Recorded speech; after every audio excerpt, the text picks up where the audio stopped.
event this weekend here at the 16th Annual Vintage Barber Festival. For the past several years, AHRMA has been designating a different class to be hailed as the Vintage Cup, with the goal of getting old bikes restored and back on the racetrack. And this year, it's been the 500 Premier class. These bikes are 1968 and earlier 500cc four-stroke overhead valve and overhead cam machines, or 750cc side valve machines. Many consider this class to be the golden era of road racing, when riders like Jeff Duke, John Surtees, Mike Hillwood, and Giacomo Agostini ruled the world championships with legendary bikes such as the Maxxis G50, Manx Norton, Harley-Davidson KR, and Honda CR450 dominating racetracks during those days. AHRMA's 2021 season has thrilled thousands as the championship is coming down to this weekend at the 16th Annual Barber Vintage Festival. Again, we're at third and final call for the 500 Premier Vintage Cup race. Alrighty, race fans, and with that, we are going to kick off the second half of today's program. That's right, we're back. Welcome back, everybody. This is going to be part 2 of our road racing day out here. 16 races happening today. We are at race, what are we at? Technically 7. Yes, it's not on there, but it's, yeah. Anyway, we've got a whole bunch of more racing to go. We're going to be here till probably about 5 o'clock is when our shutdown time usually is, somewhere around there. So we have about 5 more hours of racing action coming your way. This race that's coming up right now is our featured race. It is the 500 Premier Vintage Cup. As the riders take to the track for their warm-up lap, here's how they're going to grid up out there. X95 Andrew Malk, bike number 309 Tim Joyce, 176 Tony Reed, and 74 Wes Orloff. Back on row number 2, it's Z7 Jerry Duke, 14 Brian Laraburo, and bike number 80 AHRMA Niederer. Row number 3, it's 338 Andy Feinling, 23 David Rutherford, 33 John Melton, and 576 Christian Jensen. And row number 4, it's 111 Gary Orr, 21 X Larry Poons, and 27 Bino Rhodey. That is your field here for the Premier Vintage Cup race, presented by John and Candy Sneed and NYC Norton. Also want to remind the competitors that following this race, we're going to do race number 7, which is the CB160 exhibition race with the Le Mans style start. So racers in race number 7, don't forget to make sure that you have your bike holders come down with you when we get ready to start making those calls. Remember, up next after this race is the CB160 with the Le Mans style start. So racers in race number 7, don't forget to make sure you got somebody to hold your bike and that they move or they come down to hot bit lane when we make the appropriate calls.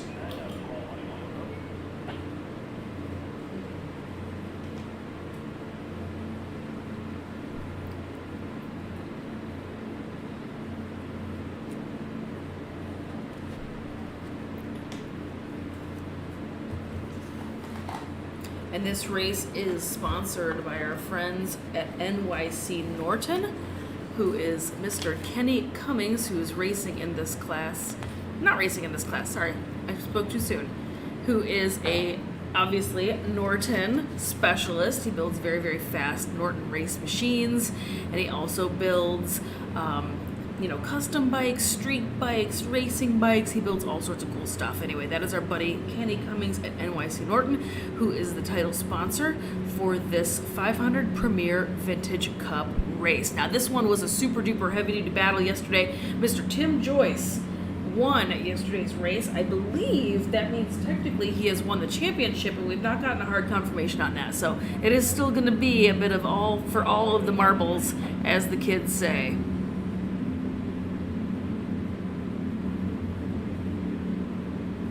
No, Kenny, of course, is not in this class. He is in the 750 class. I spoke too soon.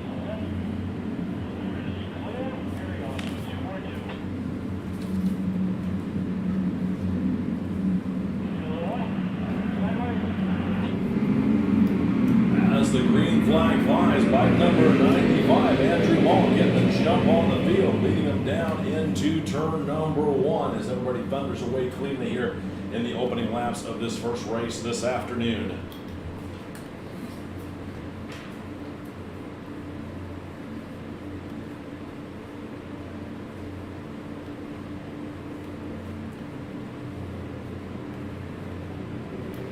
Race leaders out of turn number 4 up over the crest of the hill, down into the braking zone they go as 4 riders sort of breaking away from the rest of the field, working their way down through Charlotte's Web.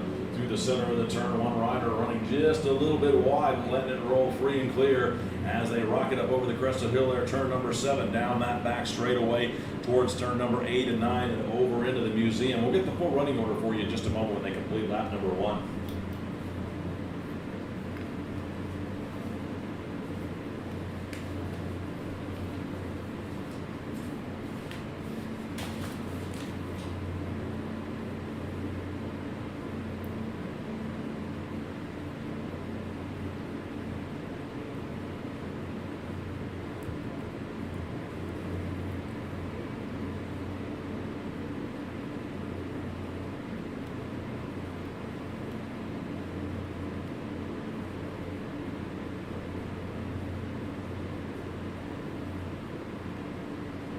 Alrighty, and our race leaders are making their way over towards turns 15, 16, and 17, which is the final handful of turns right before they hit start, finish, straight.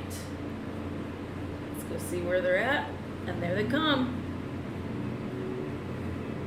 Race leaders onto the front straightaway to complete lap number 1. Out front, it is 309 Tim Joyce, 695 Andrew Malk, 176 Tony Reed, and 74 Wes Orloff. Quite a substantial distance back to our next place rider, bike number Z7 Jerry Duke and 111 Gary Orr, rounding out your top 6 as the leaders start their next lap.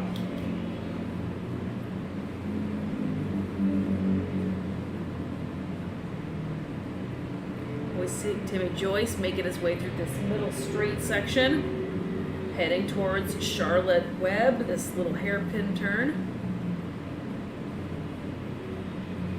He's got some company. He's not walking away with it quite as much as I kind of thought he was going to.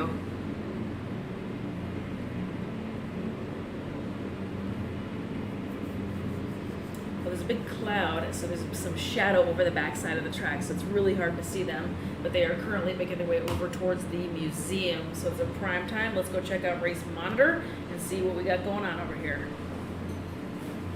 Timmy on the 309 in 1, Jonathan Hollingsworth in 2, Mike Miranda 3, Andy Mock 4, Tony Reed 5.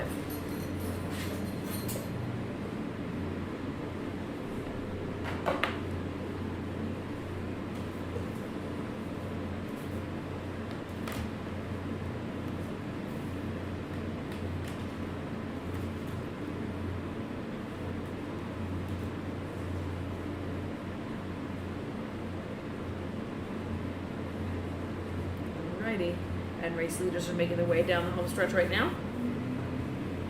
Race leader one more time out of turn number 17. It looks like it's still 309 Tim Joyce finding his rhythm and leading X95 Andrew Malk, 176 Tony Reed, with 74 Wes Orloff, duking it out for 3rd place. Excuse me. I might need to reload my race monitor. My race monitor doesn't look like yours. I don't know. This should have been running 2nd lap, and it's still showing lap number 1, and I know. So either way, Timmy Joyce is in 1, Andy Mock is in 2, which that makes a lot more sense. 74 Wes Orloff putting a pass on 176 Tony Reed as they dive down in the braking zone for turn number 6 over there at Charlotte's Web. It's not going to be Orloff's continue to try and check out, but here comes Tony Reed once again getting a great drive out of turn number 7 over the crest of the hill. So put Tony Reed back up on the 3rd step of the podium as these guys are trading positions right now here. And still a lot of laps left to go, and this one is up front, 309 Tim Joyce leading X95 Andrew Malk, and then that battle between Reed and Orloff. Going back down through the field, bike number 111 Gary Orr was rounding out your top 5 on that last lap with Z7 Jerry Duke back there, 23 David Rutherford, 338 Anthony Feinling, 576 Christian Jensen, and 27 Bino Rodi rounding out the top 10 as 309 Tim Joyce shows the fast way around the track. Alrighty, I know I just saw Tim Joyce and those guys heading towards on the back straight. So let's go track them down.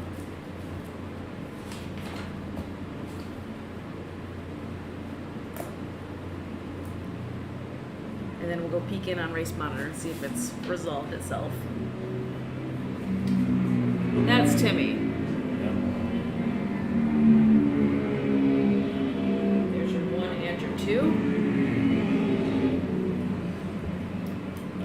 that time. 74, Wes Orloff managed to work his way back around Tony Reed, so put Orloff back up on the step of the podium. That looks better. As those guys are having an epic battle back here, Reed was able to pass Orloff back over in the 7 and 8 area, and obviously Orloff was able to repay the favor back on the other side of the track down at 13, 14, and 15. As Tim Joyce out front, Andrew Malk there at second, now at 74, Wes Orloff. Got himself a bit of breathing room here out of turn number 4 with the crested hill to 5 and down over into 6. Looked like he was holding about a 6 bike length advantage over Tony Reed as Orloff gets a much better drive that time out of 7 down that back straightaway. Not sure if Reed's close enough to pick up the draft as he's about 8 to 10 bike lengths adrift of Orloff as they rocket down that back straightaway one more time over towards turn number 8 and 9.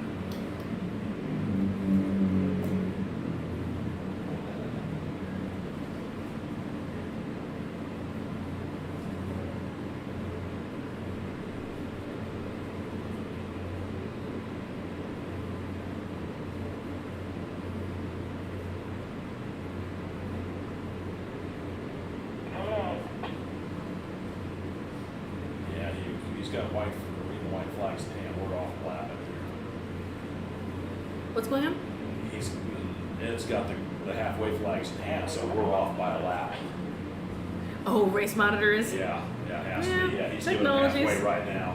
Technology sometimes is weird. Halfway flags out for your race leader, bike number 309, Tim Joyce. That's our Letting know leader. he's got 4 done and 4 left to go. Tim right now. 95, Andrew Long solidly back And there Andy Bach second. right behind him. Here's the battle for third. Looks like 74. Wes Orloff's got it still about a 12 or a 10 to 8 to 10 bike length advantage over Tony Reed. Reed not giving up though. He hasn't dropped back. He's been able to maintain that distance as that group starts their second half of the race.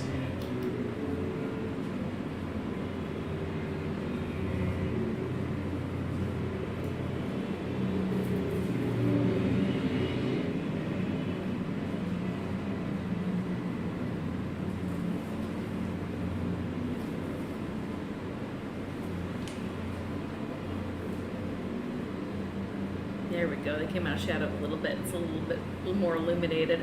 At the very top of your screen, you can just see them cruising on by. Those are going to be your race leaders.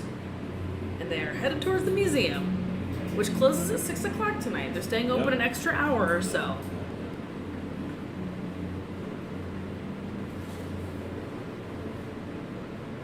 Tony Reed's back to back. Let's go fun. Dang it.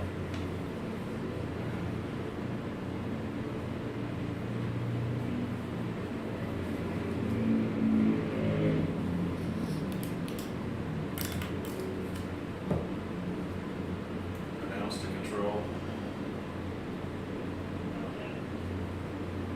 It's not shown on my sheet, but Tony Reed, who's running 4th out there right now, is back to back between this one and the next one. All right, let's go look for race leader. Tim Joyce in 1. Andy Bach in 2. He's stretching out his lead just a little bit. Tim Joyce has some smooth sailing going on out there. He and Andy Bach were in 1 and 2 for the entire championship points battle. It does appear now that Tim Joyce has pretty handily completed this series and is indeed going to win the championship. 74, Wes Orloff still holding on to 3rd place position. Looked like 176. Tony Reed was able to chip away a little bit at that distance, pulled within about 6 bike lengths as they crossed the start-finish line that last lap. So we'll see how this starts to shape up here. As obviously it's a little bit warmer out there today than it was early this morning, but still a beautiful day weather-wise. As that duo or that group dives down over into turn number 5 or 6 one more time. So we must clear the paddock.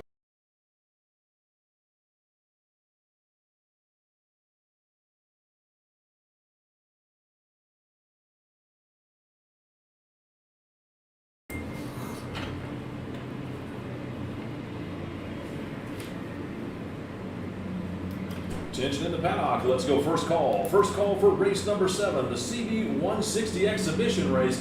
You guys will be up here in just a little bit. It is first call. First call for race number 7, the CB 160 exhibition race. First call for race number 7, first call. Oh, I did that too early. I forgot about it. Just told her back to back and then I made it call early. We'll drag. giving him plenty of time. Well, Tim's running fourth, so he'll be one of the first few off the track. So There's Tim Joyce in one, just crossed start finish, and he's about ready to not hit literally, he's about ready to catch up to somebody and get into a little lap traffic.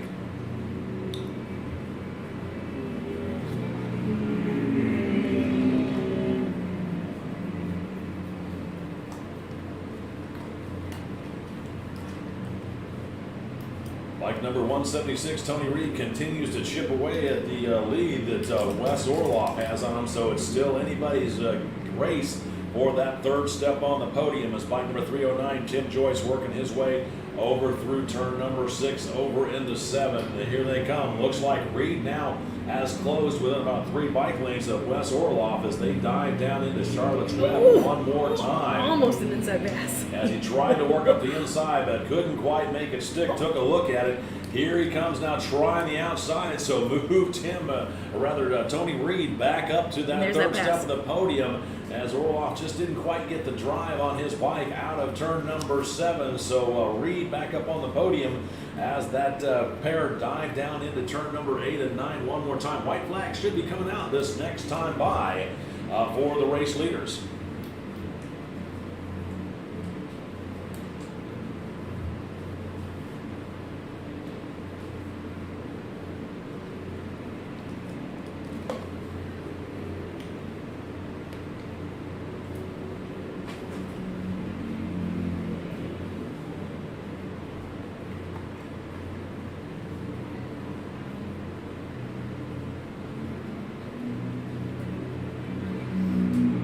White flag out, last lap for Tim Joyce, race leader. Andy Mock in 2. White flag out for 309 Tim Joyce as he starts his final lap. Looks like X95 Andrew Monk has chipped a little way at his lead, but still unfortunately not within striking distance. Here is the battle for third as Orloff has managed to get back around Tony Reed, but Tony Reed right there on Orloff's tail section as they dive down into turn number 1 here on the last lap. Meanwhile, race leader 309 Tim Joyce over the crest of Hill 5 and down into 6. Andrew Monk now right there behind him, about 20 to 25 bike lengths adrift, looking back towards turn 4 for the race third place battle between Orloff and Reed. As here they come. Orloff on the outside, Reed right there, but Orloff gasses it over to 5 down into the braking zone one more time.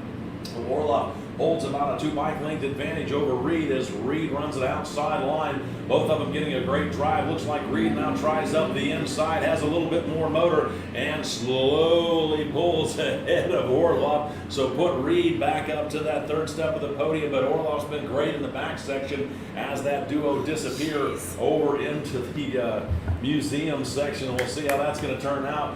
They come around to complete lap, this final lap here in just a minute. Meanwhile, race leader, bike number 309, Tim Joyce, all the way over into 12 and 13 right now. Andrew Monk continues to chip away at the lead, but I think he's going to end up coming up short as the leader's out of turn number 14 over into 15 here on the final lap. Starter has checkered flag in hand, waiting to find out who it's going to be. Whenever the race leader is probably going to be Tim Joyce, looking back over, still trying to pick up where third place is, and I haven't seen them or might have lost them as they sneak by. Here's the checkered flag out for 309 Tim Joyce, taking the unofficial win. Then it's going to be bike number 995 Andrew Monk. Who's it going to be for that third place podium position? Waiting for him to come into view here in just a moment. Here they are. It's going to be 74.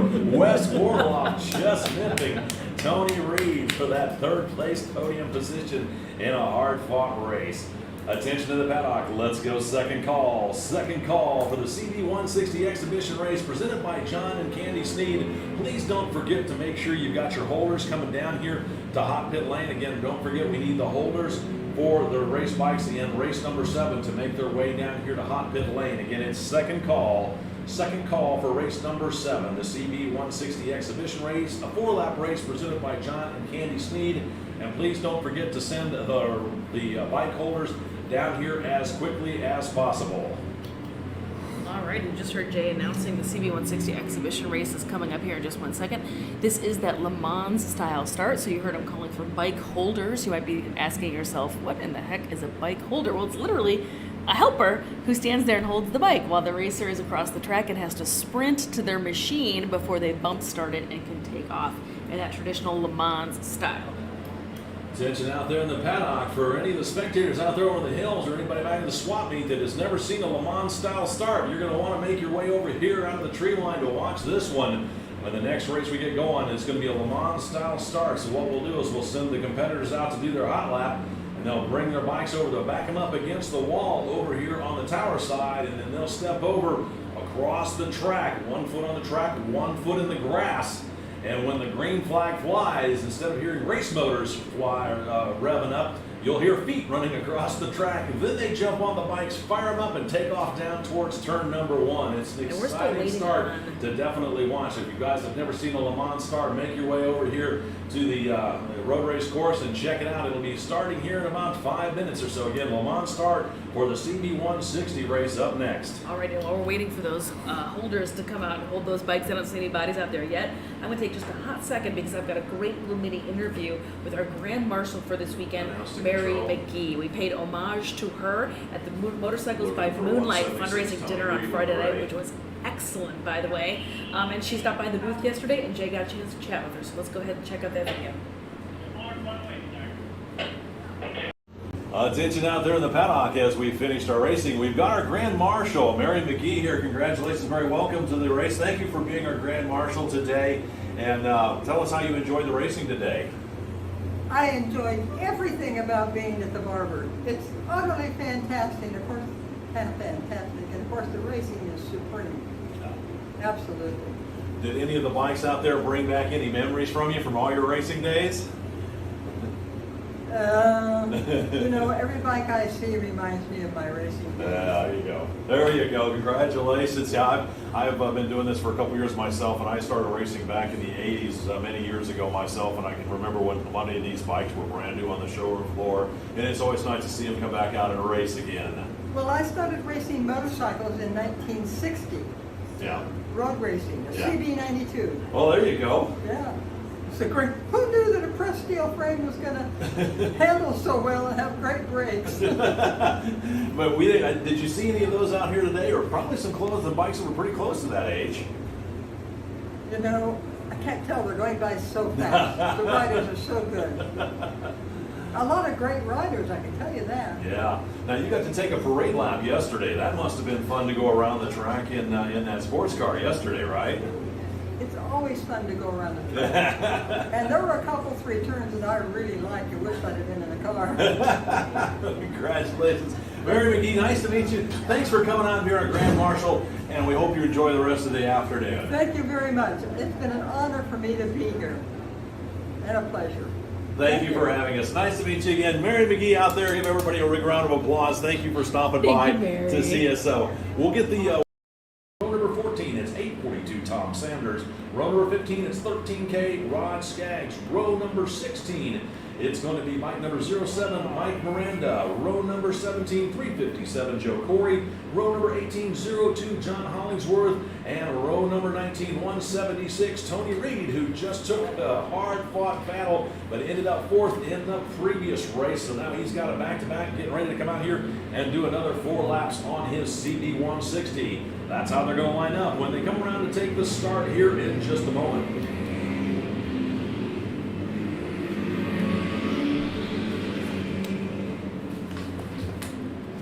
Once again, I want to remind everybody, if you've never seen a CB1 or a Le Mans style start, now would be the great time to try and stick your head over here and watch it on the front straightaway here on the road race course. Again, doing the Le Mans style start where the bikes will be parked over on the tower side of the track and the riders will be over in the grass on the opposite side. And when the green flag flies, the idea is to sprint across the track and jump on your bike and take off as quick as possible. And I know we missed some of the very beginnings of this grid. This is the CB160 exhibition class.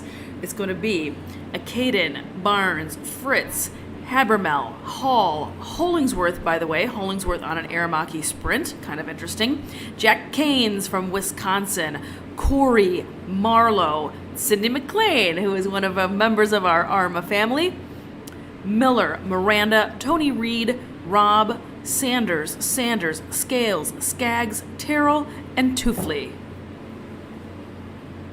that is your grid for the CB160 exhibition class.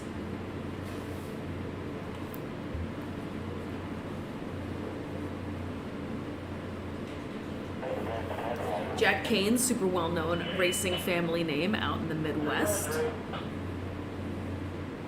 Lots of dirt track history with that, with the Kane's family.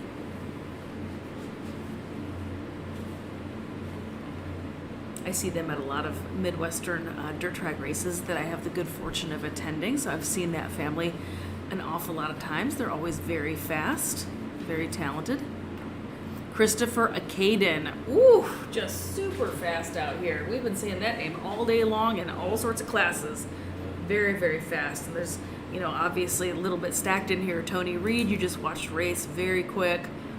Lots of really, really great. Joe Corey, very fast. Lots of very fast people out here on these itty bitty little teeny weeny CB160 bikes. The great equalizer, a bike that puts out a whopping 19 to 20 horsepower. Barely puts out enough horsepower to pull the hat off your head, but hey. But they're super cool. That They're being fun to said, ride. they're super cool. They're very fun. It's a great entry-level price point for people to come and get into racing with us at AHRMA, which, by the way, if you do fall in love with any of these, with this racing, which you absolutely should, and you want to come racing with us, make sure you go check out www.arma.org for more details about how you can take a school to qualify to come race with us. Riders starting to park their bikes over against the wall and start that walk across the track to set themselves up over here in the grass, getting ready in anticipation of the start on this one.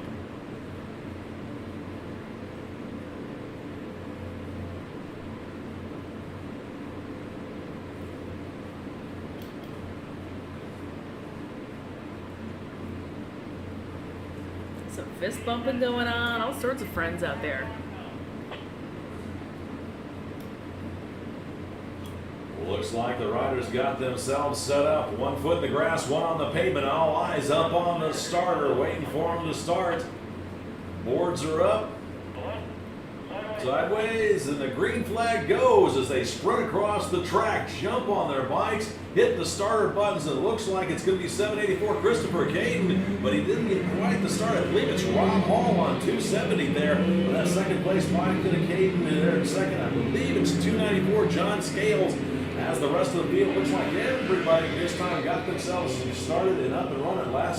Yesterday when we did this start, we had one slow bike. They didn't quite get going, but as you can see, it is a very, very entertaining start process.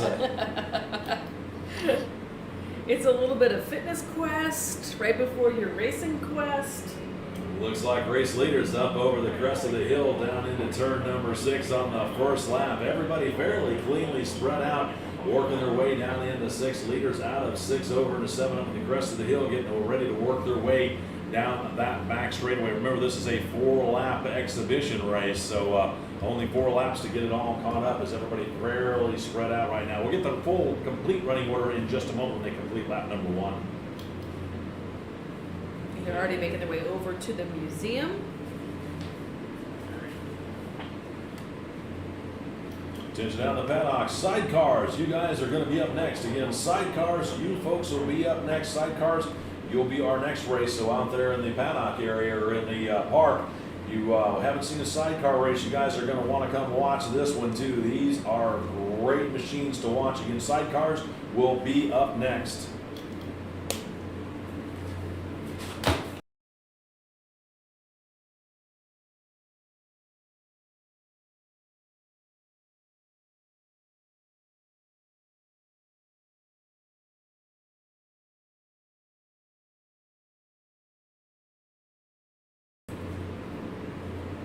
Alrighty, the very first folks are making their way to start finish.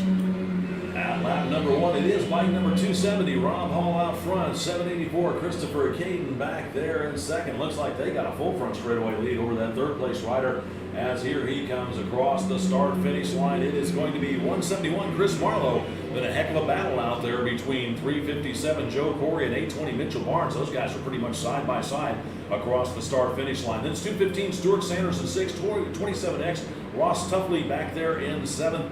8th at the moment is 88 Charles Miller. 9th is 022 Cindy McLean. And 13K Rod Skaggs will rounding out your top 10 as 270 Rob Hall continues to stretch out his lead over 784 Christopher Caden and 171 Chris Marlowe.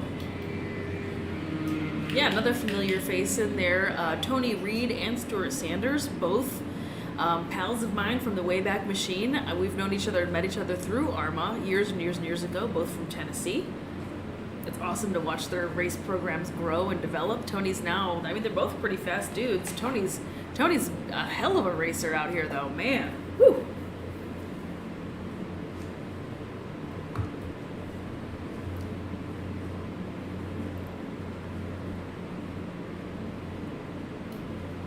Rob Hall definitely setting out a blistering pace and finding his rhythm as he's all the way over in the turns 13 and 14 area. Bike number 784, Christopher Caden, solidly there in second with 171, Chris Marlowe in third, but 357, Joe Corey and 820, Mitchell Barnes were pushing each other hard that last lap. Race Not sure leaders if they're at the going to be top able of to your reel screen. Marlowe in as we look back towards the turn number 17. Waiting for our race leader, bike number 270, Rob Hall to come back into view as here he is down the front straightaway one more time. It's going to be bike number 270, Rob Hall, taking the halfway flags as this is a 4-lap race. Then it's going to be 784, Christopher Caden there in second. Who's it going to be back here in third?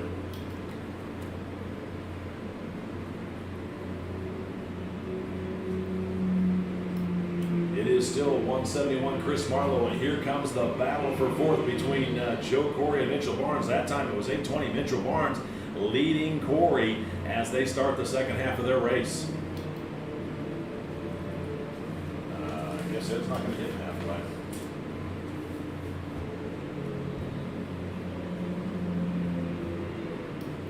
Tension out in the paddock.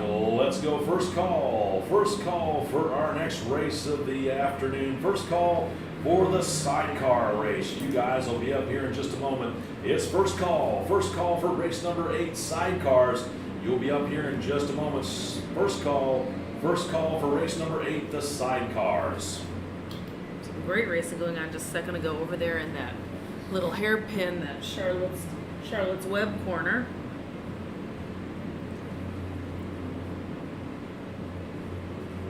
And it looks like race leader is on the backside of the track right now. He's not going to get him halfway. He's just going to... Because somebody back there is cooking, so I think it's him.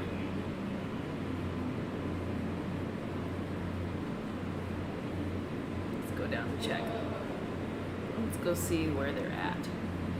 All right, coming on 17 right now.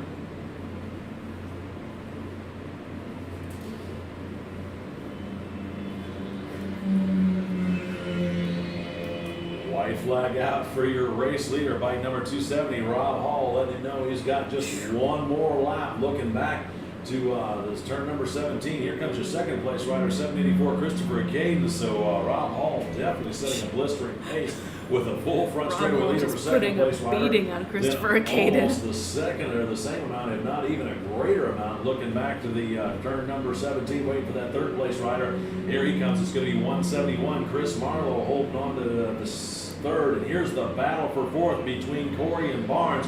At this lap, it's still going to be Barnes holding about a bike length advantage over Joe Corey to round out the top 5. I don't see any back-to-backs in this one, between this one and our sidecars. So I'm going to continue to roll. I don't think that there is.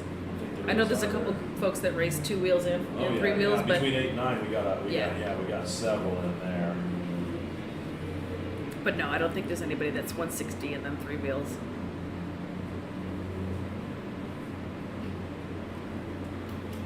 Tension out in the paddock. Let's go second call. Second call for race number 8, sidecar race. You folks will be up in just a moment. Again, it is second call. Second call for the sidecar race. You guys will be up here in just a moment. It's second call. Second call for the sidecars.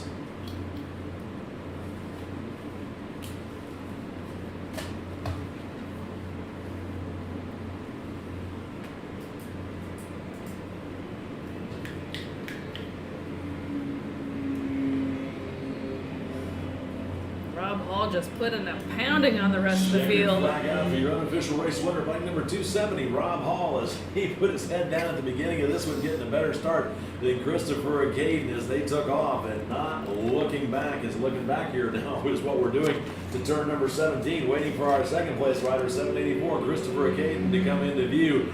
As here he comes, giving a wave to the starter, rather, and finishing his place there unofficially in second, and waiting for our third place rider here. It should be 171, Chris Marlowe, waiting for him to come around as he's starting or just about to finish his final lap as he takes the unofficial third out there. Here's the battle for fourth. It was between Barnes and Corey. These guys were having a great battle themselves, and they're continuing. They're still side this by drag side race. Oh my at the line. It is going to be 8:57. Joe Corey, who just managed to snooker 8:20. Mitchell Barnes.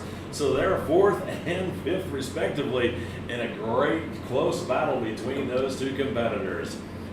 With the checkered flag out on this one, well, let's go third call. Third and final call for race number 8, Oh God, I just sidecars. realized You guys I got are so up excited right by this, now. I It's completely third forgot to call, put the graphic up. I'm sorry, guys. That was Third CB call 160. for the sidecars. Sorry, You guys guys. are up right now. Third and final call for the sidecar race.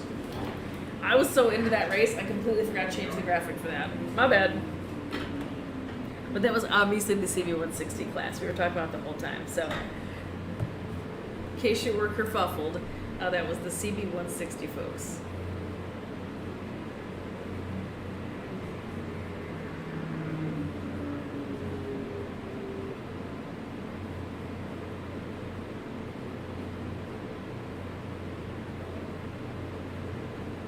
Mr. David Aldana checking in and saying, hey, what's going on, buddy? I hope you had a great Barber weekend. I did not see you. I know you were over in the dirt neck of the woods, and I have been in the road racing neck of the woods this entire weekend.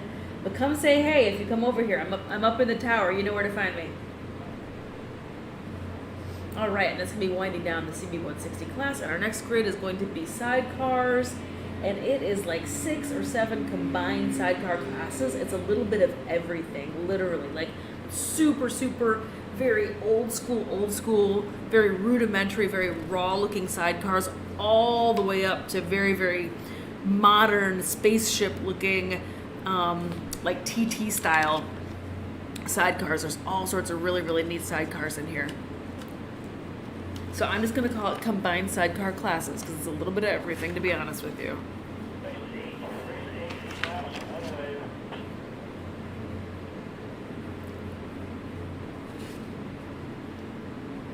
There's US Formula 2, US Formula 1, Super Vintage sidecars, Lost Era sidecars.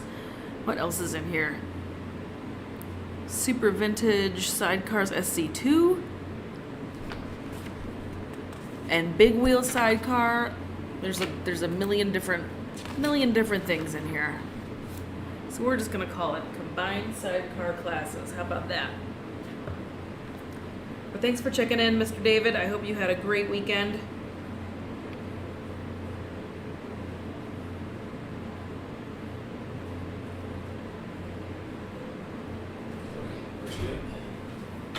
Okay.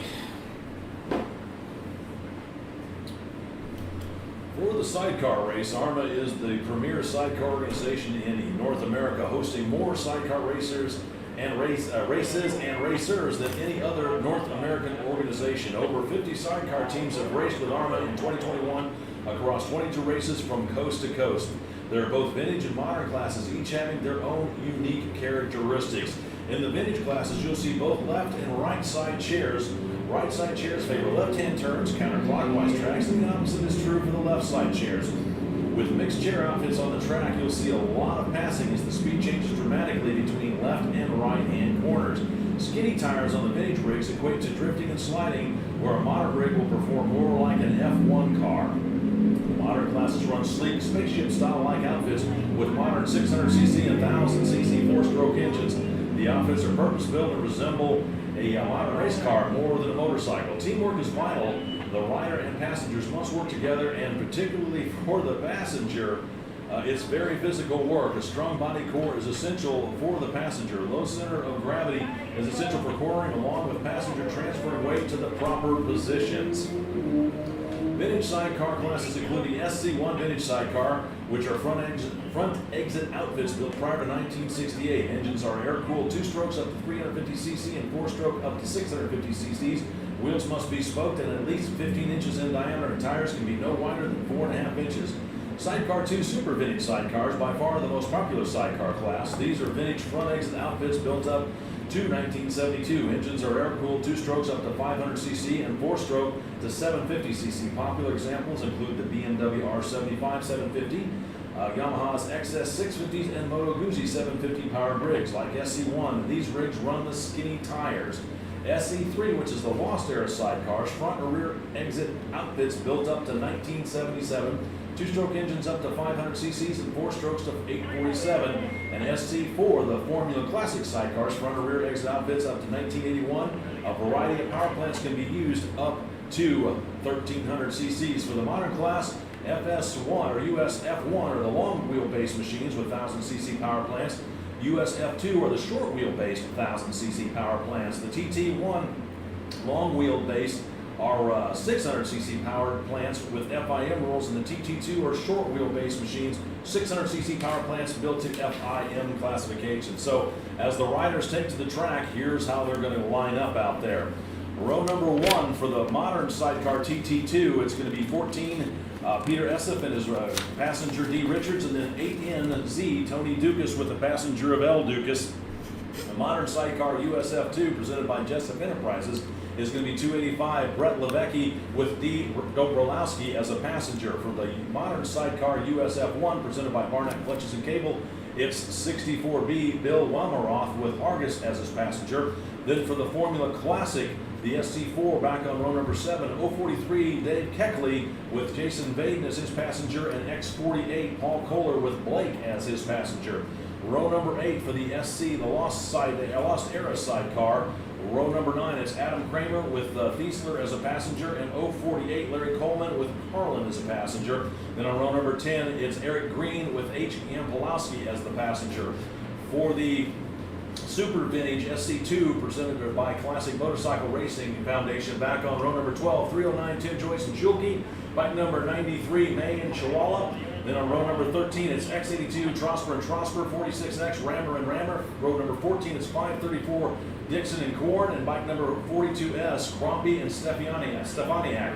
Then for the Vintage 1 sidecar, back on row number 17, bike number 10 Platt and Kerr, and then rounding out your field for the big wheel on row number 19, 169 Hannah and Bauer. That's your field here as we're getting ready for the start in just a moment.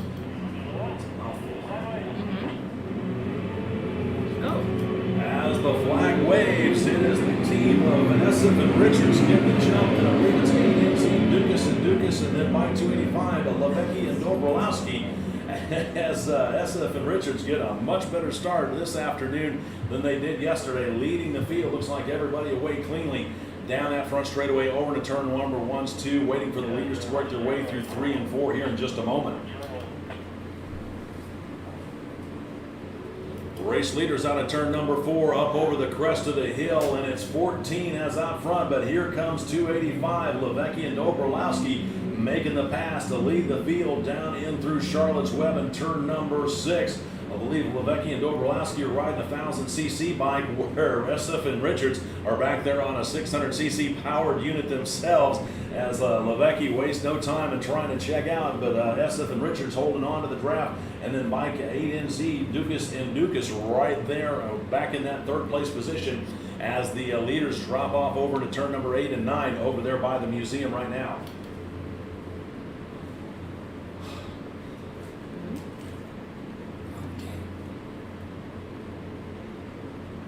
Sometimes I feel like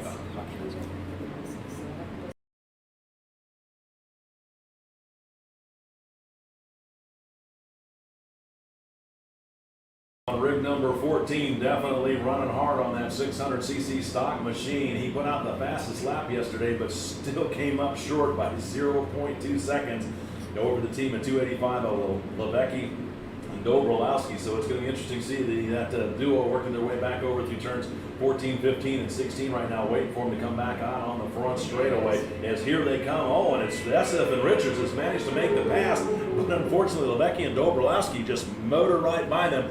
just past the start-finish line. Now, that lap credited to SF and Richards, so if it turns out that that same move is made on lap number 8 or the finish of lap number 8, it would still go to the team of SF and Richards. So maybe Levecki trying to figure out where the strategy might be. We'll see how it unfolds here as there's still a lot of laps left to go in this one. As race leaders up through turn number 4 over the crest of hill and 5, looks like SF dives down on the inside one more time. So move SF back up to the top step of the podium while Levecki runs a little bit wider, but Levecki flexes the muscle of his 1000cc bike, works right back around the outside, stretches out 12 bike lengths or so as they rocket back down into turn number 8. But credit to SF and Richards as those guys are riding a 600cc stock engine versus a 1000cc monster that's in Levecki and Dobrolowski's rig as that duo works their way over through turn number 9 over by the museum one more time.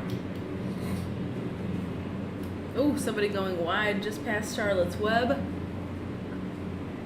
We see a rig pulling off up there. You can see it on your screen right now. Looks like one rig going a little wide out of turn number 6 over in Charlotte's Web. Don't know if that was intentional or not, but seeing how the rider and passenger are now walking away from the rig, I'm going to feel that it was probably more mechanical than anything. So it looks like bike number 46X retiring early from this race, as they're looking to get some help. That would be the team of Rammer and Rammer trying to move the bike into a little bit more safer position. Meanwhile, the battle for the lead continues as Peter Essop and D. Richards once again back in the lead. That time a little bit more of a substantial lead as Levecki and Dobrolowski weren't able to rocket past them that time. They kind of hung back a little bit. So it's SF and Richards' turn to lead this one as they work their way down through turns number 2, 3, waiting for them to come up into view here through turn number 4. Then third across the line is A&Z, the team of Dukas and Dukas, as those guys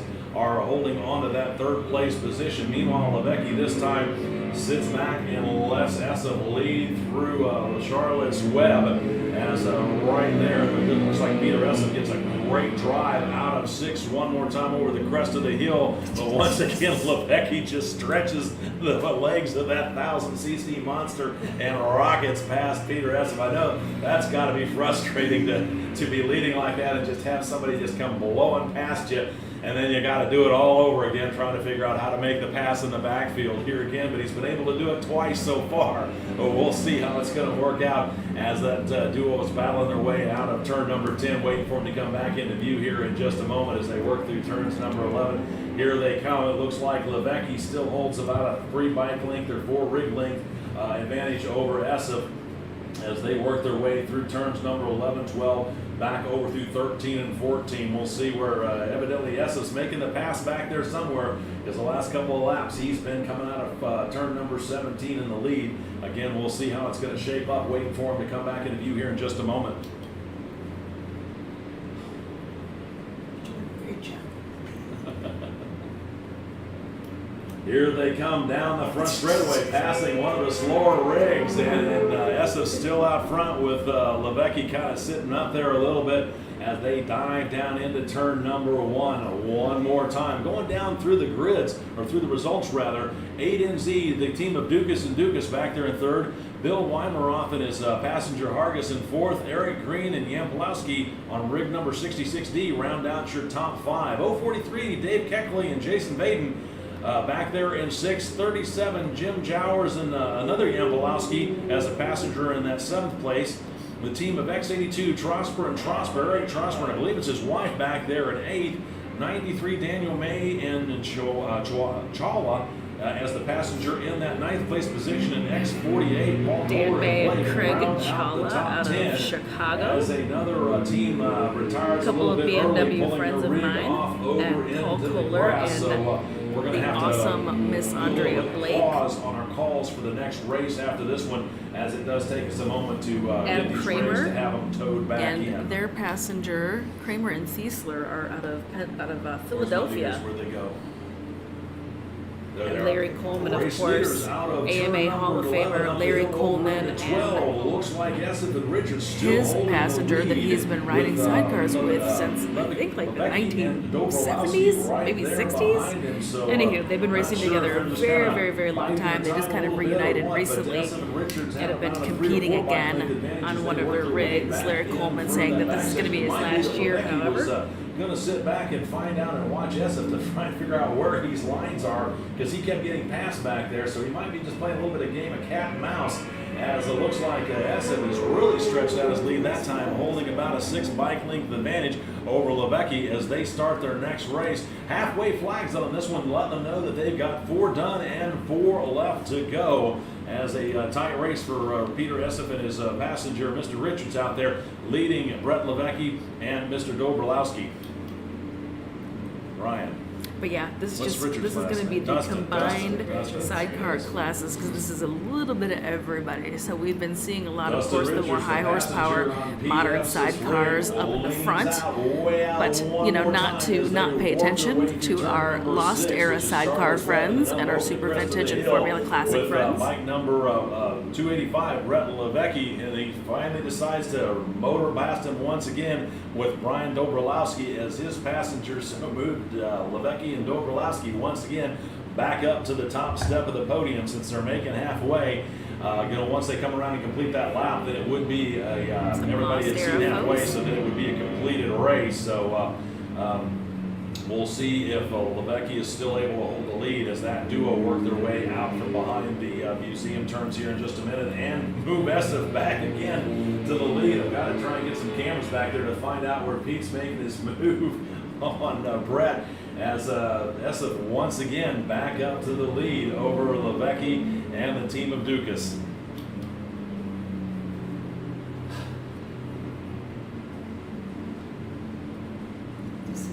Some folks heading into the hairpin right now. This is Charlotte's Web, carefully navigating that corner.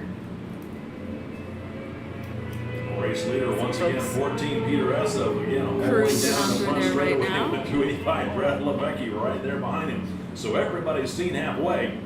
So should something happen where we have to stop this race early, it would be considered official, as these guys are having just an epic battle out there. A stock 600cc powered rig against a 1000cc powered rig, as Esseff once again up over the crest of the hill down into turn number 6. Dustin Richards way out on the edge of the rig, as is Brian Dobrowski. Those passengers, aka the monkeys, as they're sometimes referred to, as they work their way around turn number 6 and 7. Looks like Levick's not quite running as strong down that back straightaway that last time. Not sure if he's A bit of a race giving happening on his this front rig straight. a bit of a rest, or what's going on, as Pete Esseff puts his head down along with Dustin Richards, and they dive down into turn number 8 and 9 one more time. Let's go take a gander at race monitor one more time. Are they? Cool. Looking on back for the field, we've been talking about the leaders up there. It looks like Tony Dukas and his wife, Lisa Dukas, are having a pretty good battle themselves for that third place position between 64, Bill Weimeroth, and his passenger, Nick Hargis. So those guys are having some fun out there themselves, while Peter Esseff still showing Brett Levick the fast way around this track out on this next lap. Oh, really? That way?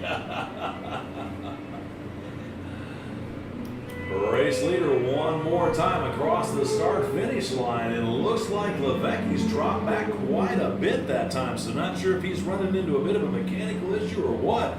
But Peter Esseff and Dustin Richards had a pretty good lead that last time. We'll see if they're going to be able to maintain it here in the closing laps. Just a few more laps left to go. 8NZ Tony Dukas and Lisa Dukas still holding on to that third place position, but looks like Bill Weimeroth on 64B and his passenger Nick Hargis running pretty tough themselves. And again, the Dukas is running a 600cc powered machine. Well, Weimeroth and Nick Hargis are out there again on another 1,000.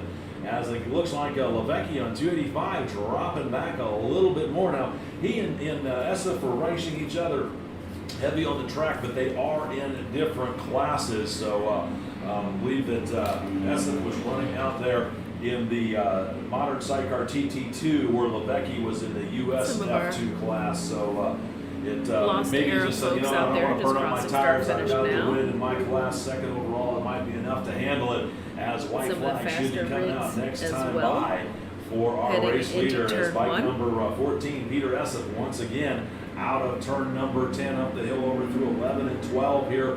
White flag out in hand with the starter, waiting for them to come around one more time.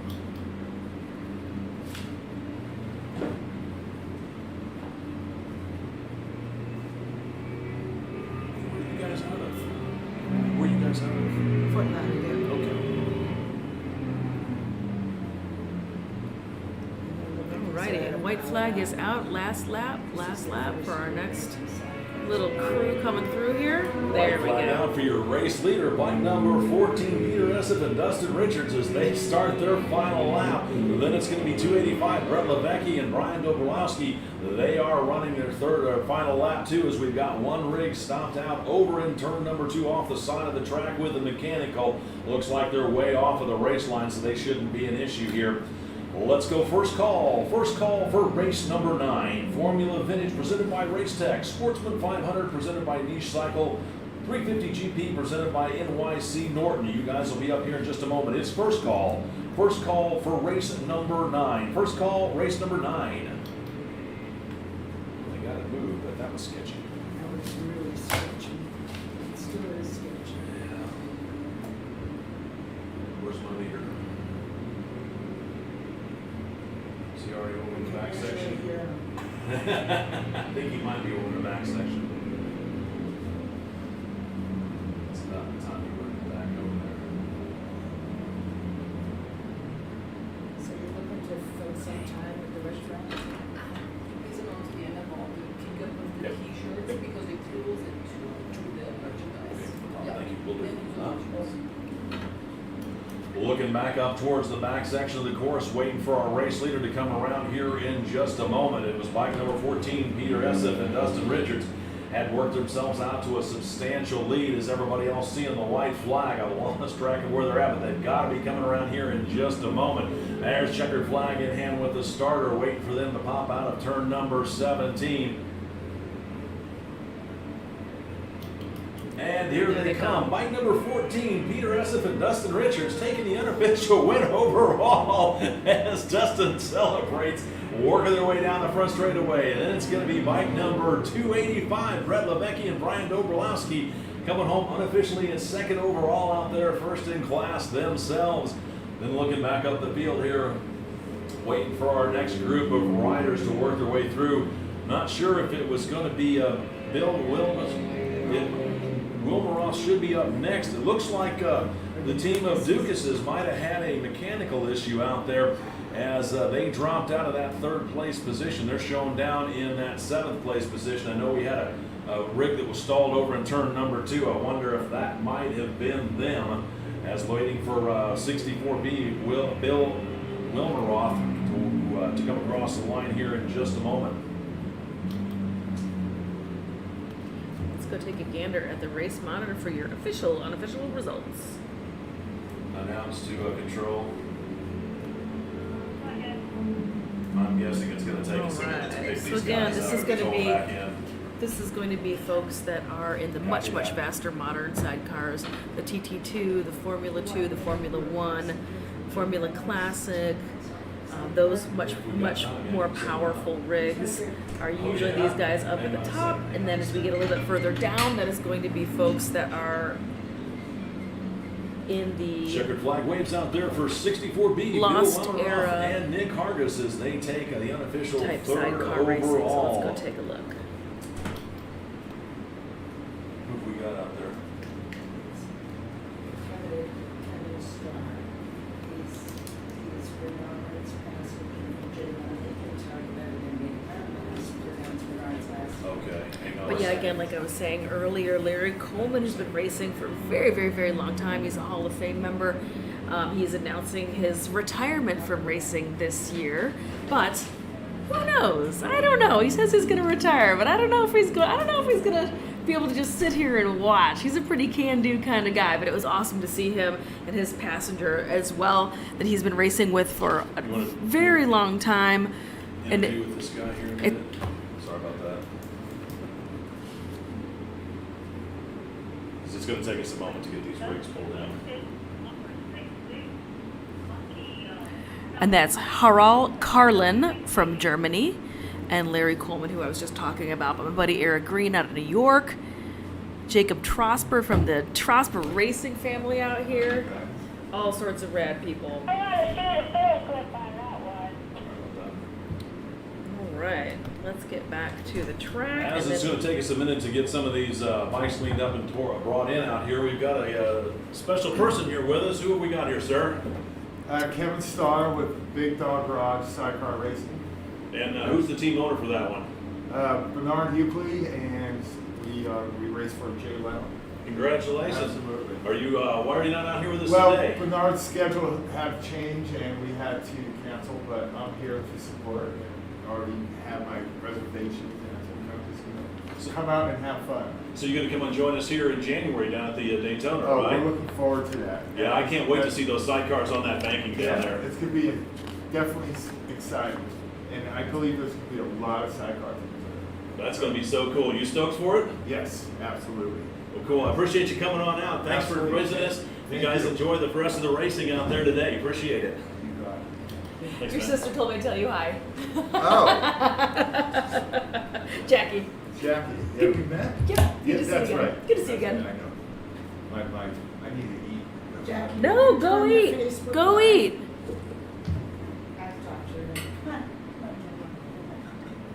Awesome. All right, so let's get ready for race number 9. Our next race is going to be Formula Vintage. Thank you, buddy. Safe travels. I will. Good to see you.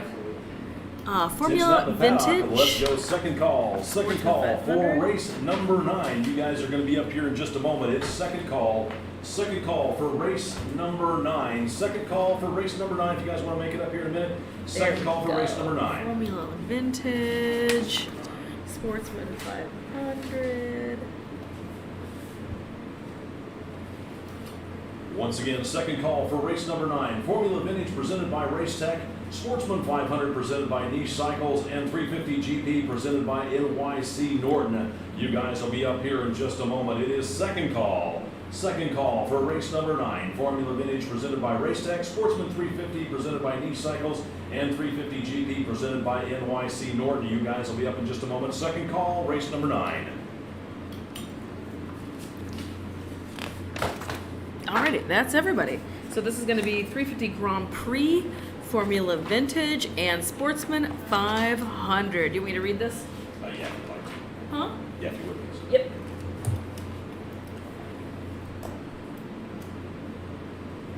Well, alrighty, race fans, we are heading into race number 9 for today. Race number 9. This is going to be Formula Vintage. Give me a minute.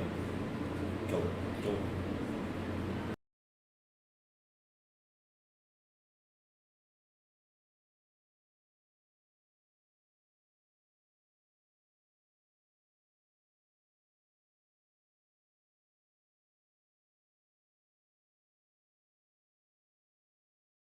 Alrighty. We had more time. We had to get everybody out We here. had more time. Alrighty.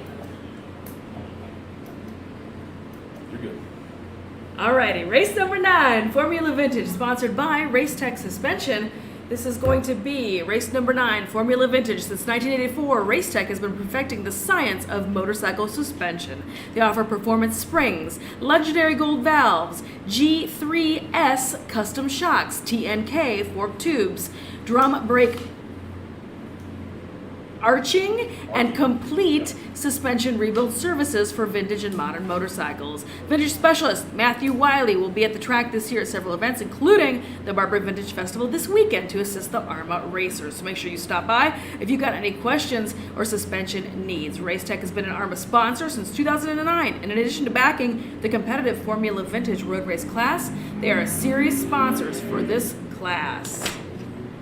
Sportsman 500, sponsored by Niche Cycle Supply. Niche Cycle Supply offering the largest Mikuni inventory in the nation and supplying a vast selection of vintage street and off-road parts and accessories to the world. Niche Cycle has you completely covered, from simple repair and maintenance to major custom and restoration projects. We stock everything we sell, so we can ship it to you the same day you order it, because at Niche, we understand the passion. The Sportsman 500 class consists of 1972 and earlier street bike based 4-stroke machines, maximum of 3 cylinders allowed. No fairings and drum brakes are required. Class typically pits British twins against Hondas, Ducatis, and even BMWs. 350 Grand Prix sponsored by NYC Norton. NYC Norton specializes in Norton Commando restorations, the fabrication of complete Sealy-framed racing and performance street motorcycles, and bringing to life pedigree specials and customized motorcycles built around a multitude of engine and chassis combinations. We feature complete classic Norton motorcycles, restorations, upgrades, custom builds, motor work, reliability modifications, and high-performance tuning. This class is for 1968 and earlier machines, including 350 4-strokes, 350 air-cooled, single-cylinder 2-strokes, 250 liquid-cooled, single-cylinder 2-strokes, 250 air-cooled, twin-cylinder 2-strokes. This includes some rather exotic purpose-built race bikes, AJS, Yamaha, Harley-Davidson Aramaki, and ERCRTT. Converted production bikes are also in this class, Ducati singles and Harley-Davidson Sprints, and Aramaki, of course. Alex McLean took the 2018, 19, and 2020 championships on his Rob McKeever-sponsored Aramaki. That is your race number 9 here at the 16th Annual Barber Vintage Festival. Thank you. As the racers take to the field, here's how they're going to grid up when they come back around. Row number 1, 117 David Crussell, 1B Kevin Rammer, 237 Matt Esterline, and 118 William Brent. Row number 2, it's 03 Jesse Davis, 949 Keith Powell, and 31 Martin Jarusik. Row number 3 is 736 Stephen Pettinger, and bike number W13 Warren Wilson. For the Sportsman 500 field, back on row number 5, it's going to be 1P Eric Cook, C85 Simon Brown, 33 Kevin Hipp, and 072 Michael Murray. Row number 6 is 31X Stephen Hipp, 117X Marcus Esterline, and 132 Greg Potter. Row number 7 is going to be 334 Scott Turner, 797R Ken DeBedlak, 30 Graham Carlton, and 32X David Felpel. Row number 8, it's going to be 76U Gary Swan and 777 Joseph Wright. For the 350 GP field, it's going to be 122 Alex McLean, 1B David Roper, and Z7 Jerry Duke, and 309 Tim Joyce. Row number 11, it's going to be 950 Don Hollingsworth, 79R Craig Light, and 679 James Korn. Back on row number 12, it's going to be bike number 127 Robin Scudder, 37 Jim Jowers, 87 Eric Watts, and bike number 80R Helmut Niederer. On row number 13, it's going to be 36T John Tunstall, 9A John Steed, and 14K Ken Newt. That's going to be your field here for race number 9, the Formula Vintage presented by Race Tech, Sportsman 500 presented by Niche Cycles, and 350 GP presented by NYC Norton.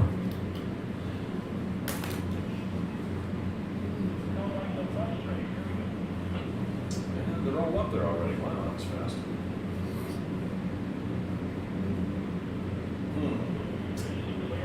03 Jesse Davis is out there. What's your odds on that one? What's your over and under? What's your odds on that one? Yeah, very, very fast class, super duper stacked. This one's always a really, really good time.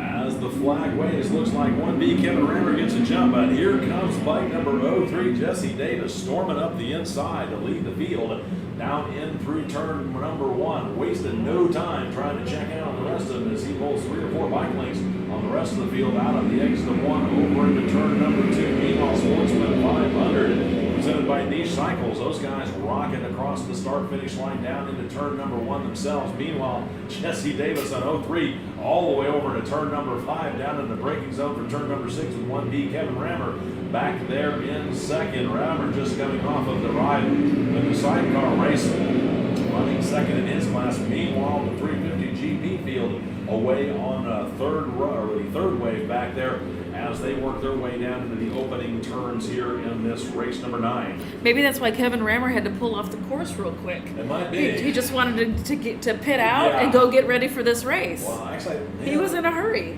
I think, but they just wanted to get towed in over there. He might have said, "Here, honey, you drive the rig back. I'm going to run back across and get ready for my next race." I mean, sidecars are grocery getters. You know what I Yeah. mean? They're meant for running errands. Yeah. I tease, I kid. Don't eat me alive in the comments. I love sidecars. I'm totally joking. I've raced sidecar here at Barber years ago as a passenger. Alrighty, and at first wave is already making their way through 16 and 17. That would be the Sportsman 500 class. Let's go see. Yep, already on start-finish line. Already on the front straight. Race leader, bike number 03, Jesse Davis out there wasting no time to once again set an unbelievable opening lap as he's got over a front straightaway lead over second place rider, going to be bike number 1B, Kevin Rammer. Battle shaping up here with that third place position between 949 Keith Powell and 118 William Prentice. Those guys are pretty much side by side across the line here, trying to figure out who's going to stand on that third step of the podium. Then it's going to be bike number 237, Matt Esterline, rounding out your top 5. W13, Look at this race going on. across the start-finish line to 1B, Aaron Cook. He's running 7th overall, coming in for the Sportsman 350 or 500 class, leading bike number C85, Simon Brown. Then it's going to be 117, Marcus Esterline at 9th, and 31X Stephen Hipp rounding out your top 10. As again, Jesse Davis setting an absolutely blistering pace on the second lap out here. He's going to have a half a lap on these guys by the time they get to the halfway point. I thought you were going to say ballistic, and you wouldn't be wrong. What is he aboard? A 1982 Yamaha XV920RJ.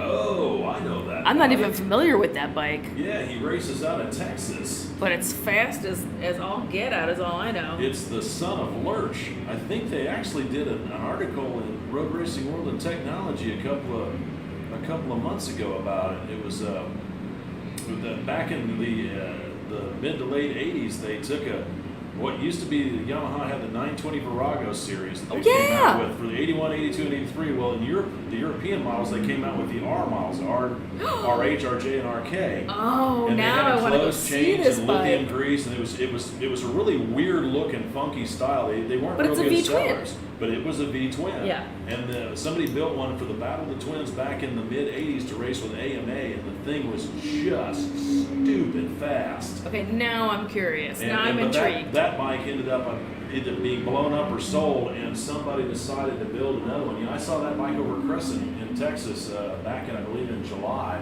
and it is just unreal how fast it is.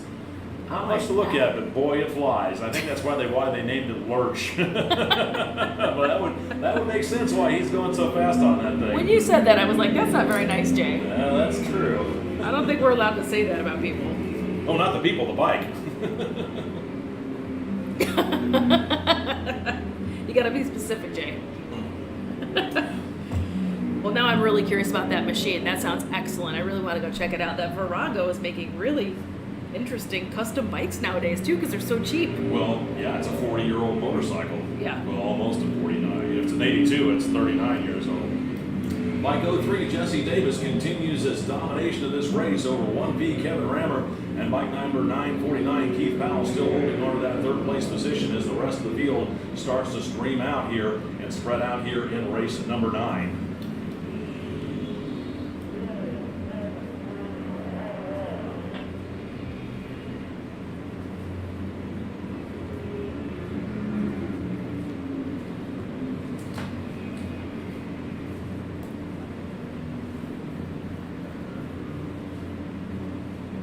Alrighty, let's take a gander over at Race Monitor real quick. Let's see what we can see over here.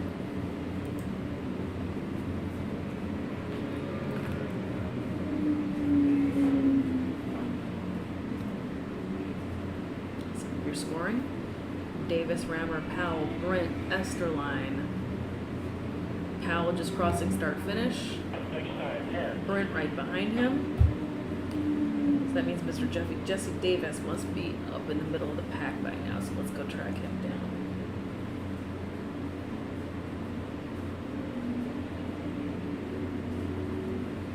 Well, I think he's headed over towards the museum. But look at this race that's shaping up out here.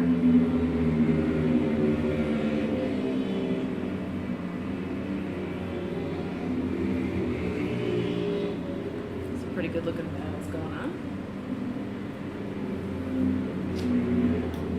Green and white flags in hand with our starter, letting Jesse Davis know he's going to have 4 done and 4 left to go when he comes back around to begin his next lap.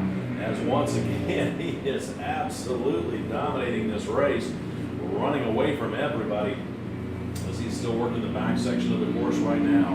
Looks like somebody had to pull off on the back side of the track.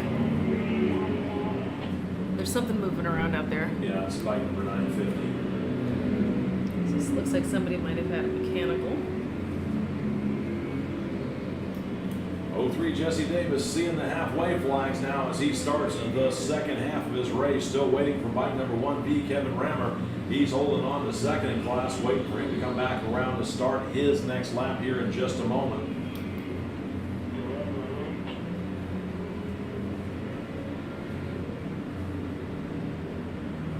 He is going to have half a lap. There goes your second place rider, 1B Kevin Rammer, starting his second lap. Meanwhile, race leader 03 Jesse Davis already over the crest of the hill, over at 7, headed down that back stretch at 8.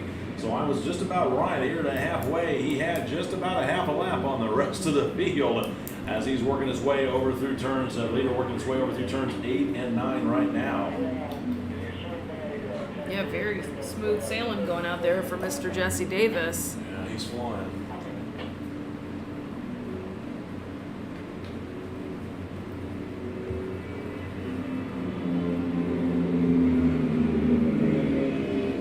Wow. Jeff Nelson is back-to-back in races 9, or 10, 11, and 12. 3 races in a row. That's going to be fun for Jeff Nelson.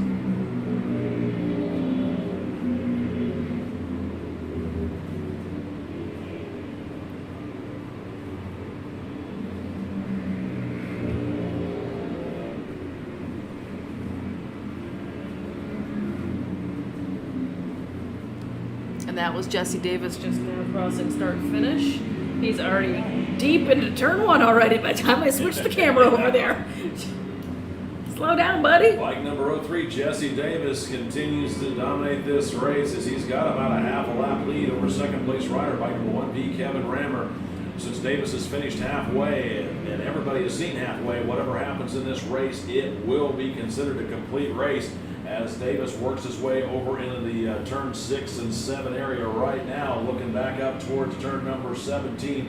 Here comes your second place rider, bike number 1B. That'd be Kevin Rammer across the start finish line as Davis is all the way over turn number 8. Still looks like bike number 949, Keith Powell, getting the better of his battle with William Brent. So Powell solidly there on the step for third place as he begins his second half of the race. He's off over there outside of Charlotte's Web trying to cut the course. Mechanical. That's what I figured. Yeah. Because they just pulled off, so they're fine. They're just some sort of mechanical issue. Can't see a number though.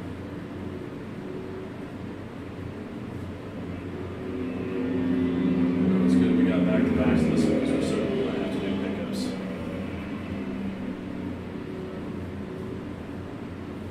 Let's go take a look again at race monitor for this race number 9. You can see it's broken down into different classes.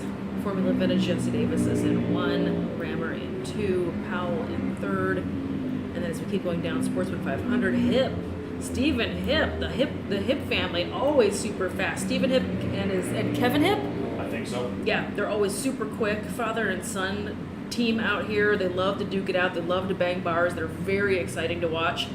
Stephen Hip looks like he is going to be in 1. Eric Cook in 2 for Sportsman 500. Simon Brown in 3.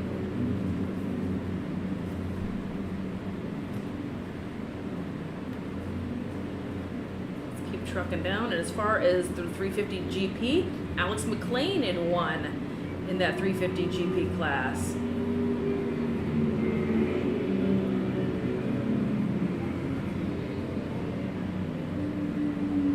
Graham Carlton, I'm not sure what class he is racing in. David Roper also out there in this class. One of the, if not the only American to win the Isle of Man. I believe so. Yeah. I believe so. I know he's definitely raced it. I'm pretty sure he's won there. Yeah. But I don't know if he's the only American. But I think he was the first. He might have been the first, yeah. Yeah. Or he might have been the only one to win in his class, too. That might be it. But still racing very fast. Clearly. White flag in hand with your starter, waiting for 03, Jesse Davis to come back around one more time. Kevin Rammer still back in third, Keith Powell in fourth, in third rather, William Brent in fourth, Matt Esther Ryan rounding out your top five. 31X Stephen Hitt back there in sixth, 1P Eric Cook in seventh, C85 Simon Brown in eighth, 132 Greg Potter back there in ninth, and 117X Marcus Esterline rounds out your top Cruising 10 on as into the turn white one flag already. out for your race leader, bike number 03, Jesse Davis, as he starts his final lap.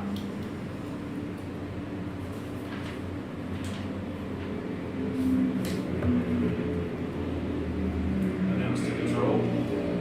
Hunter Longshore, is that hip hip hooray for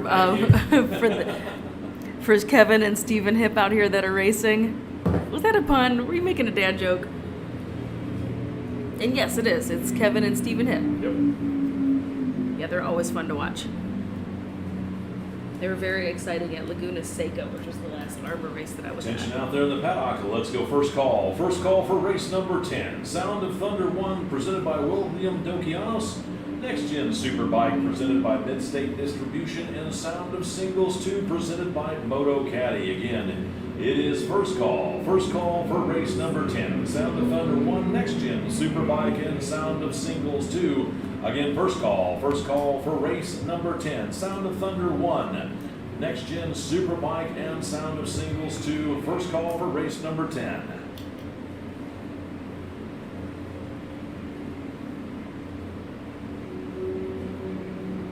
And if you're just now tuning in and you're wondering what this white flag shaking in front of the camera is, that's not just a super appropriately timed white flag. That's actually because these cameras, I climbed up and put them on the roof of the building, and there's a bunch of Barber museum flags that line the entire roof line.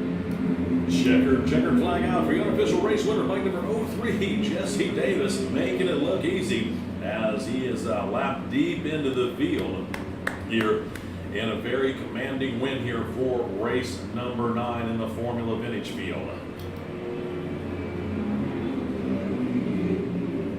Very interesting racing. Now I'm gonna have to go track down this bike. I'm super curious. You need to, and take a bunch of pictures of it and post it out there. It's a work of art. Like I said, it's not your typical, Delta box swing arm, GSXR. It's definitely a different. If anybody's watching, tell Jesse Davis to come up here and come talk to us. Alrighty, race number 9. Everybody's starting to make their way back home here. Want to remind everybody that when we're done racing, we need to make sure that we clear the paddock 2 hours after we're finished. So by 7 o'clock, everybody needs to be packed up and moving on. Again, just a gentle reminder: once you're done racing, it might be good to start breaking your pits down, because once the checkered flag flies on the final race, we have 2 hours to be able to clear the paddock. Also want to remind everybody that when your racing is done for the day, or racing is done for this weekend, please don't forget to turn in your rental transponder. Again, once the racing is done, or once your racing is done for the weekend, please don't forget to turn in your rental transponder. So it looks like Jesse Davis taking the unofficial win with 1V, Kevin Rammer coming home in second, and 9:49 Keith Powell rounding out your top 3.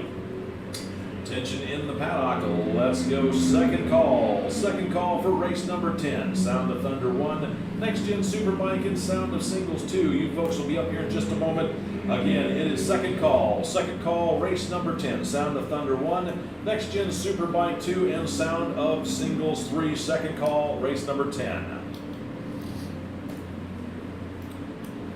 Also want to put out there, the AHRMA merchandise booth will be open for just about another half an hour, about another 30 minutes. It's not too late to get yourself down there and get yourself a 2021 t-shirt or commemorative t-shirt here from the event this weekend. Plus, I was told that there are still several people who pre-bought their t-shirts for the event that have not picked them up.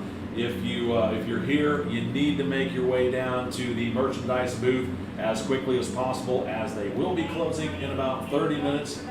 Again, the merchandise booth will be closing in 30 minutes, so it's not too late to get down there and still get yourself a 2021 AHRMA t-shirt or a commemorative t-shirt from the event this week. And for those who pre-bought their t-shirts, if you haven't picked them up, you need to do so within the next 30 minutes. Again, AHRMA merchandise booth closing here in 30 minutes. CJ, if you ask the internet shall provide. I put it out there that I was curious about this bike. Yeah. Ricky Pearson replied, his dad built the original one, Jesse Davis' bike, built the original one that Kevin Schwantz raced. So very cool. Thanks for the pro tip, Mr. Ricky Pearson. And then another comment in here that was great was from Mr. Hunter Longshore, who normally races with them. And he said he would be here racing with them if he wasn't a new dad who is staying home right now. So thanks for watching, Hunter. We appreciate you.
Alrighty, so what's going on next out here? Let's take a little gander. Race number 10, this is Sound of Thunder. Yep, Next Gen Superbike and Sound of Singles too.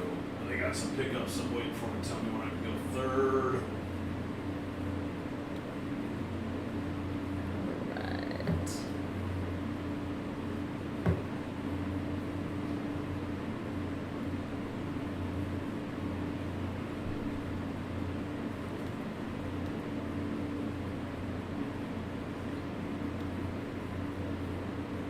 Alright. But thanks everybody for tuning in. We appreciate you. We've got a whole bunch of folks that are on right now with great comments, providing a little background information, which I We've got love. everything moved around out there, equipment taken care of. Let's go third call. Third and final call for race number 10. Sound of Thunder 1 presented by William Dokianos. Track down Next Gen these Superbike graphics. There we presented go. by Midstate Distribution, and Sound of Singles 2 presented by Moto Caddy. You folks are up right now. If you want to bring them on up, we'll send you on out. Again, it is third call, third and final call for race number 10. Sound of Thunder 1, Next Gen Superbike, and Sound of Singles 2. Again, you guys are up right now. Alrighty. And this is what's Looking going out on for race number 10. The Sound of Thunder 1, sponsored by William Dokianos. He wishes to thank all the volunteers. We are fortunate to be able to enjoy AHRMA. This is some of the biggest and fastest bikes in AHRMA road racing with the Sound of Thunder 1. It's open or unlimited displacement, 4-stroke singles, twins, and triples. Also open to AHRMA's 2-stroke bikes and even rotary engines. The Next Gen Superbike, sponsored by Midstate Distribution and Ned Heidel. AHRMA's mission with this class is to recreate and preserve the look and feel of the popular era of U.S. superbike racing. These machines based on production machinery available on the dealer's showroom floor. These motorcycles were modified within a set of rules that kept the machines looking relatively stock, but allowed a dramatic increase in their performance. Bikes that you're going to see out there from the mid-'80s to early '90s production machines taken from the showroom and modified into race bikes. Twin-cylinder bikes up to 1,000 cc's and 4-cylinder bikes up to 750 cc. Models from Honda, Kawasaki, Suzuki, and Yamaha are represented. This is an era when riders like Fred Merkel, Bubba Shobran, and Wayne Rainey ruled in the U.S. Then the sound of singles, too, sponsored by Frick and Starpoli from Moto Caddy. That's Ron Starpoli and David Frick.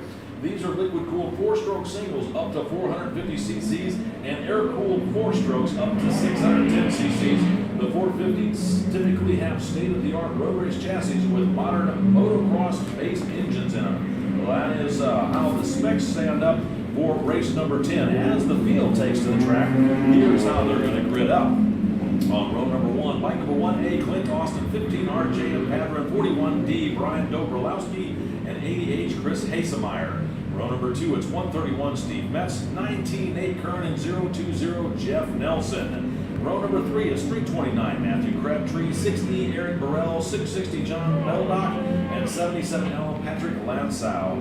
Row number 4, it's 96D, David Schaefer, 457, Robert Olivia, and 222R, Jeff Graham. Row number 5, it's 60X, Rob Wines, 399, Ben Baker, 307, Andrew Johnson, and 21M, John Mulcahy. Row number 6, it's 9X, Kevin Calloway, 477, Ahmet Akaden, and 189, John Deucer. Row number 7, it's going to be 347, Jerry Pellegrino, 46, Bob Robbins, 21, Pat Wilkening, and 61K, Kyle Anderson. Row number 8, it's 175, Matthew Canava, and bike number 491, Brian Surtees. For the Next Gen Superbike field, back on row number 10, it's going to be 35R, Scott Billings, 919, Jim Baker, 14, Brian Larraborough, and 204, Patrick Patriola. Row number 11 is 576, Christian Jensen, 34R, Rodney Menke, and bike number 10P, Michael Platt.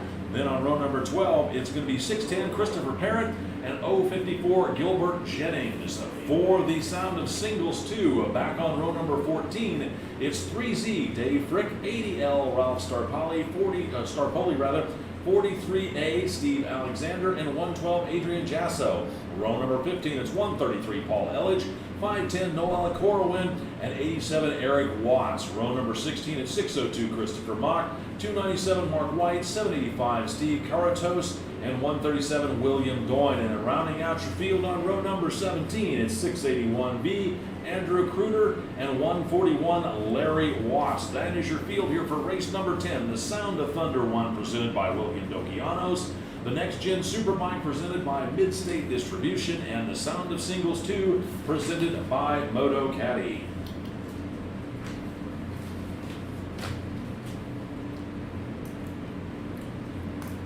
Alrighty. Race number 10, again out of a big 16 race day. Tons of racing action out here. Woo! It's just been, Jay, it has been very rowdy for these past 2 days. This has been a lot of racing. This is a lot of information going on here. Over 600 registered racers each day. Super crazy. Definitely the biggest grids I've ever worked and I've ever seen. I don't know about you, but this is pretty huge, just to show you how everybody wants to come to the Barber Finish Festival. This is totally jewel in the crown for the AHRMA Race Series for sure. This is a very special event. Now let's go check out race number 10. It's definitely been a while since I've seen grids this size, for sure. I've been racing in some of the big year-end events like this. We've had up to 4 wave starts before, but that has been decades ago. I'm not that old, Jay. As the green flag waves, looks like bike number 88, Chris Hasemeyer getting the jump on the field for the Sound of Thunder 1, leading them down in through turn number 1. Clint Austin, Steve Metz, Nate Kern's in there too. Those guys are all real fast. Looking back up to the start-finish line, Next Gen Superbikes on wave 2, now cleanly away as they rocket down that front straightaway. Then it's going to be the Sound of Singles 2. Waiting for them to come into play as race leaders. Bike number 88, Chris Hasemeyer, leading the field over through the braking zone, turn number 6, Charlotte's Web, and everybody's starting to go single file as looks like Hasemeyer gets passed by another rider. So again, a 2-bike breakaway as the rest of the field gets up to speed as the Sound of Thunder 1 tries to figure out who's going to lead and who's going to follow there. Mid-pack as they're over the crest of the hill down towards turn number 8. Then Sound of Singles 2, that field cleanly away down into turn number 1. We'll get the full running order from just a moment when they complete lap number 1.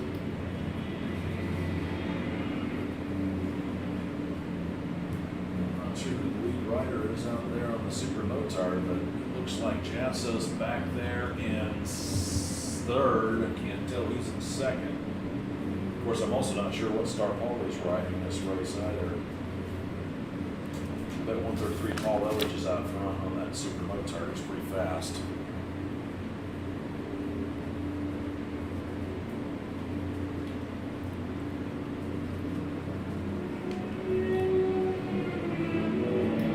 Across the line out front, it is 1D, Brian Dobrowski, 9T, Nate Kern, then 133 Steve Metz. Then bike number 88, Chris Hasemeyer, back there in fourth, and 660, John Beldock, rounding out your top 5. So Dobrowski leading with Nate Kern definitely stalking him at 131. Steve Metz right there behind him.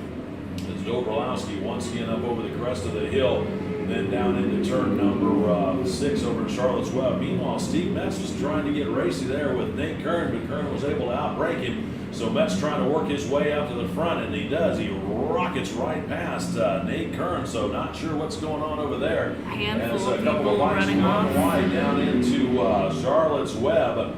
As the bikers having to take a little bit of evasive action as one rider down going to pick up his bike right now as things got a little crazy over into turn number 5.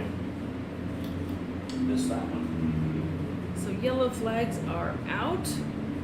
They're gonna get those folks all cleaned up and out of that zone, so everyone is safe. It looked like everybody popped back up. I think someone just might have slid out down there. That Yeah. Charlotte's Web, that corner's tricky. You can't override yourself. Kenny Roberts said, ride the fast corners fast and the slow corners slow. I mean, that's good advice from Kenny. Yeah.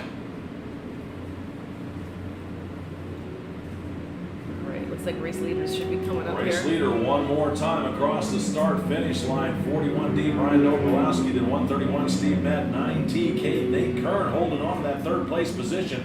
But he's got 77L Patrick Lansu and bike number 88 Chris Hasemeyer starting to breathe down his neck. Starting to shape up to be a three-way battle for that third step of the podium. 660 John Beldock still back there in 6th. 222 R Jeff Graham back there in 7th. 1A Clint Austin in 8th. 329 Matthew Crabtree back there in 9th, and 189 John Deucer rounding out your top 10 as Brian Dobrowski showing the fast way around the track at 131. Steve Metz trying to reel him in while bike number 19 Nate Kern has his hands full with a challenge back there for that third place podium step. Great little battle out there just passing start-finish line right now.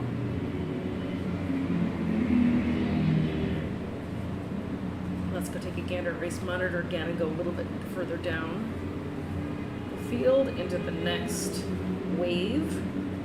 There we go. So there's the next gen Superbike folks, next gen Superbike folks.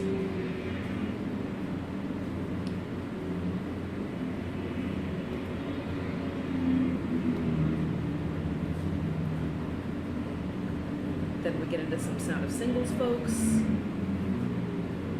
Looks like Star Poli is in 1 for Sound of Singles. Not surprising. Not surprising. Dobrowski out there holding on to the lead, but Steve Metz definitely stalking, and then moves 77 Patrick Lansu up into that third step of the podium with bike number 19 Nate Kern dropping back in position, and bike number 88 Chris Hasemeyer still holding on to that, rounding out your top 5. Looking back towards turn number 4, it should be Dobrowski. Here he comes with bike number 131. Steve Metz still trying to chip away at his lead.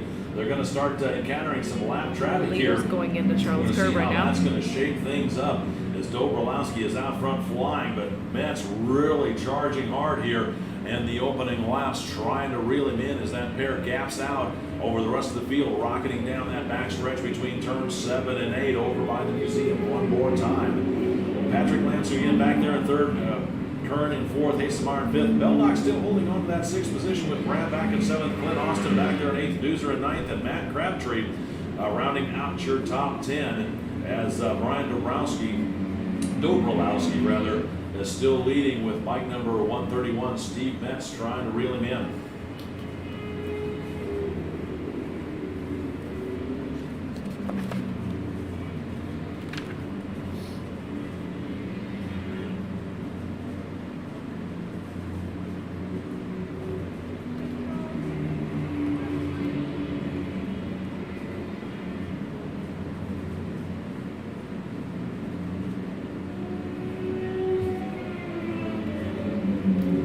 Race leader, bike number 41D, Brian Dobrowski, seeing the halfway flags, letting him know he's got 4 done and 4 left to go. He managed to use that traffic to get himself a little bit of breathing room that time, as a couple of lap riders between him and Steve Metz, as Metz was back about 15-20 bike lengths here on that lap. And then 77L, Patrick Lansu with bike number 9T. Nate Kern trying to reel him in as Dobrowski wants to get over the crest of the hill into 5 down in the braking zone. Then Metz gets around those lapped riders, and it's going to be Patrick Lansu trying to reel in Metz. As again, the lap traffic definitely starting to become a factor here as the field is spreading out, and the leaders working their way into the back markers here at the halfway point of this race. Yeah, the disparity in power between those bikes sometimes gets a little nail biting when they run right up on each other. It always makes me a little nervous. I didn't know that they would put sound. Yeah, I'll keep my mouth shut. I'm not the race director. I'm not the person who puts it together.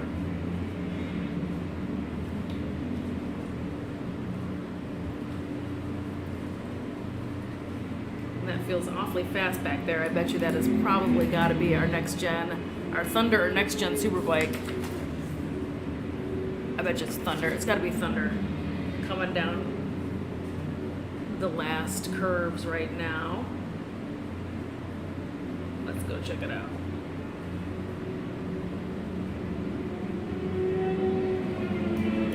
Race leader one more time. Dobrowski still leading Metz with Patrick Lansu right there again within striking distance with bike number 19, Nate Kern. Back a little bit further. And 80H, Chris Hasemeyer still rounding out your top 5. So Dobrowski really turning it up here in the second half of the race. Steve Metz managing to match it as he's not been able to close in. Still a good 15 to 20 bike lengths between those two as they dive down in the braking zone. And bike number 77L, Patrick Lansu, back about that same distance off of Metz. As looks like Lansu runs it a little wide over out of turn number 6 over into 7, drops a few positions back, or a few more bike lengths back, but still solidly back there in third as Dobrowski continues to show the field the fast way around here as he's working his way over through the museum's turn right now. See again how traffic is going to play into this factor as we're past the halfway. So if something should happen, it would be a completed race.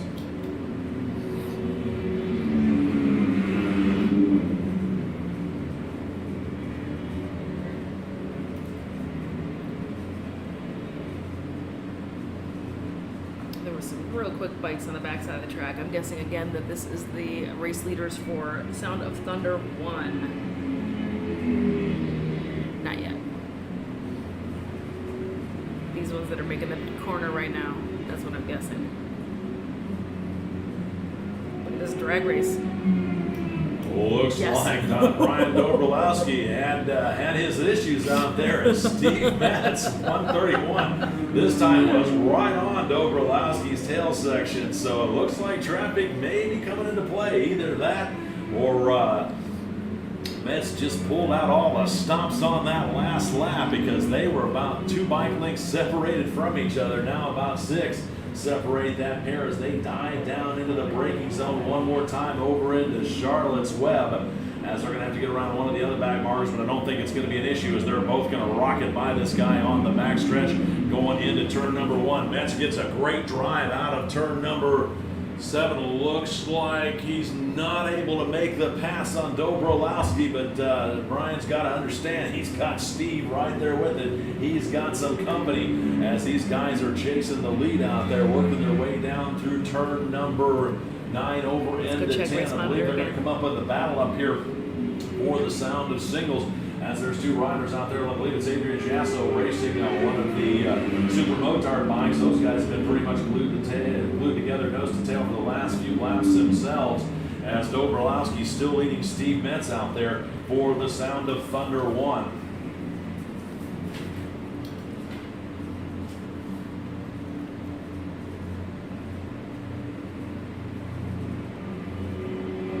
Here comes your race leaders. White flag out for Dobrowski and Metz, letting them know they've got one more lap to go. Then it's going to be 77L Patrick Lansu. Attention to the paddock. Let's go first call. Race number 11, Vintage Superbike Heavyweight Formula 750 and Vintage Superbike Lightweight and 350 Sportsman. You folks will be up in just a moment. Again, it's first call. First call for race number 11, Vintage Superbike Heavyweight Formula 750, Vintage Superbike These are Lightweight and your 350 Thunder Sportsman. race leaders First call going for race into number Charlotte's 11. Web.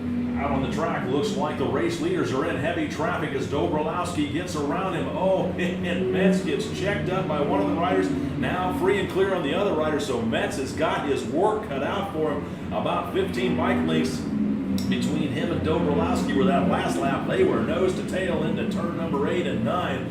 So we'll see what Metz has got up his sleeves as he tries to work his way and catch back up to Dobrowski as they're out of turn number 9 here, back down that little short chute over to turn number 10, waiting for him to come back into view here in just a moment as Metz is charging hard as they come out of 11 over into 12. Metz definitely within striking distance, about 6 bike lengths adrift of Dobrowski as they dive over through turn number 14 up over the hill over there to 14 and into 15. Waiting to see who it's going to be when they come back around on the front straightaway here in just a moment. I believe they've got free track, no traffic between them. As the race leaders here one more time out of turn number 17 at the line, it's going to be 41T Brian Dobrowski just nipping 131. Steve Metz, then it's going to be bike number 77L Patrick Lansu taking the unofficial third out there. That was a heck of a race. That was a heck of a race. That was a nail biter.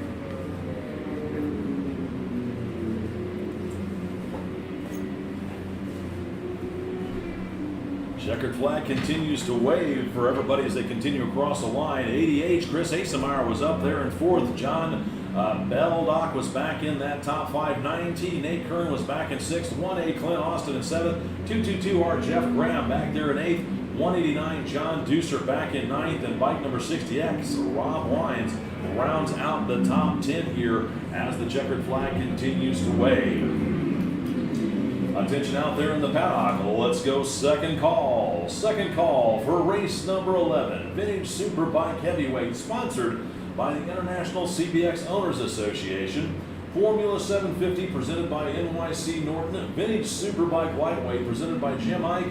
And Sportsman 350 sponsored by Toad Town Racing. You guys are up here in just a moment. It is second call.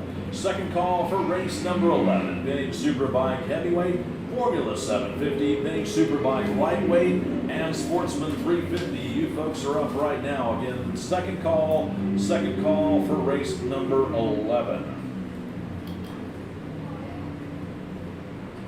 Announced to control. Looking for 020, Jeff Nelson is a back-to-back. Oh, copy that, I must have missed it.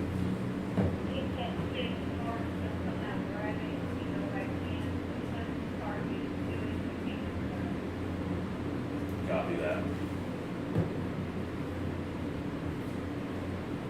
Looking on back down through the grids on this one from 11th on down, it was 329 Matthew Crabtree, 12th was 60 Eric Burrell, 13th was 175 Matthew Canava, 14th was 457. They just switched it off for me, so I missed that one as they moved on to the next race, but still holding on to pick up a bike out there.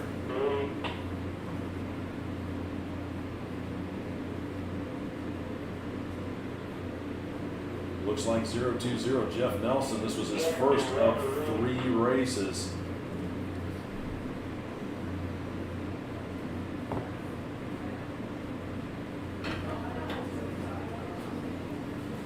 Alrighty. Charlotte's Web. Oh yeah, the couple little bikes that ran off earlier. So let's get back to it. Race number 10. is just done, so we are now at race 11, Vintage Superbike Heavyweight, sponsored by International CBX Owners Association, Formula 750, sponsored by NYC Norton, Vintage Superbike Lightweight, sponsored by Jim Ike, and Sportsman 350, sponsored by Toadtown Racing. Attention out there in the paddock. Let's go third and final call for our next race. Race number 11, Vintage Superbike Heavyweight, Formula 750, Vintage Superbike Lightweight, and Sportsman 350. You guys are up right now. Again, it is third and final call for race number 11. Again, third and final call, race number 11. And for the Vintage Superbike Heavyweight, sponsored by the International CBX Owners Association. The International CBX Owners Association is the oldest Honda CBX club, and it's noteworthy that it is a single model motorcycle club, the Honda CBX 6-cylinder motorcycle, which was only produced for 4 years and still has a popular following. A variety of machines up through the 1982 model year based on showroom stock bikes can be seen in this class. Race prep 4-cylinder Japanese bikes in the 900 to 1000 cc range are typically represented out here. Unlimited displacement pushrod triples such as Triumph Trident and BSA Rockets are also legal for this class, as are unlimited displacement twins, which include BMW, Moto Guzzi, and Harley Davidson. Even the 6-cylinder Honda CBX can be seen in this class. For the Formula 750, sponsored by NYC Norton. NYC Norton specializes in Norton Commando restorations, the fabrication of complete sealy-framed racing and performance street motorcycles, and bringing life to pedigree specials and customized motorcycles built around a multitude of engines and chassis combinations. They feature complete classic Norton motorcycles, restorations, upgrades, and custom builds, motor work, reliability modifications, and high-performance tuning. The machines that you'll see in this class is for 72 and earlier 600 to 750cc 4-stroke machines up to 4 cylinders. They must be representative race bikes of the era with fairings and low clip-on style handlebars. Disc brakes and upgraded aftermarket frames are allowed. BSA, Triumph, Norton, Honda, Yamaha, Ducati, and B&W are all represented in this class. For the Vintage Superbike Lightweight field, sponsored by Jim Ike, this is a variety of machines up through the 1980 Model 2 year based on showroom stock bikes. Overhead cam singles, including Yamaha's TT500s and Honda Ascots, are typically represented out there. Overhead cam twins to 470cc's and pushrod twins to 650cc's are also seen. 4-cylinder bikes, including Honda CB350 and 400, with a maximum of 400cc displacements, can also be legal for this class. The Sportsman 350, sponsored by Toadtown Racing. With over 30 years of experience, Toadtown Racing's Gary Swan is the go-to guy for British and Honda twin race bikes for both dirt track, and road racing. Services include engine building, race prep fabrication, and more. Products available from Toadtown include race quality pistons, ignitions, bodywork, bike stands, and more. Visit them in the pits or look for bike number 59. For the 350 Sportsman class, these are 1972 and earlier street bike-based 4-stroke machines. No fairings, drum brakes are required, and this field is normally dominated by the overhead cam Honda CB350s. As the riders take to the track, here's how they're going to grid up out there. Row number 1, bike number 1R, Dennis Parrish, 117, David Crussell, and 03, Jesse Davis, and 092, Alexander Cook. Row number 2, it's 045, Curtis Adams, 118, William Brennan, 31, Martin Jarusik. Then row number 3, it's W13, Warren Wilson, and 237, Matt Esterline. For the Formula 750 field, it's 1D, Mark Morrow, 17, Kenny Cummings, 77D, Dan Sokolovich, and bike number 114, Trip Nobles. Row number 6 is bike number 20, Brad Phillips, 731, Stan Keys, and 5S, Martin Morrison. Then 808, Michael Wilson. And row number 9, it's 1Z, Matthew Joy, 864, John Rickard, 51P, Jim Ike, and 819, Lance Yeager. And then row number 10, it's 020, Jeff Nelson, and 426, Clint Coolin rather. And of note, this is the second of 3 back-to-backs that Jeff Nelson is running today. For the Sportsman 350 on row number 12, it's 69M, David Miller, 1P, Eric Cook, C85, Simon Brown, and 31X, Stephen Hipp. Row number 13, it's bike number 33, Kevin Hipp, 072, Michael Murray, and 132, Greg Potter. Row number 14, it's 76U, Luke Sayer, 88P, Jason Prang, 97R, Ken DeBelek, and bike number 050, Zika Perez. Row number 15 is 334, Scott Turner, and 32X, David Feldpel, with 961, Stephen Miller. Then row number 16, rounding out your field is 777, Joseph Wright. That is your field here for race number 11. Also want to put out there, last call for AHRMA merchandise. These guys are closing up here very, very shortly. Again, last call for AHRMA merchandise. And it looks like Curtis Adams was out there, chose to not participate in the sighting or warm-up lap. He perhaps is in BPM, which David Stark taught me stands for bike preservation mode. Yeah. Or RPM, racer preservation mode. Or he might just not have heard me. Or he might have been ignoring you. Yeah, it's a chance that he didn't hear me. Which I don't know how with my voice, but a lot of people say, we can't hear you, Jay. Well, it's very loud out there with all the engines. She's starting with my wife. Love you, honey. I was gonna say, don't smart mouth your wife. This is on the internet. This is I know, forever. I know.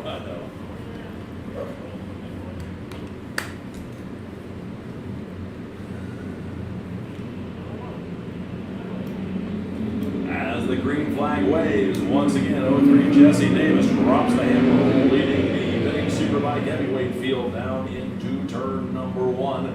Looking back up through the front straightaway here, waiting for the second wave.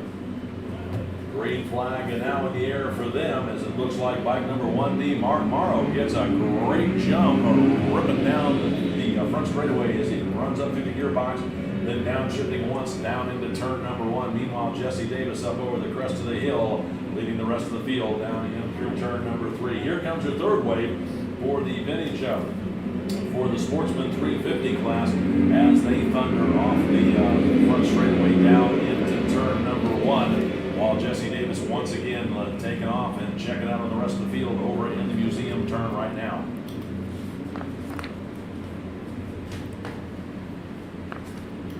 Attention out there in the paddock. Want to remind everybody that once you're done racing for the day, please don't forget to turn in your rental transponders. Also, please take your empty race fuel cans with you. Do not put them by the trash can. Do not put them in the trash can. The track is fining the club for every empty fuel can that is left on the premises. So please make sure you take your empty fuel cans with you and dispose of them properly. Again, please don't leave your empty fuel cans by the trash can. Please don't try and hide them in the trash can. The club will get charged for empty fuel cans. The track does do that because it's considered as hazardous material here in Alabama, and it has to have special permits to dispose of. So please make sure you take your empty fuel cans with you, and also please make sure that you turn in your rental transponders when you're done racing at the end of the day. Out front, it's bike number 03, Jesse Davis, being chased down by 45 Curtis Adams and 114 Trip Nobles. Then it's going to be bike number 1D, Mark Morrow, and bike number 1R, Dennis Parrish. That rounds out your top 5. So Jesse Davis is in the Vintage Superbike Heavyweight. Curtis Adams running second, Vintage Heavyweight Superbike 114 Trip Nobles, leading for the Formula 750. Then bike number 1D, Mark Morrow, the second there in the 750, and 1R, Dennis Parrish, rounding out your top 3 for the Vintage Superbike Heavyweight with bike number 77Z, Dan Sloklovich. He's holding on to that third place position for the Formula 750. So the top of the screen right now is your race leader, which is Jesse Davis aboard the Yamaha.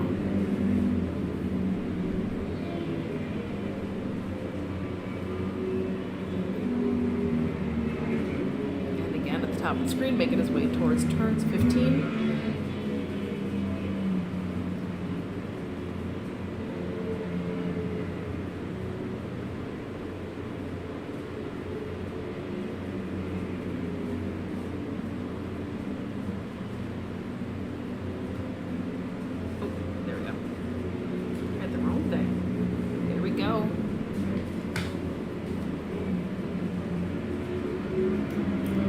Davis across the start-finish line one more time. This time 045, Curtis Adams right there, keeping him honest and definitely working the draft on him. as those two rocket across the start-finish line. Then it looks like it's going to be bike number 114, Trip Nobles, leading for the Formula 750 field. He's got almost a full front straightaway lead on second place rider, bike number 1D, Mark Morrow, who was, Mark was nice enough to play his cornet this morning for us with the national anthem. So he's out there racing, holding second in class for the Formula 750 field.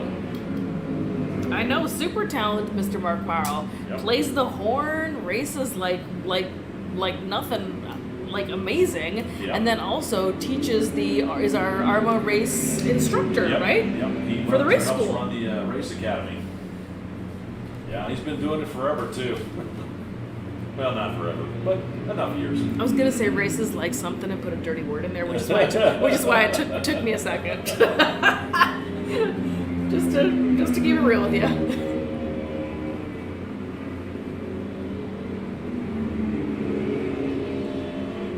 But no, very fast. Somebody's having some sort of mechanical coming out of.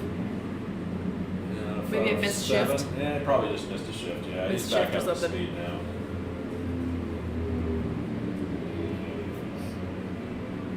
Yeah, but very impressive. I really enjoy watching Mark Morrow. He definitely has a wealth of knowledge that he certainly tries to pass along to all the students in the racing class. Out on the track, bike number 03, Jesse Davis still holding on the lead, but 045, Curtis Adams right there, been stalking him through most of this race as they're going to come up on white flag next time by. Then looking back up towards turn number 17, here comes your third place overall. It's going to be 114, Trip Nobles. He's leading for the Formula 750 class. Then it's going to be bike number 1D, Mark Morrow, out of turn number 17 himself onto the front straightaway. He's running second in class for the Formula 750. As again, the starter has green and white flags in hand to let the race leader, bike number 3, Jesse Davis, know he'll hit halfway the next time by.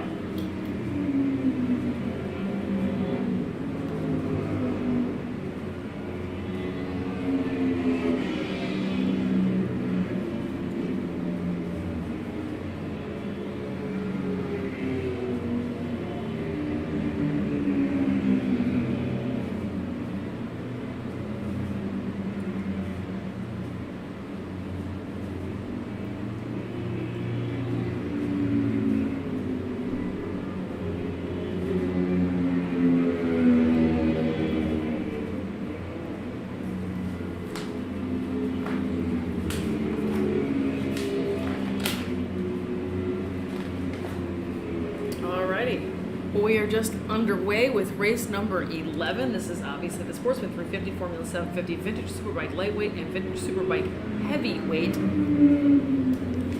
classes. Halfway flags out for your race leader, 03, Jesse Davis, with 045, Curtis Adams, just about 6 bike lengths adrift of them as they cross the start-finish line. Going to have to work their way around some lap traffic. So now that we're halfway, a lot of racers will just, kind of take it easy in that first half, and then when they see the halfway flags, they really start to get serious and turn it up. We're going to see what's going to happen as Jesse Davis still holding on to the lead, while Curtis Adams definitely closes in on Davis within about 2 bike lengths, but runs just a little bit too deep through Right Charlotte's there. Web, and that gives Davis a little bit of breathing room as he gaps it out to about 6, now 8 bike lengths as they rocket up over the crest of the hill out of turn number 7.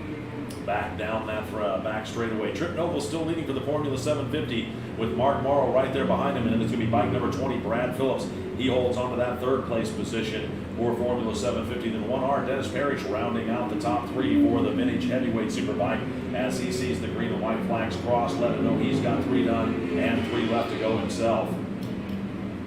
819's off somewhere on the back section. 819 machine just pulled off.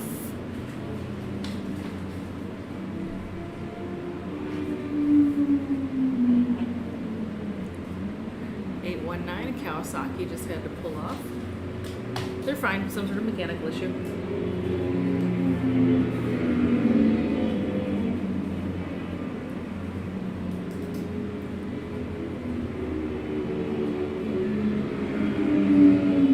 Race leaders just cross start finish. Race leaders, bike number 03, Jesse Davis still leads Curtis Adams, 045 there, as they have all seen halfway. So whatever happens, this race would be official. Waiting for them to come into view here. Looks like, again, they're going to have to be navigating their way around some of the slower bikes as they work their way up through some. Actually, it was Curtis Davis makes the move. He uses a slower rider to his advantage on that last lap. So as they came out of turn number 4 up into the back straightaway here through 5 and 6, Davis, or rather Curtis Adams, was leading. So it's Jesse Davis now, his turn to try and figure out how to get back around Adams, as Adams gets a great drive out of 7 and leads Davis over through turns number 8 and 9. Again, they are going to come up on another pack of slower riders, so we're going to see if Davis is going to be able to use it to his advantage and get back in the lead, or if Curtis Adams is going to be able to take advantage of it as they're out of turn number 9 over through turn number 10, waiting for him to come back into view here in just a moment. Adams still leading Davis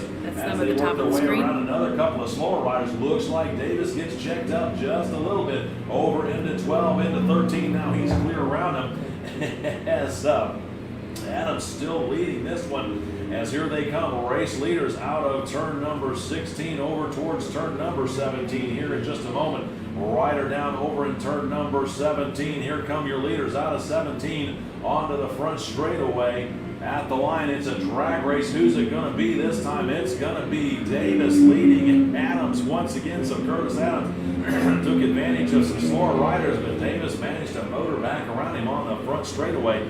As the laps continue to click down here, it looks like race white flag should come out this next time by. So Jesse Davis knows he's got some company with Curtis Adams right there behind him as they're working their way out of turns number 3 and 4 up over the crest of the hill down into 5 and 6. Davis still leading, but Adams right there pushing hard, try to work around the outside of Davis, but can't make that line work. Davis gets a good drive out of 5 over through 6 and 7, gaps out by about 6 to 8 bike lengths over Davis, or Adams rather, as they rocket down that back straightaway one more time.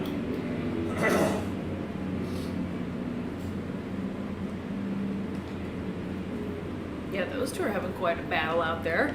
They are nose to tail going around this whole track. I wonder if he's just laying in wait, if he's just setting a trap. Yeah, he's conserving his energy. Exactly. Waiting to pounce.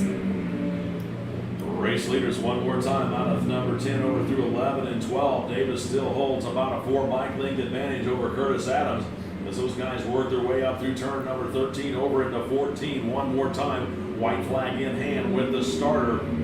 Waiting to wave it for either Davis or Adams, whichever one's going to come out of turn number 17 first, as they're still working their way through the back section of the course as we look up the hill towards turn number 17, waiting for them to come into view.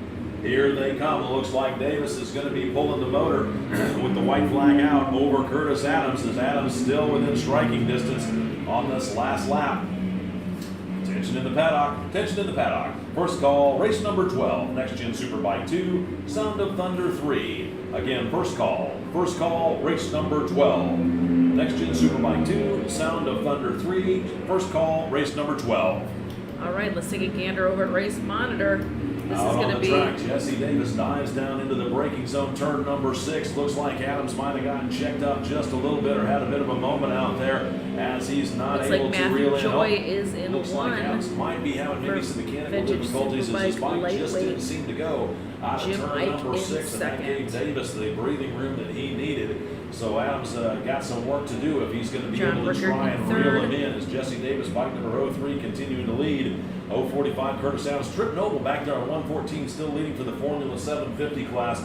Out front at bike number 1D, Mark Morrow, and then bike number 20, Brad Phillips, still rounding out your top 3 for the Formula 750, as Jesse Davis has to pick his way through a pack of lapped riders over here on this final last lap, up over the crest of the hill, down into turn number 13, 14, and 15. Adams then has to work his way around some of that lap traffic as they're through the final turns here of this last lap of race number 11. Hey, Randy Hoffman, tuning in. How are you? I hope you're doing well, my friend. Hope to see you at an AHRMA race soon. Race leaders out of turn number 17. Checkered flag in hand for bike number 03 rather. Jesse Davis, then 045 Curtis Adams taking home the unofficial second. Then it looks like it's going to be bike number 114, Trip Nobles, taking the unofficial win out there for the Formula 750 field. You got somebody who wanted to join us? Hey guys, come on in. So I had some friends stop by the booth. Andrea Blake and Paul Guller from the sidecar class coming in to say hi. Hi guys. Hi guys. Say hello to the internet. Welcome to our office. So these are pals of mine and AHRMA who race in the sidecar class. As the How's checker flag waves out on there, let's go. Sweaty is what she Let's said, go sweaty. second call. Race number 12. Yeah, we had a blast. You guys had a good time? And Sound of So Thunder great out 3, you there. folks are up Well, right thank you. now. And it is second so much call. fun. Second call, race number 12. Next Gen Superbike 2. This and track Sound of is Thunder amazing, 3, is what folks will Andrea be was up in just a whispering to us. moment. But it's not a And it secret. This second track call. is Second amazing. Gen Superbike 2 and Sound of Thunder 3, presented by John and Candy Sneed. Second call, race number It's a 12. roller coaster. Yeah. Yes, it's a roller coaster all over the place. It's good to see you all. Are you all packed up? You're heading out of here? We're packing one short. Okay. Okay. We What's next told for a you? couple of the grid workers we give them a ride on the sidecar because they want to build a sidecar too. Oh wow! All right, so look at these two spreading the sidecar message out here, trying to make converts over to the sidecar land. Good for you. What's next for you? Where are you guys headed? We want to do Daytona. Heck yeah! In January? Yeah. That's what I said. Florida in January? Get away Yes. from it. Sign me up. Sign me up. Yeah. So hopefully I'll see you guys there. Yeah. Word on the street is that I will be there, but so I hope that's so. yeah, definitely. It's so good to see you guys. Thank you Let me very go much. back ahead and click on back over to this guy so we Alright. can tune in and get ready for the next race. But thank you so much for coming on up here. I'm so sweaty. Okay. You too. Have a nice day. That's what I thought. He said he will. Good to see you. Well, I was. The air conditioning right now. The 3 seconds you were here. Well, congratulations. Thank you. It's fine. Safe travels. Thank you. I'll see you. See you. I'll be at Babcock's in a couple of weeks. I'll give you a holler in Akron. Yes, please let me know when you're there. Yep. Next time, if you're something completely new. Drive carefully, Yeah, guys. yeah. Know your front. I'll see you Drive guys. carefully, guys. All right. Some pals stopping by to visit us, Jay. Yeah. Isn't that nice? Yeah. Announce to control. Jay's like, whatever, lady.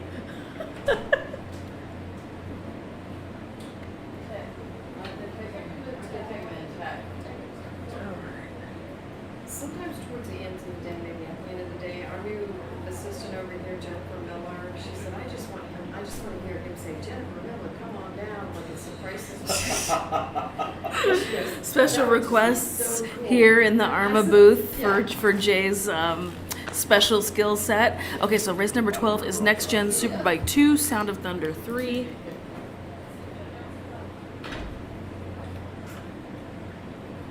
can announce it to return to Oh, yeah. Yeah.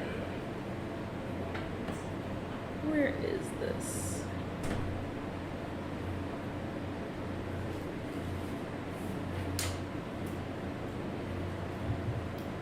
Once again, we're at second call. Second call for race number 12. Next Gen Superbike and the Sound of Thunder 3 presented by John and Candy Sneed. You folks will be up in just a moment. Want to remind everybody, please don't forget to turn in your rental transponders when you're done racing at the end of the day. And please, please take your empty fuel cans with you. Don't leave them by the trash cans. Don't try and hide them in the trash cans. The track will find them, and the club will be charged for their disposal. So again, please make sure you take your empty fuel cans with you and dispose of them properly. I'm being told now we're ready to go third call. Again, it is now third call for race number 12, Next Gen Superbike 2 and the Sound of Thunder 3, sponsored by Candy and John Sneed. If you guys want to bring them on up, we'll send you out here right now. Again, it is third call. Third and final call for Next Gen Superbike 2 and Sound of Thunder 3 presented by Candy and John Sneed. You guys are up right now. Again, it's third call, third and final call for race number 12. For race number 12, Next Gen Superbike 2. This is a new class that was started back in 2017, featuring early 1990s and early 2000s production machines taken from the showroom floor and modified into race bikes. The twin-cylinder bikes up to 1,000 cc from Aprilia or Ducati are represented out there, as are four-cylinder bikes that are 750 cc models from Honda, Kawasaki, Suzuki, and Yamaha. This is the era when riders like Doug Chandler, Ben Bosterman, and Matt Mladen were U.S. champions. For the Sound of Thunder 3, sponsored by Candy and John Sneed, these are the smallest bikes of the three Sound of Thunder classes, comprised of a variety of twin-cylinder bikes, including Harley's XR 1200.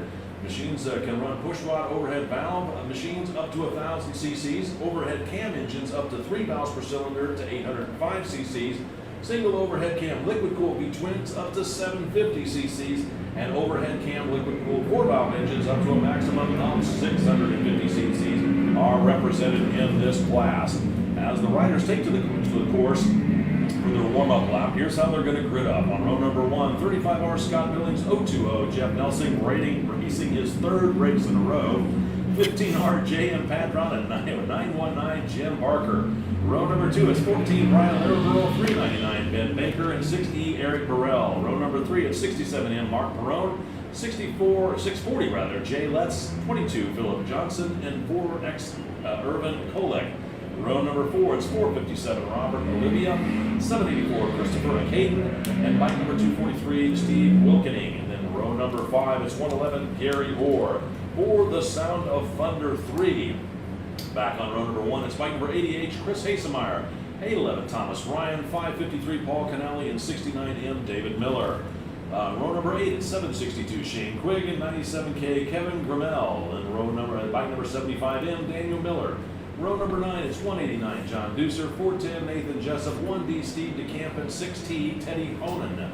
Row number 10, it's bike number 42 in Nick Hargis, 370 Brett Volkerts, and bike number 46 Bob Robbins.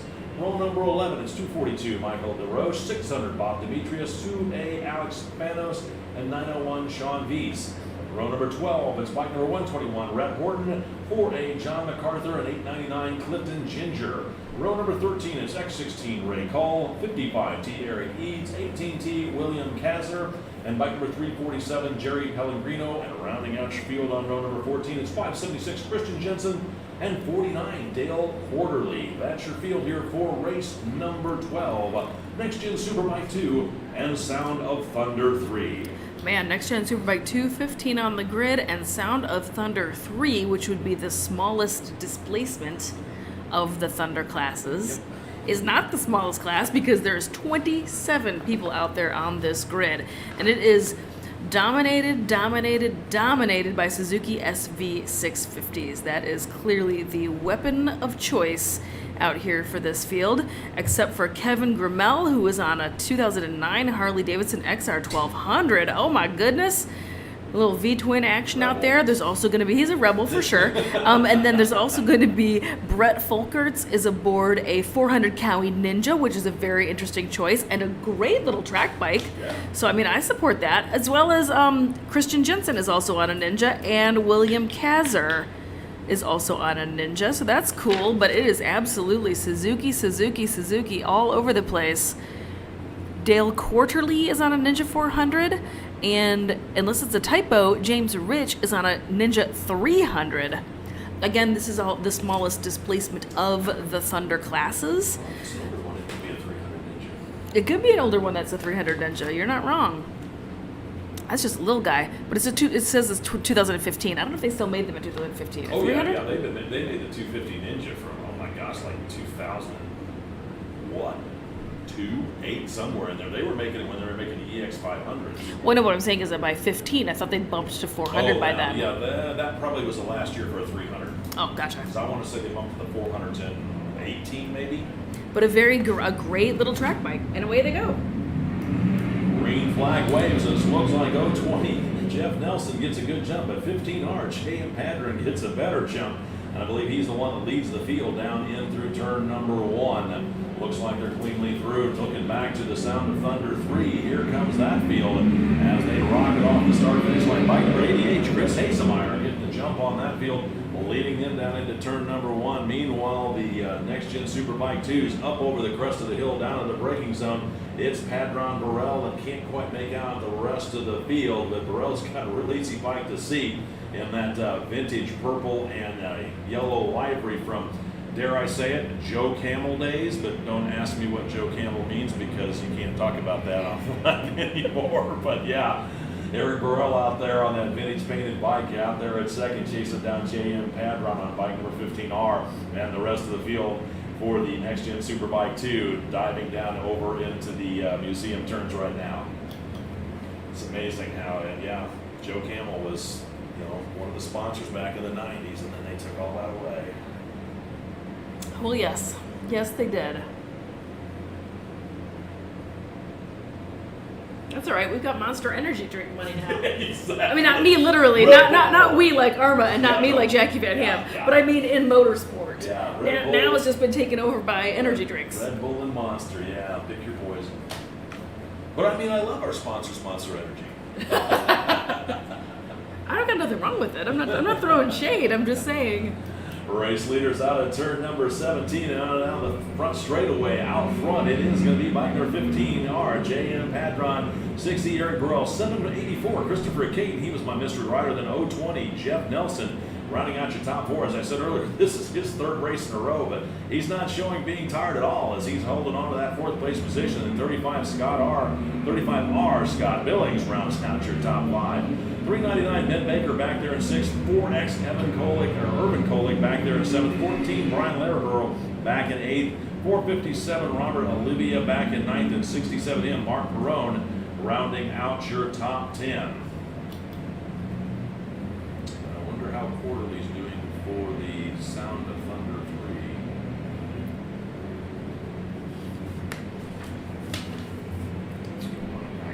3. Quarterly on that Kawasaki Ninja we were discussing earlier.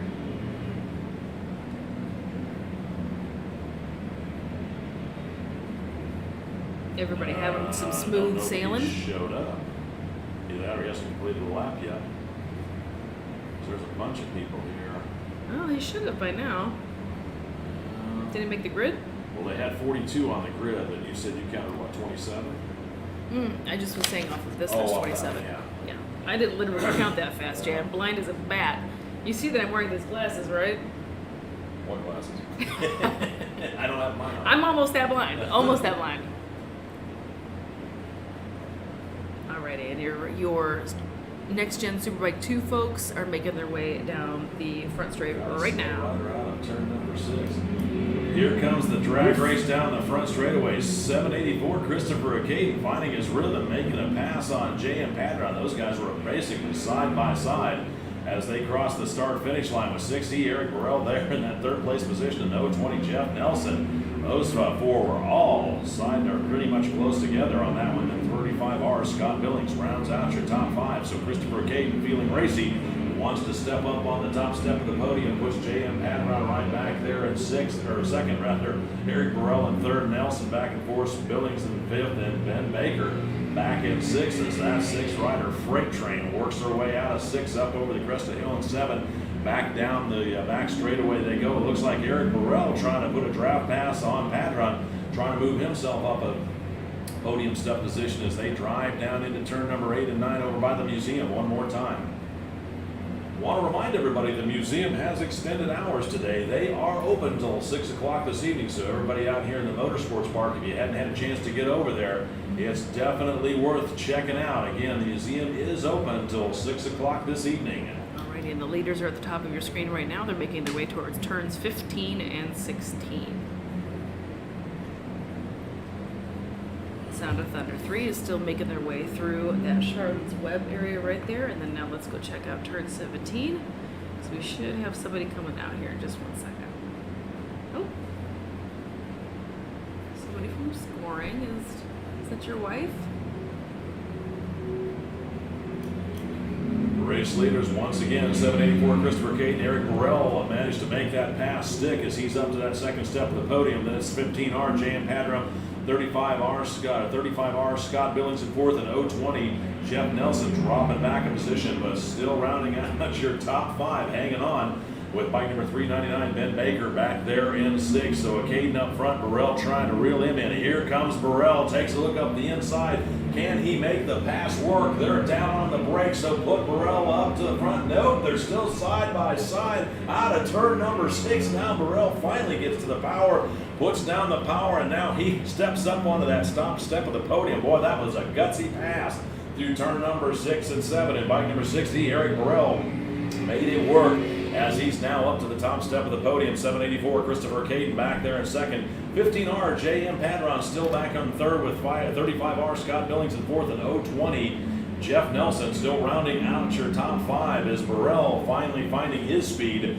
leading the field down through turn number 9 over through that short chute over into turn number 10 as they rocket back up through the top of the hill through 11, 12, and over into number 13 with Burrell being chased down by Caden, then Padron, Billings, and Nelson.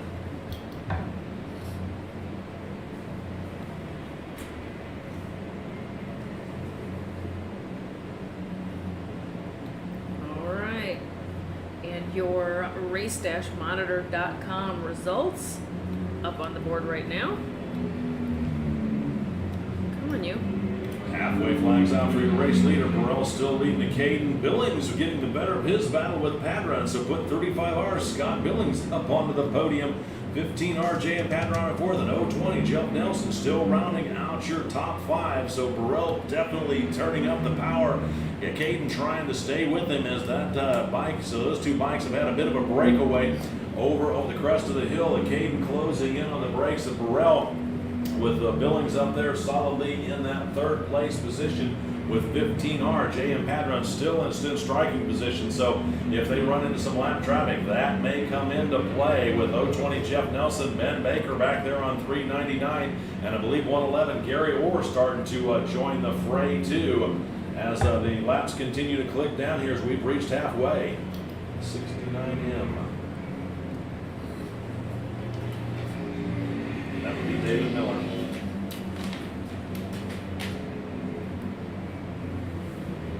So David Miller, I don't have to wait for him. Oh wait, I wouldn't have to wait for him anyway. He was back to back in this one.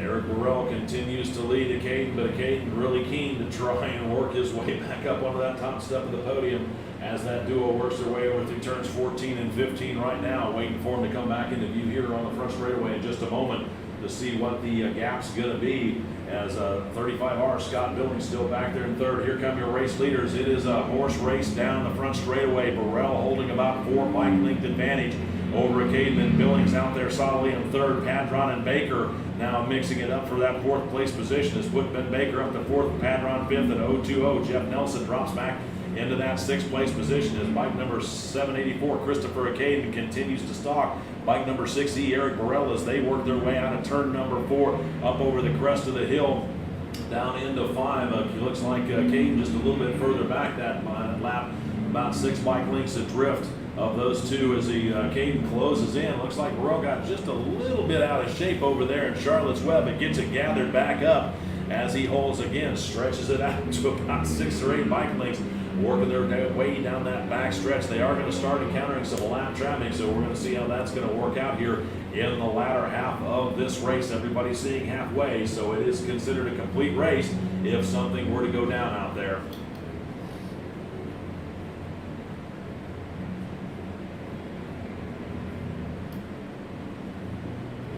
Burrell on 6E looks like he's got a little bit of breathing room. It's over there out of turn number 8, or rather 9 and 10 as he come back up the hill. Not sure if Check the race slower monitor rider was a for also factor in our that Sound or of not. Thunder 3 But Burrell results. holding on to about a 10 to 12 bike length to lead over a Caden as they work their way up through the turns 13 and 14 area. We're going to see here in just a moment if that gap Chris remains the same or if Hasemeyer Caden's able is to your reel it number in, 1 working for their way Sound of down Thunder. that back John straightaway. Here Deucer they in come onto second. the front straightaway. Burrell still Dick holding Miller, about 3. a 15 bike length lead Thomas that Ryan, time. 4. Driving down into turn number 6. Meanwhile, Baker feeling racy himself, starting to reel in Scott Billings. So Billings might have some company out here for that third step of the podium. So a battle for the lead and a battle for third shaping up here as white flag should be coming out next time by with traffic in front of the race leaders.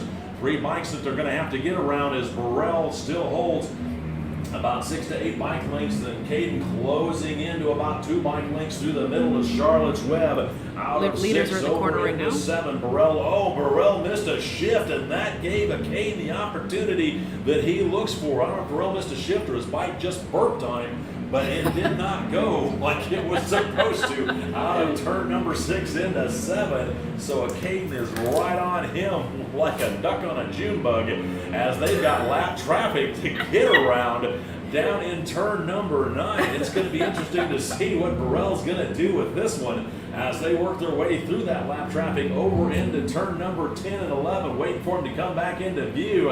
And it looks like Burrell managed to hold on to it and gap it out. So able to redeem himself a little bit, as it looks like Caden might have got checked up a little bit in that traffic. Yes, that duo now free and clear for another couple of turns as they work their way through the back section here of this exciting final, or next to the last lap here in race number 13. I was gonna be so excited if one of Or them was 12 on a rather. Ducati after you busted out Duck on a June bug. Unfortunately, that's not the case. They're both aboard Hondas. White flag out for race leader Burrell, still leading a Caden as they come across the start-finish line. Billings still holding on to the third, with Baker dropping back a little bit with Padron, and here comes Gary Orr joining the mix with 020. Gary Jeff Nelson dropping back a little bit. Attention in the paddock, attention in the paddock. Let's go first call for race number 13, Formula 500, Phillips Island Challenge, Thruxton Cup, and Sportsman 750. You guys will be up in just a moment. Again, it's first call, race number 13, first call, race 13, Formula 500, Phillips Island Challenge, Thruxton Cup, and Sportsman 750. First call for race number 13. Race leaders one more time out of 6 over into 7. This time Eric Burrell gets a good drive, but Caden is still right there with them, about 6 bike lengths adrift, then closing into about 4 as they dive out of sight over through turns number 8 and 9 over by the museum. Meanwhile, 35R Scott Billings still holding on to that third position with 399. Ben Baker back there in 4th as your race leader 6E Eric Burrell out of turn number 9 over to 10, now back up that back straightaway. Looks like Burrell still has a bit of breathing room, gaps out to about 10 or 12 bike lengths as they work their way over through turns number 12 and 13. And Caden looking for some lap traffic to help him out as he's trying to reel in Burrell here on an exciting last lap over through turns number 13 and 14. The leaders go. White flag continues to wave for the rest of the field. Unfortunately, I don't think he's going to luck out and have anybody to block them. So this is going to be And here they come in just a drag moment. race. It's going to be bike number 6E, Eric Burrell, taking the unofficial win over 784, Christopher Caden, and then 35R, Scott Billings, rounding out your top 10 with 15R, JM Padron taking 4th, 399, Ben Baker rounding out your 5th place position in 111, Gary Orr, then bike number 020, Jeff Nelson, and 18, Brian Larabro running 7th and 8th. With the exciting conclusion of this one, let's go second call. Second call for race number 13, Formula 500 presented by Vintage Moto, the Phillips Island Challenge presented by Wilkinson Racing, the Thruxton Cup Challenge presented by NOLA Riding Academy, and the Sportsman 750 presented by MAP Cycle Enterprises. Again, it is second call for race number 13, Formula 500, Phillips Island Challenge, Thruxton Cups Challenge, All right, and your Sportsman official, unofficial 750. results. Second call for race Eric number Burrell 13. in 1, Christopher Acaden 2, Scott Billings 3. And then as we go down the list, what am I looking for here? Sound. So it's going to be Chris Hasemeyer in 1 for Sound of Thunder 3, Dan Miller in 2 for Sound of Thunder, John Deucer in 3rd for Sound of Thunder.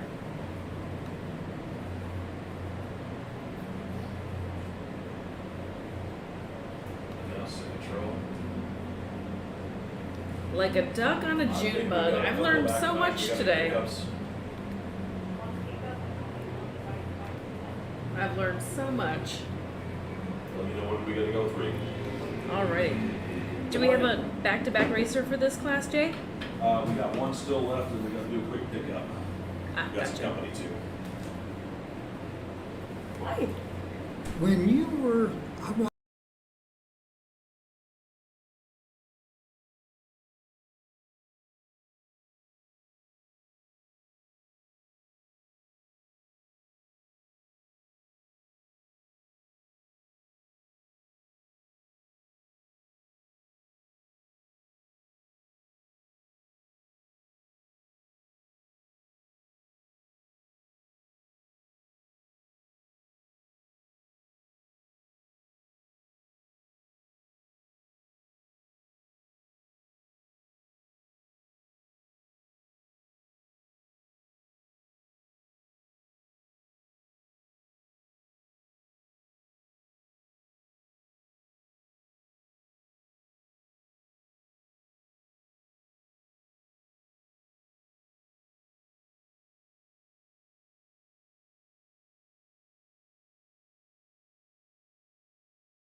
Third and final call for race number 13, Formula 500, Phillips Island Challenge, Thruxton Cup, and the Sportsman 750. Again, you guys are up right now. It's third and final call for race number 13, Formula 500, Phillips Island Challenge, Thruxton Cup, and 750 Sportsman. Third call for race number 13, third call.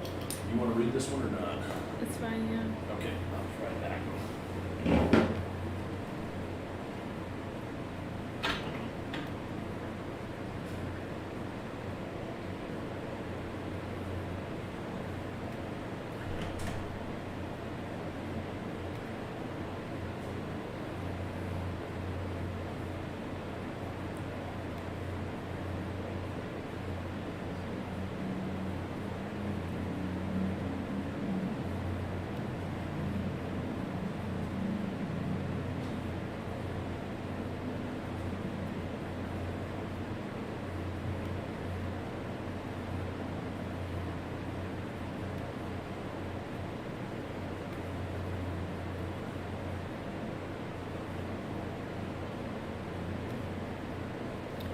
All right, friends, let's see what there is to see here.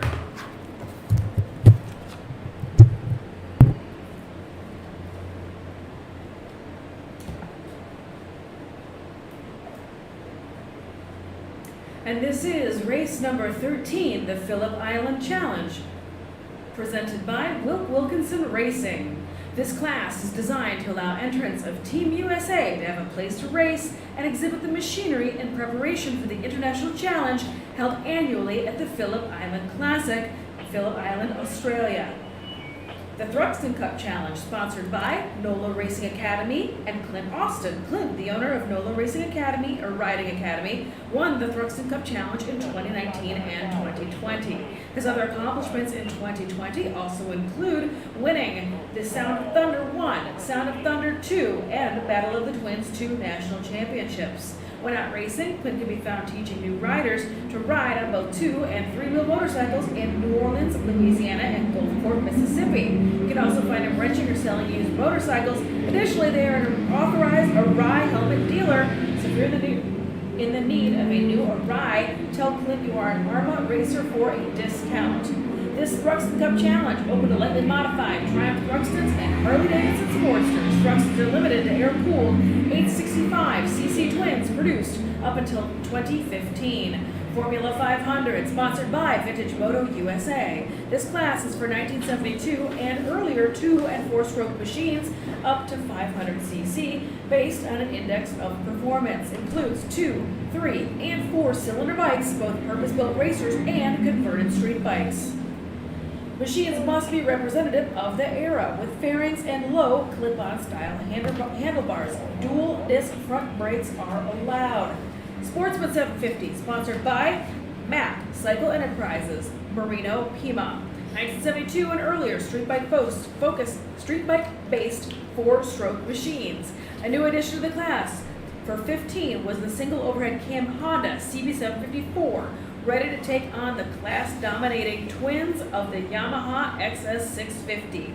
No fairings, but front disc brakes are allowed. Japanese, British, Italian, and German bikes will be on track for this Sportsman 750 class. This is your class number 13 of a 16-race day here at the 16th Annual Barber Vintage Festival, powered by BMW Motorrad. As the riders take to the track for their warm-up lap, here's how they're going to grid up. Row number 1, 77Z, Dan Sokovich. 1D, Mark Morrow. 074, Eric Lukard. And bike number 129R, Ray Hickman. Row number 2, it's 808, Michael Wilson. 5S, Martin Morrison.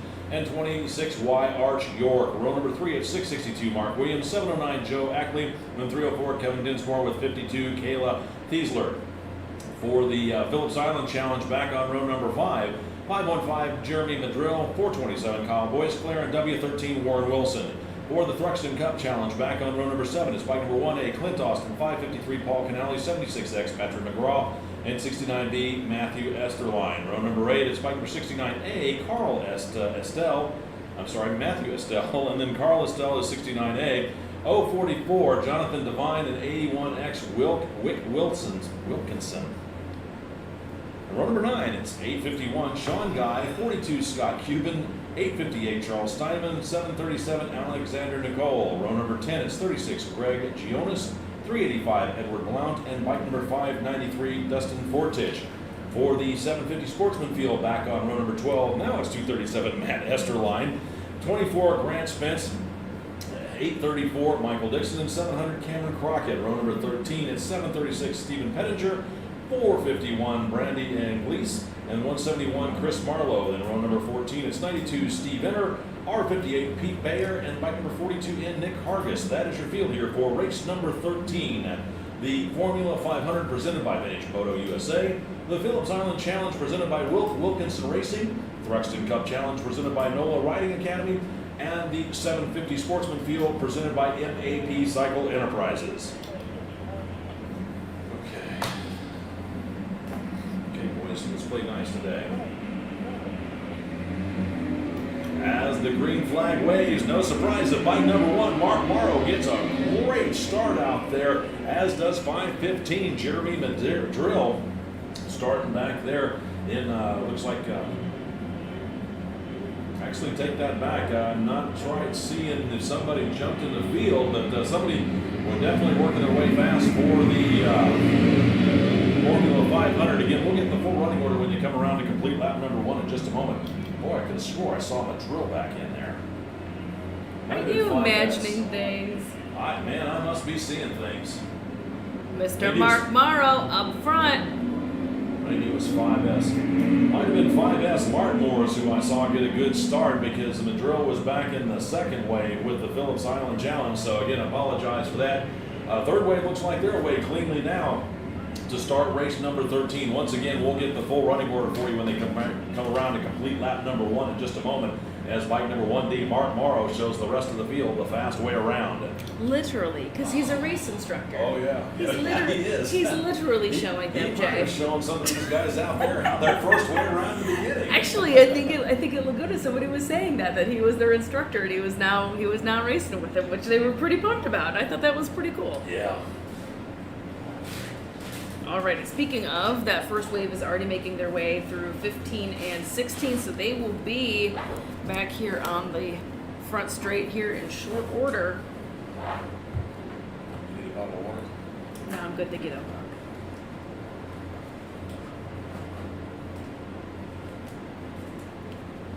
There they come.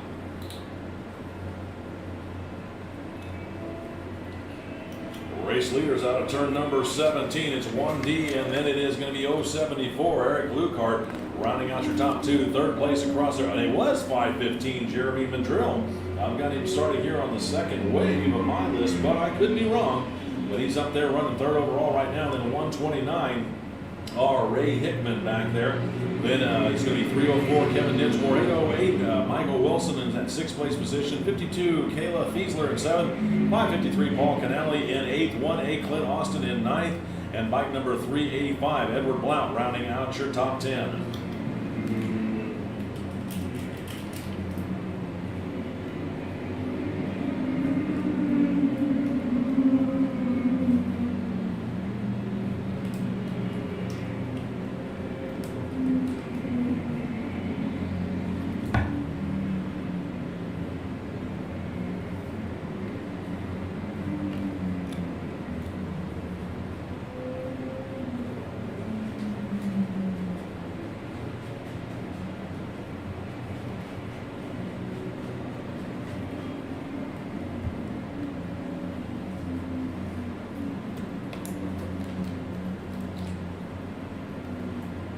Threw a little race monitor on there for you guys.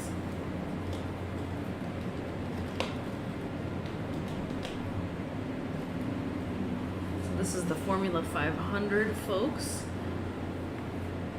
Tomorrow in Attention out one, there in the paddock. Once Lucart again, 2. want to remind everybody when you're done Madrill racing for the Phillip day, Island please don't forget to 1, turn in your own transponder before you 500 leave for the third, weekend. Again, when you're done racing for the day, Fourth, please don't forget to and turn in Wilson your rental fifth. transponder before you leave for the day. Bike number 1D, once again, Mark Morrow showing the fast way around the track. Bike number 074, Eric Lucart right there behind him, still within striking distance. Then it's going to be 515 Jeremy Madrill leading for the Phillips Island Challenge bikes. And it's going to be bike number 1A, Clint Austin back there in fourth. He's leading for the Thruxton Cup Challenge with bike number 129, Ray Hickman, right behind him. He looks like he's running third in class for Formula 500. Then 808, Michael Wilson back there in sixth. 553, Paul Canale in seventh. Looks like he's holding on to that second position for the Thruxton Cup Challenge. Then 385, Edward Blount back in eighth for the Thruxton Cup Challenge. 304, Kevin Dinsmore in ninth. And bike number 69B, Matt Estelle, is rounding out your top 10.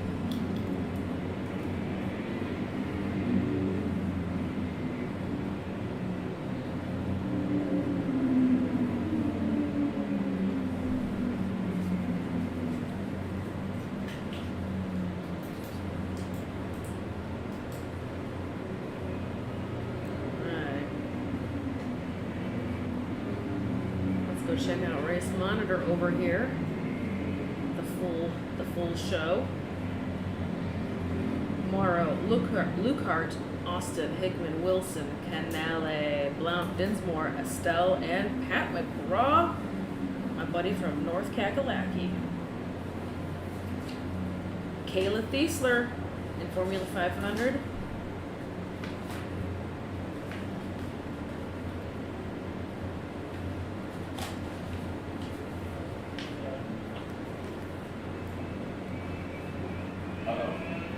See who this lone rider is.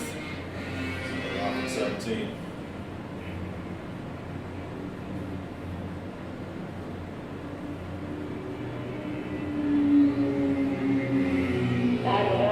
Second place, Lukehart.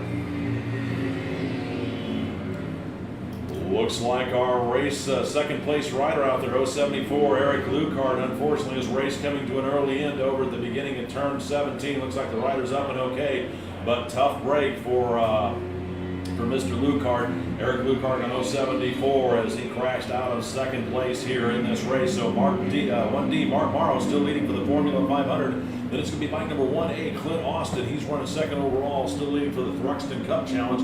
Then 553, Paul Canale back there, third overall, second in class for Thruxton Cup. Then 385, Edward Blount. He rounds out your top three for the Thruxton Cup. And then fifth place overall, 129, Ray Hickman. He's running second in class for the Formula 500. Then it's 69B, Matt Estelle. He's in sixth, running the Thruxton Cup. Then 808, Michael Wilson in seventh. He's your third place rider for Formula 500. Then 304, Kevin Dinsmore in eighth. 76, Patrick McGraw back there in ninth. And 42 in, Nick Hargis. Rounding out your top 10. Looks like Nick Hargis is leading for the Sportsman 750 field, as halfway flags should be coming out next time by.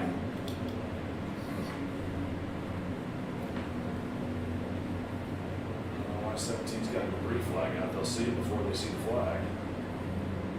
I know, right? The flagger, I think, is after that. It is. After his Whatever muffler or whatever's hanging on the track. Looks like a silencer or something. It is on race line, I'll say that.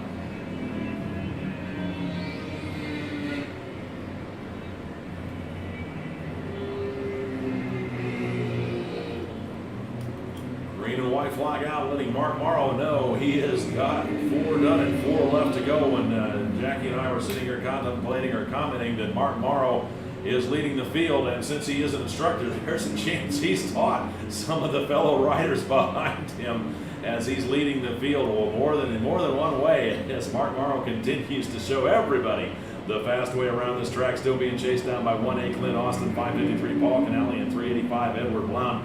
Then 69B Matt Estelle round out your top 5 as the rest of the field see the halfway flags, letting them know they've got 4 done and 4 left to go.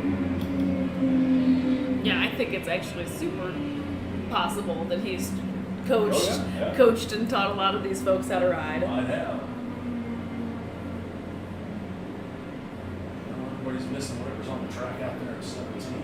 Well, it seems like everyone's making their way around it. Seen it. Yeah, it is. It's the guts out of a silencer or exhaust system, looks like.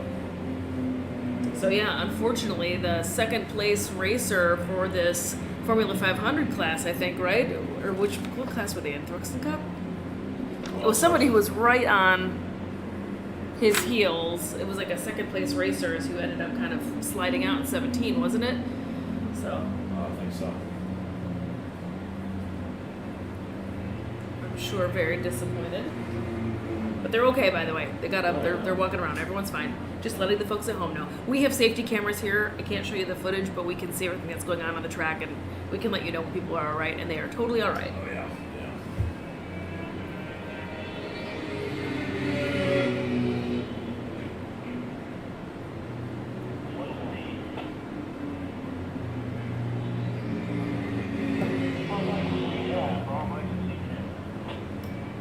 Looks like all bikes have seen halfway as Mark Morrow on bike number 1D continues to lead this field with bike number 1A Clint Austin and 553 Paul Canale and 385 Edward Blount right behind him, and 69B Matt Estelle rounding out your top 5. Morrow leading for the Formula 500 field in his Thruxton Cup challenges for the next 3, actually the next 4. You got to go back to 6th place overall to see your 2nd place rider for the Formula 500. That's Ray Hickman on bike number 125. Then at 7th place position, it's 42 in Nick Hargis. He's leading for the Sportsman 750, being chased down by 237. Matt Esterline running 2nd in class for the Sportsman 750. Then it looks like it's 808 Michael Wilson. I believe he is 3rd in class for the Formula 500. And then bike number 736, Stefan Pettinger back there and rounding out your top 10 as just a couple more laps left to go in race number 13. 13, we got a bunch of back-to-backs into 14, and then no more back-to-backs. Oh my gosh. 7, 14, 21, 28, 29. It's on 28. 35, 42, 49, 56, 63. 64 riders in race 14.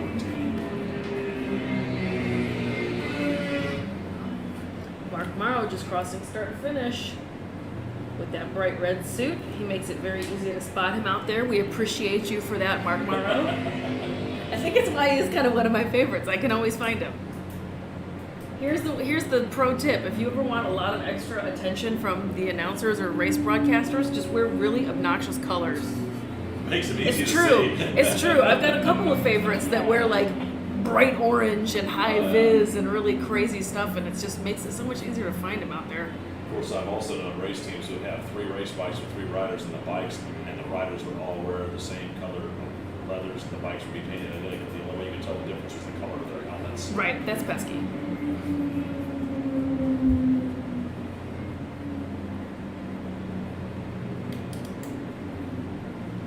On that last lap, bike number 1A, Clint Austin moves up to the top of the leaderboard, leading for the Thruxton Cup Challenges. Mark Morrow back there in 2nd, still leading for the Formula 500. Then 553 Paul Canale 2nd for Thruxton Cups, and 385 Edward Blount rounding out your top 3 for the Thruxton Cups. And then we go back to 42 Nick Hargis.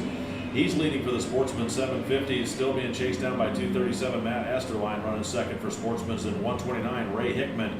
He's running 2nd in the Formula 500 as he's way back in that 8th position overall. And it's 808 Michael Wilson, 3rd in class, 9th overall, and then 736 Stephen Pettinger still rounding out your top 10. Looks like starter has white flag in her hand, looking for race leader, bike number 1A, Clint Austin, as Austin will start his final lap here in race number 13. We got quite a few back-to-backs in this one, so we are going to have to drag just a little bit between this one and the next race, which, by the way, race number 14, if I counted right, has 64 riders in it. Like I said, if I counted right, that's what we race 14, so that's more than half the paddock to come down for that race. As bike number 1A, Clint Austin, does take the white flag beginning his final lap, as does Mark Morrow on bike number 1D.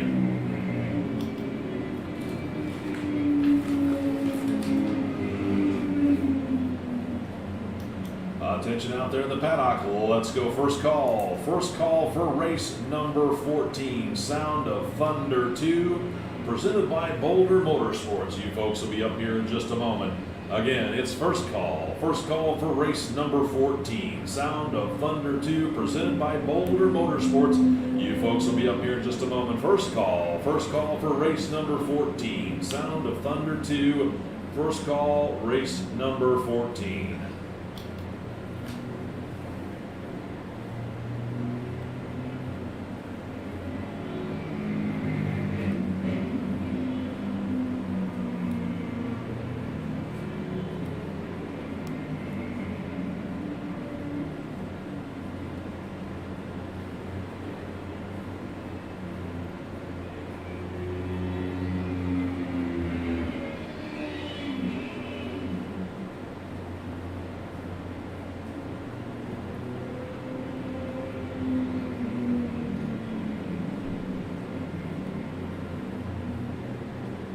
You're watching race number 13 of a 16 race day, and the checkered flag is down.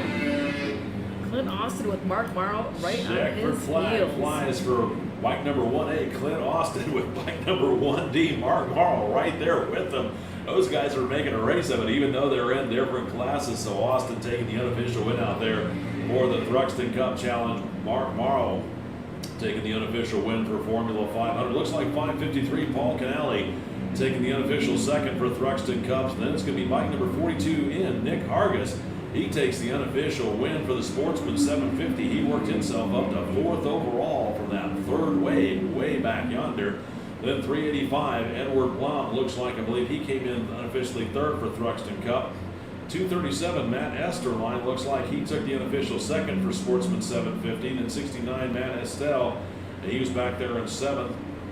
736, Stephen Pettinger in eighth. Bike number 808, Michael Wilson, I believe he took the unofficial third for the Formula 500. And then 76X, Patrick McGraw rounds out your top 10 as the rest of the field takes the checkered flag.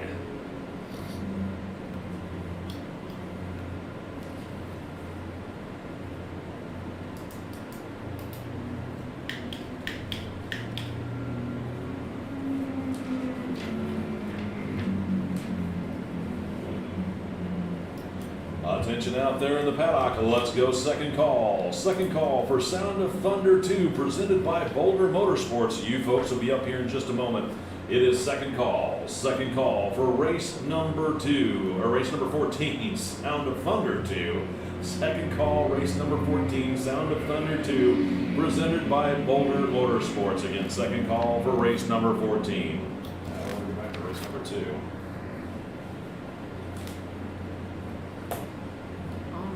Sound of Thunder 2.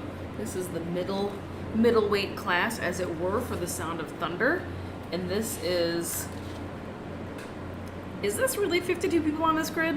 I counted 64, but I might have miscounted. Seriously, So it's everybody in the paddock is racing Sound of Thunder 2. Pretty much, yeah. We've got, what do we got? Literally everybody. One, Literally two, everybody, we got Jay. 4 back-to-backs. Clint Austin, Paul Canale, Arch York, and Scott Cuban. So I know. Yeah, but I think they're all on the same bikes. They might be. They might be. Because those Thruxtons racing this guy in this Do class they? too. Okay, Yeah. okay. Well, if they are, then they're definitely slathered up for it. Yep. Okay, so let's go ahead and get the graphic for that. If you guys are just now tuning in, welcome, welcome. We're heading into race number 14 of a 16 race day here at the 16th annual Barber Vintage Festival, powered by BMW Motor Rod. Thank you for tuning in. It has been an excellent, very, very busy weekend here, full of super great racing and swap meets and bands and food and the museum. I don't even know where to begin with the museum. It's completely out of control in there. It's 4 or 5 stories of some of the greatest motorcycles you've never heard of, all collected together in one magical place, and that's right here at Barber Motorsports Park. This is definitely, in my opinion, one of the jewels of the crown of the AHRMA race series. This is an excellent, excellent weekend here. It's always a great time. We're super pumped to bring you this live feed so you can check out some of the road racing on my side. My name is Jackie Van Ham. This is Mr. Jay McMacken with me. And then Rebecca Cunningham has been bringing you some of the action from the dirt racing side of things, because it's not just road racing, it's dirt racing, swap meet, bands, museum, Motorcycles by Moonlight benefit dinner, auctions. I mean, it's everything. If you've never been here, this needs to go on your bucket list list next year for sure. Speaking of bucket list, another bucket list item is going to Daytona for the Vintage Festival that AHRMA is going to be hosting for the first time in a long time. And this time it's in January. That's right, Florida in January. That sounds pretty amazing to this middle part of America gal. So you know I'm going to be there with bells on. So make sure you put that on your calendar. For more information about all of our awesome races, make sure you check out www.arma.org. Now let's get back to race number 14. This is the Sound of Thunder 2.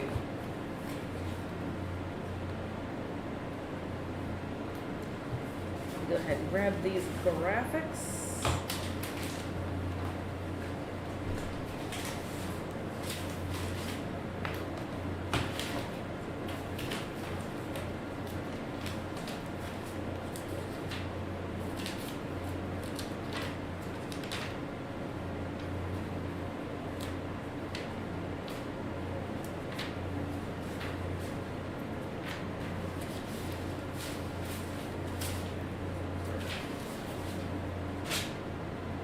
Attention out there in the paddock. Let's go third and final call for our next race. Race number 14, the Sound of Thunder 2, presented by Barber Motorsports. You folks are up right now. If you want to bring them on up, we'll send you out for your hot lap. Again, it is third and final call for race number 2, or third call for race number 14, Sound of Thunder 2. It's been that Again, kind of it's thing. third I'm call, not laughing third at you. and I'm final call laughing for with race them. number 14, Sound of Thunder 2, presented by Barber Motorsports.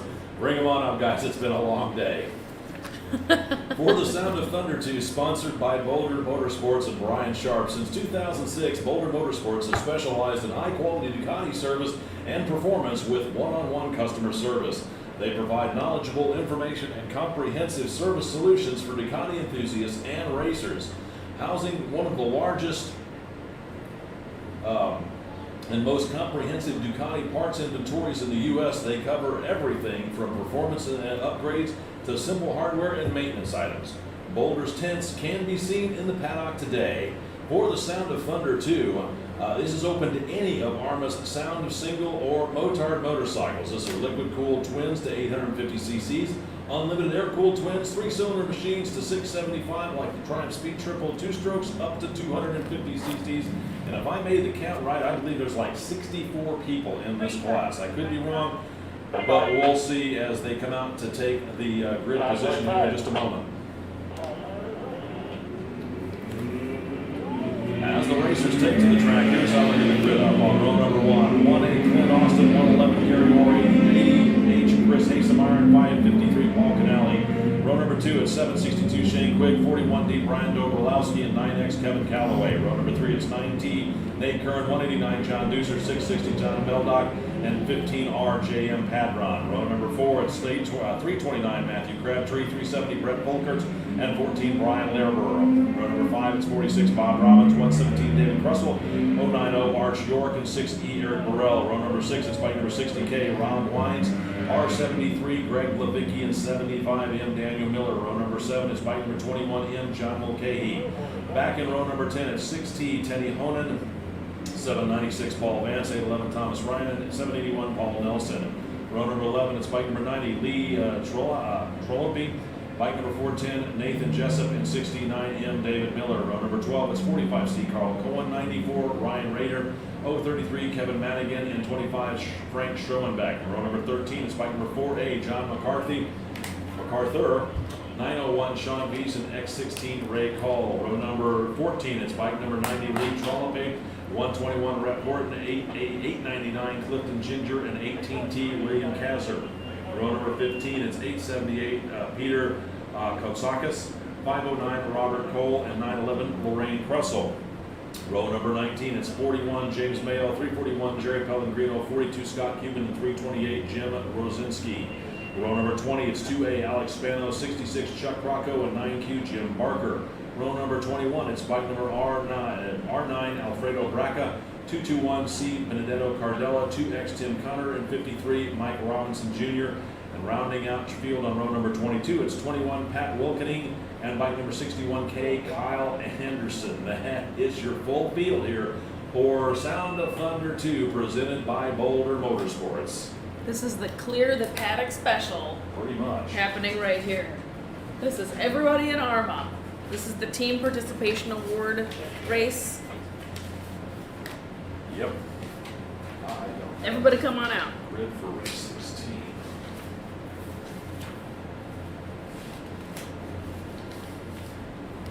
So this is such a huge class because it just so many bikes qualify for it. You'd be silly to not jump in if you have one of these bikes and you're racing another class here because it covers so much. There's tons of, again, Suzuki SV650s all over the place. A little bit of Triumph, a little bit of BMW R9T, which is super cool. What else? Some Triumph 675s, triples. What else? Actually, that's kind of it. Ducati Monster. Yeah, I spoke too soon. Oh, that Bimota is back out here. There's a Paul Smart Ducati, which is awesome, which is out there, which is very, very cool. I really enjoyed that bike quite a lot.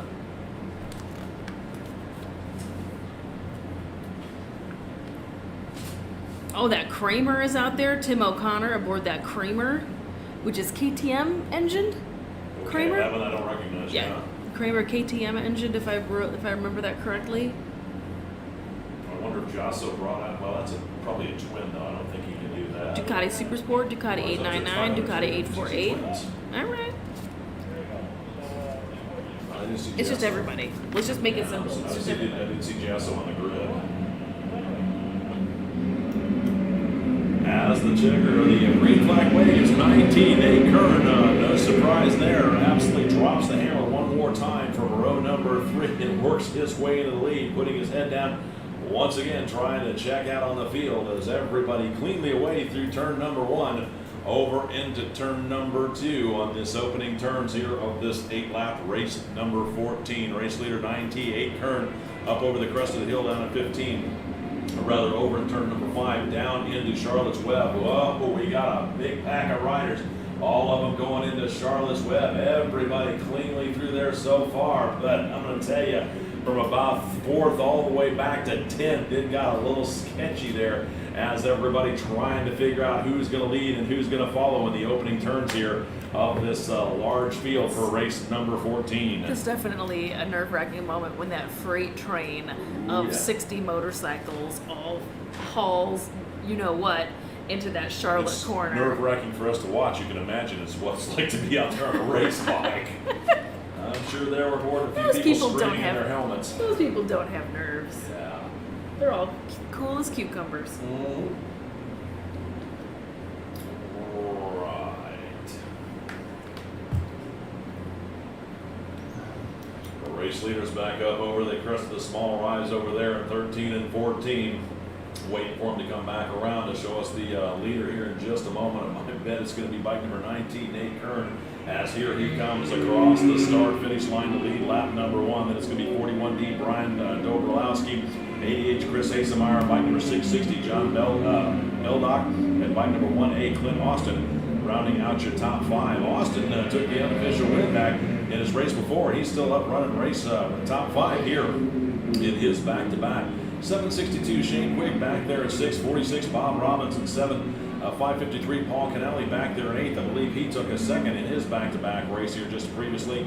329 Matthew Crabtree's out there at 9th, and 090 Arch York rounding out your top 10 as Nate Kern trying to check out, but 41D Brian Dobrowski trying to keep him honest as those two are breaking away from the rest of the field, working their way over through the museum turns one more time.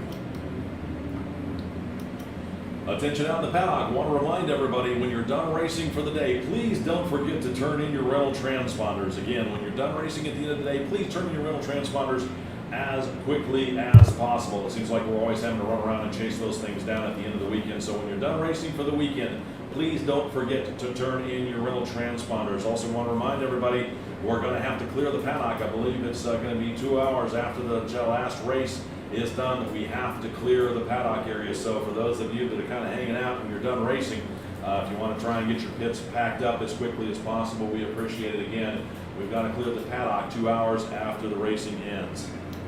All right, race leaders.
Alrighty, everybody's starting to spread out and get settled in a little bit. It looks like race leaders were heading back towards 16 and 17, so let's go take a look. Yes, they are. It should be that great battle going on between Nate Kern aboard that R9T and Brian Dobrolowski.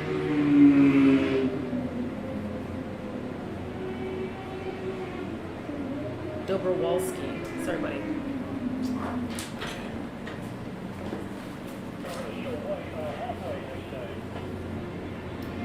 Bike number 19, Nate Kern still leading this one with 41D. Brian Dobrolowski back there in second. Bike number 80H, Chris Hasemeyer holding on to that third place position, as looks like Dobrolowski right there with Nate Kern trying to keep him honest once again. 1A Clint Austin back there in fourth, and bike number 660, John Beldock, rounding out your top five as Dobrolowski looks like he's making a pass for the lead. They're side by side down that back straightaway. So move bike number 41D, Dobrolowski, up to the top step of the podium. Then it's going to be bike number 19, Nate Kern. It's his turn to try and figure out how to get around Dobrolowski as the rest of the field continues to work their way up. Halfway coming up this next time by.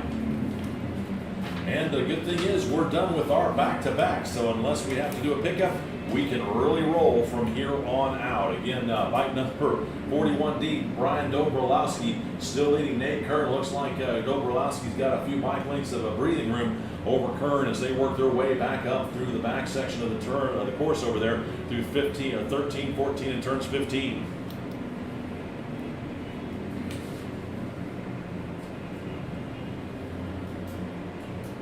Race leaders, here they come.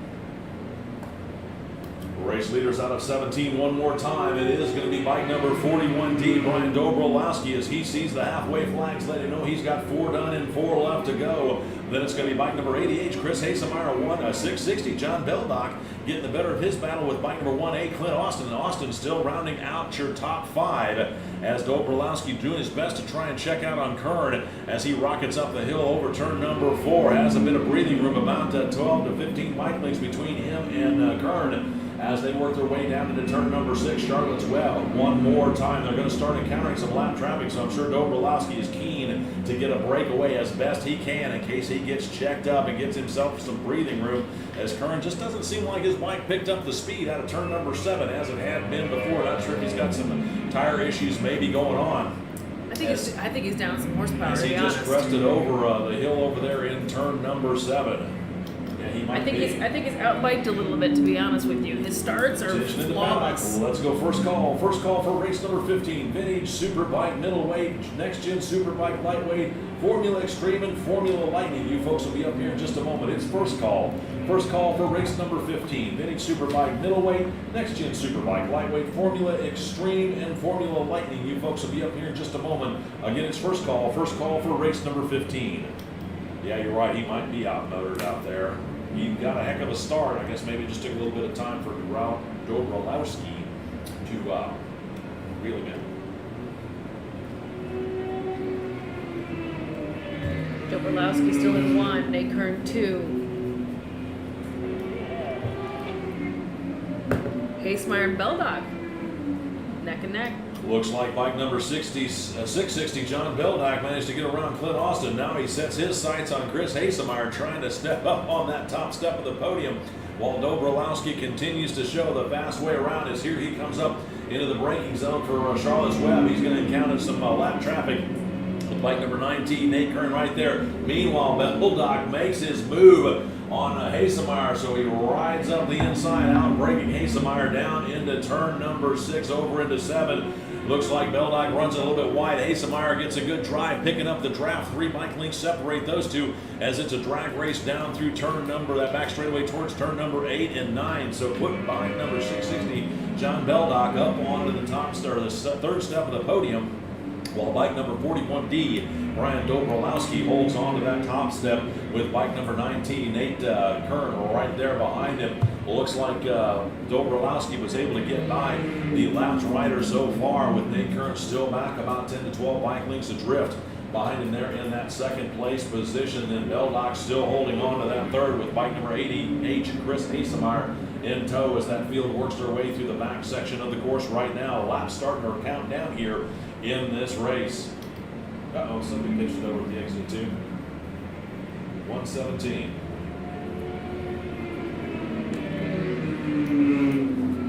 Dobrolowski still in commanding lead as he starts his next lap. White flag should be coming out this next time by. Nate Kern back there in second, 660 John Beldak round out your top three with 80H Chris Hasemeyer there in fourth, and 1A Clint Austin still rounding out your top five. Looks like bike number 117 has a bit of an off-track excursion over on the exit of 2. Looks like the rider's up and okay, but a tough break for the rider at 117 as his race ends a little early over in the exit of turn number 2. Dobrolowski having to continue to pick his way through the lap traffic with bike number 19, Nate Kern back there in that second place position, and 660 John Beldak finally finding his rhythm and opening up a gap over Hasemeyer. So Beldak solidly up there into that third place position as white flag should be coming out next time by. And I see we have a Crimson Adventure going on here. Gonna guess it's probably fluid on the track, but I'm not sure, so we'll find out what's going on. We were well past halfway, so I would think it'll be it should be a finalized race, but stand by, we'll let you know what's going on here in just a moment. Well, alrighty. Well, we were well past halfway, so I believe this is I bet it's fluid on the track. probably just going to award points by the last completed lap would be my guess, but maybe they're going to regrid everybody, but... No, they won't. It's past halfway. Oh, gotcha. Yeah, white flag was getting ready to come out. No, we're done. Gotcha. I just can't say that officially because it has to come from control. Gotcha. Oh. Well, there's a bunch of smoke on that bike on 117, so Oh, bet that's what it is. everyone's standing, everyone's fine. Just for the Yeah, viewers yeah, at home, everyone's fine. I bet it's fluid. Actually, no, it's on fire. Oh, there's a motorcycle on fire. Yes. But everyone's fine again. The racer and everybody was standing well away from it. They picked the bike up and rolled it off, and I guess I know Maybe if they some laid gas it down. spilled out of it or I would say, I something. don't know if they laid it down and it caught fire or what, but it's definitely on fire now. Control to county. Go ahead. 117. Copy 117. So Yeah, there's a sign unfortunately, for- somebody's day is gonna end in a very exciting way, but not in the exciting way they were hoping it was gonna end. Yeah, that's unfortunate when you see your highly prepared race bike prepped up now turning into a bonfire. Oh, it's not that bad. It just was smoking a little bit. They'll be fine. We're just gonna pick that up, and if there was a little bit of oil or something, we're gonna have to Duct get tape will that fix it. clean out. It'll buff right out, Jay. It'll buff right. Jay, it'll buff right out. Fairings all melted off of it. The frame's twisted from the heat. It'll buff right out. I'm just saying. That'll buff right out. Yeah. So, someone is going home with a very exciting story to tell from Barber Vintage Festival. Yeah, well, Just- that looks like a nice expensive two-stroke GP machine too. Ooh, that's gonna be a bummer. Nah, that doesn't look that bad. But we're gonna have to get that cleaned up for sure. And the owner's walking next to it. Everyone's fine. So we're just getting to get that cleaned up a little bit, and then we are going to head into race 15. Is what it sounds like. It doesn't sound like we're gonna be having a regrid No, out here because it was so far along.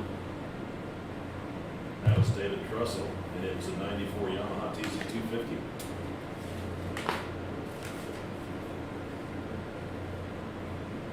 Well, just thank goodness everybody's No, okay. it's That's what control. matters.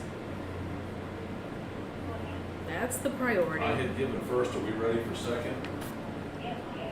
Yep, so let's go on ahead and see what's Attention going under on for paddock, race let's go 15. second call. Second call for race number 15. Vintage Superbike Medium Weight Next Gen Superbike FL Extreme and F Formula Lightning. You folks will be up here in just a moment.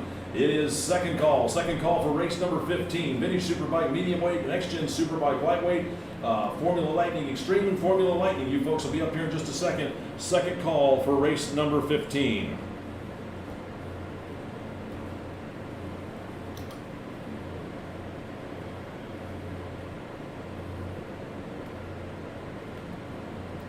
Vintage Superbike Middleweight, Next Gen Superbike Lightweight.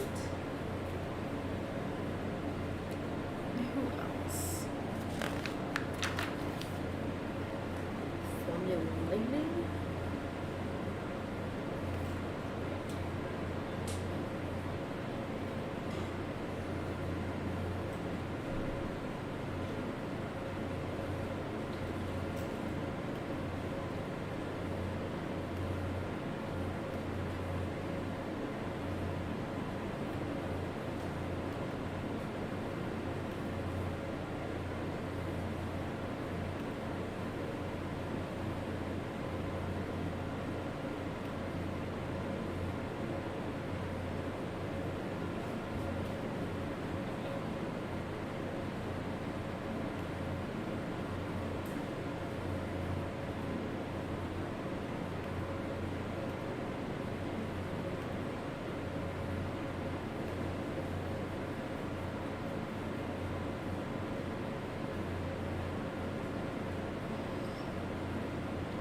United racers. They're- I think they were surprised. That was a little Attention sooner out than there I in the thought. paddock. Looks like we've got everything cleaned up out there. Everything's ready to go. Well, let's go. Third and final call for race number 15. Pitting Superbike middleweight, next gen Superbike, Formula Extreme, for Formula Lightning Extreme rather, and Formula Lightning. You guys are up right now. Again, it's third and final call for race number 15. Pitting Superbike middleweight presented by R3 Racing, next gen Superbike lightweight presented by the Pool Professor of Tallahassee. The Formula Lightning Extreme presented by Peter Nicolosi, and Formula Lightning also presented by Peter Nicolosi. You folks are up right now. Bring them on up. We'll send you out for your hot lap. Again, it's third and final call for race number 15. Come on up. For race number 15, the Vintage Superbike middleweight, sponsored by R3 Racing and Rich Richter. R3 Racing of Hayward, Wisconsin has made it a mission to promote and support motorcycle racing in all forms, from national road racing events with AHRMA, regional ice racing events with MIRA, to county fairs in northern Wisconsin. You'll find R3 Racing involved. Whether it's building a race bike or building an endurocross track, if it's good for the sport and it's competitive, we are here to help. We've made it a mission to recruit and support new racers every season. We encourage everyone to bring a friend to the track and introduce them to this incredible sport. And we thank R3 Racing for their support. For the Vintage Superbike middleweight, this is a variety of machines up through the 1982 model year based on showroom stock bikes. Unlimited displacement single-cylinder bikes are out there, along with pushrod twins, PSA, Triumph, Moto Guzzi, and BMW, up to 890 cc's. Overhead twin cam machines, Yamaha XS models up to 790 cc's. Pushrod triples, Tridents, and BSA rockets up to 790 cc's are also found. For the next gen Superbike lightweight, sponsored by Brian Wells, the Pool Professor of Tallahassee. Pool Professor of Tallahassee is a swimming pool service, repair, and remodel and installation company in Tallahassee, Florida.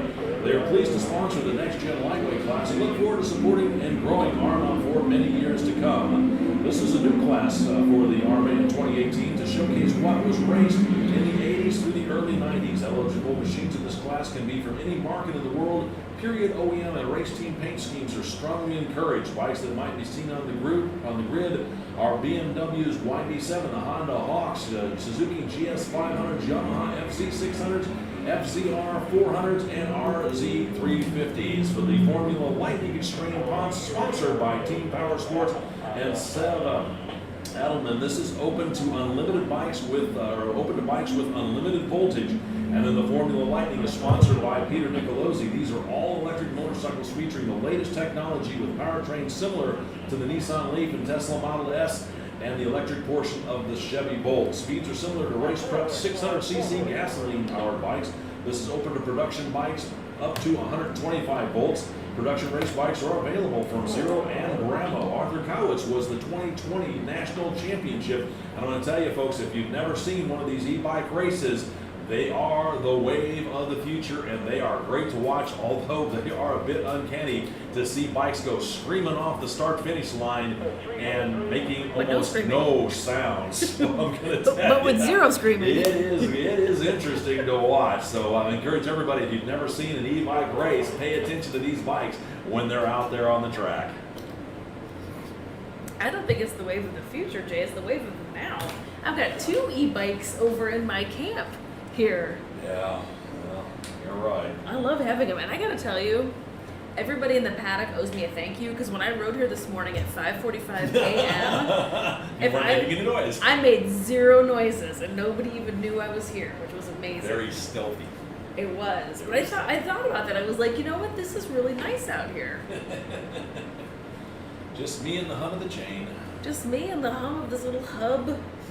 Well, that's right. It's probably not even chain drive. Little brushless motor. Yeah.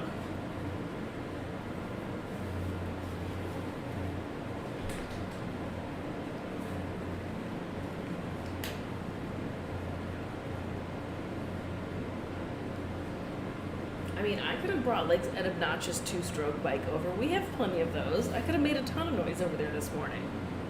Yep. Nothing like a howling, screaming four-cylinder Banshee. I mean, they're just little guys, but they do make a boatload of noise. My 125, I hear Okay. the baffle blew out of it. I was wringing its neck real hard at another race event, and the baffle literally shot out the back. Yeah. So now it makes the most crazy amounts of noise. Oh yeah. It's a little 125 Elsinore.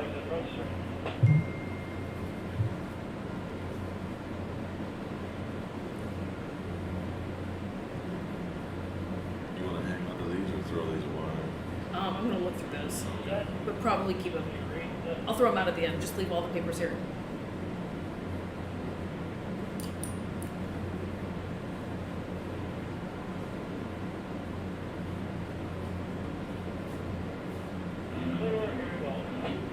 Oh, got us. Got him. What are you doing?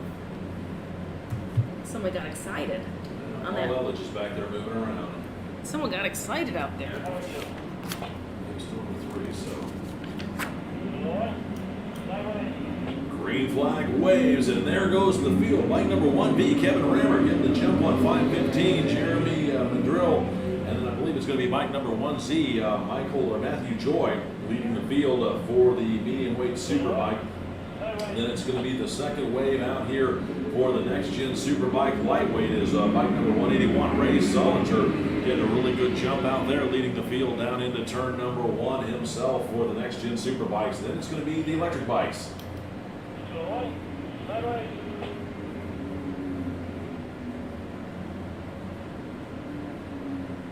All right, isn't that just And right there they away? go. It's like watching an RC car race take off, man. Those things are so cool.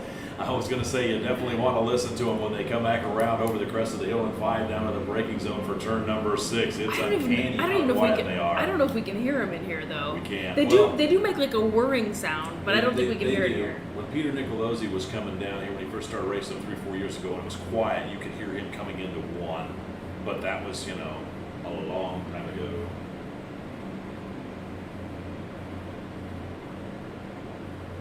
All right, everyone making their way down that back long march to the museum. That is the vintage superbike middleweight class. That looked like it was in wave 1. Or was that next gen superbike lightweight that they put in first? Superbike middleweight. They were out front. The next gen is second. Okay. And they are now all making their way over to turn 15 and 16 already, clipping on along out there.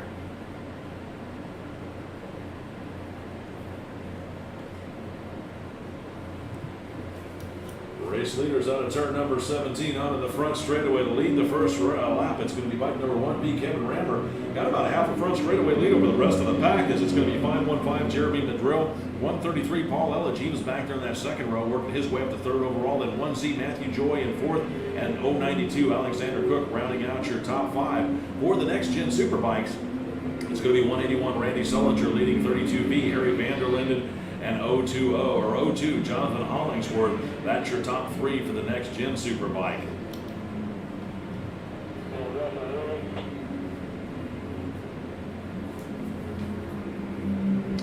Attention in the paddock. I want to remind everybody when you're done racing for the weekend, please don't forget to take your rental turn your rental transponder in. Yeah, don't take the rental transponder, turn it in, please. But do take your empty gas cans. So again, don't forget to turn in your rental transponder, but do take your empty gas cans. Please don't leave the gas cans by the trash can or try and bury them in the trash can or hide them, because the track will get charged a hazardous disposal fee, and they will pass that cost along to us. In fact, the AHRMA will get fined per gas can found out there. So please take your gas cans with you and dispose of them properly when you get home. Again, don't forget to turn in your rental transponders, and please take your empty gas cans with you. Don't take your transponders. No. That's better.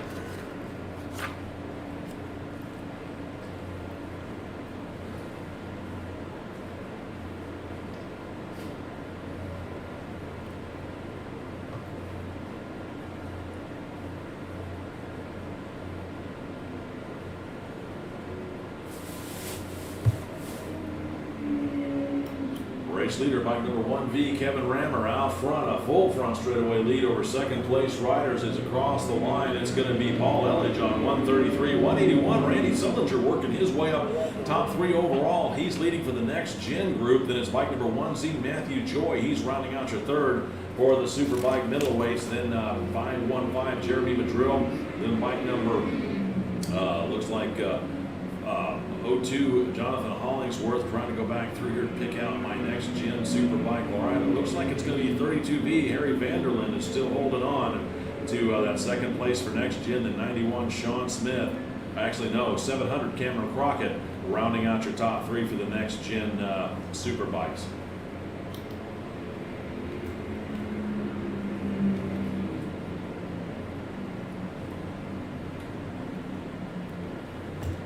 And Kevin Rammer with a substantial lead out there already, only a couple laps in, and is just dropping the hammer, the Rammer hammer on these people. If he's on a Yamaha and it's a Yamaha hammer, I'm going to freak out. You had to go there, didn't you? You had to go there. Ah, it's a Honda. I'm not going to get my dad jokes in today. The Mondo Hondo? I don't know. I mean, sure. The Rammer hammer dropping the hammer with his Mondo Hondo. It's been a long day, folks. It's been a long day, real folks. long day. It's been a long day, weekend. folks. Thanks again, everybody, for tuning in. We've had a blast. We've had a really, really good time. It has been fun. Can't believe this is the final race for AHRMA this season, but boy, are we looking forward to the 2022 season. I am really pumped about that Daytona. That looks just very excellent.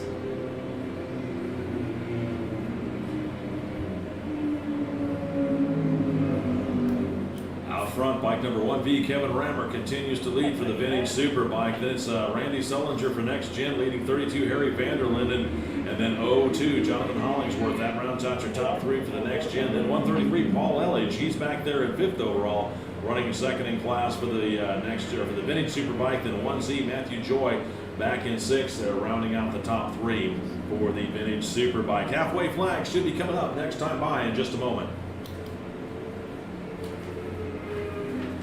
But yeah, that new Moto Fest that's happening in Daytona in January, I'm really pumped about it. Road racing. They're gonna have a flat track race. There's a really great flat track. There's several really great flat tracks in that area. Camping and music, and it's gonna be a real good time.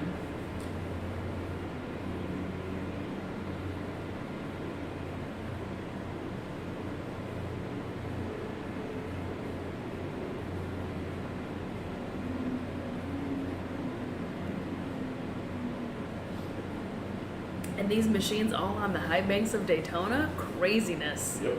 Craziness. I'm wanting to see the sidecars out there. That's going to be trippy. Oh, I definitely want to see the sidecars. That's going to be cool.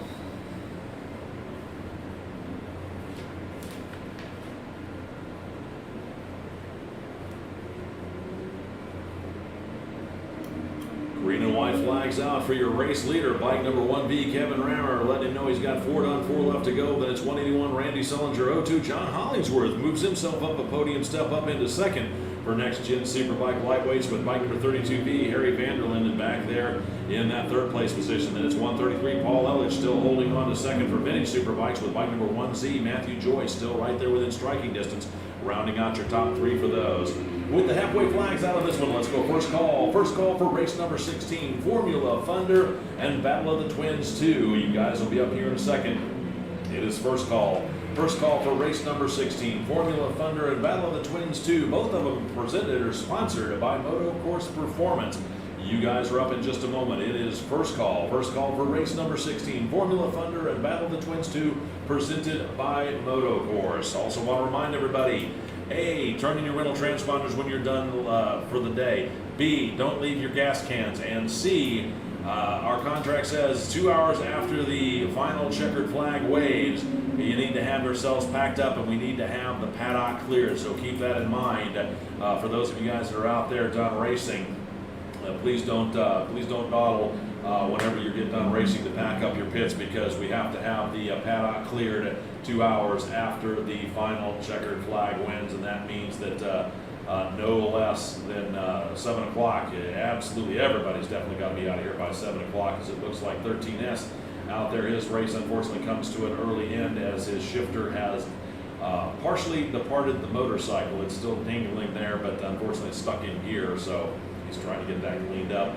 As bike number 1B or 181, Randy Sullinger now up to the top podium. 1B, Kevin Rammer right there in second, but they are both leading for their respective classes. Sullinger in next gen and vintage superbike with Kevin Rammer, as everybody's seeing halfway. So whatever happens during this race, it will be a complete race. Well, that's interesting. Randy Sullinger making his way with the pass for Kevin Rammer. You're right, there are two different classes, so technically it doesn't count.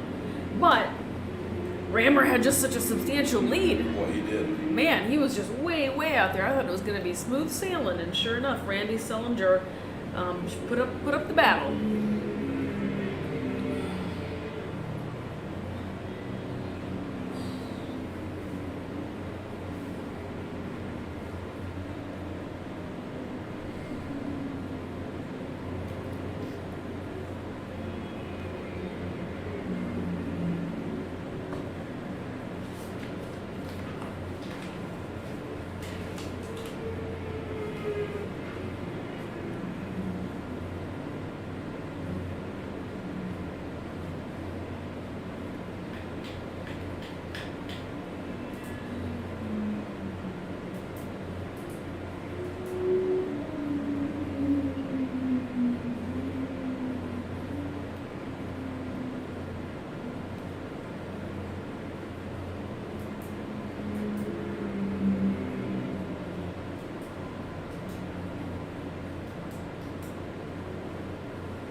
Sullinger just crosses the line with Jonathan Hollingsworth on his Sullinger heels. once again across the line to still lead with us in 02. John Hollingsworth right there within striking distance as he's holding on to second in 32B. Harry Vanderlinden and rounding out your top three with bike number 1B, Kevin Rammer.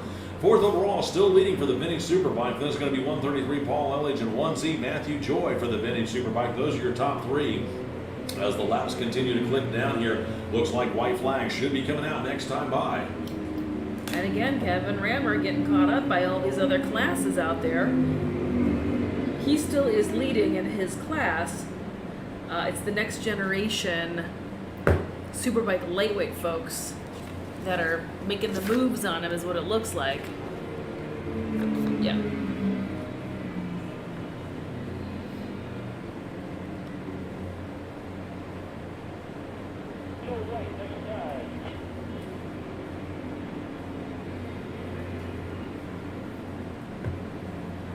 Announced to control. Oh, somebody went off into Charlotte's Web. Are we going It's to on the pick up or camera are we right going to now. bury?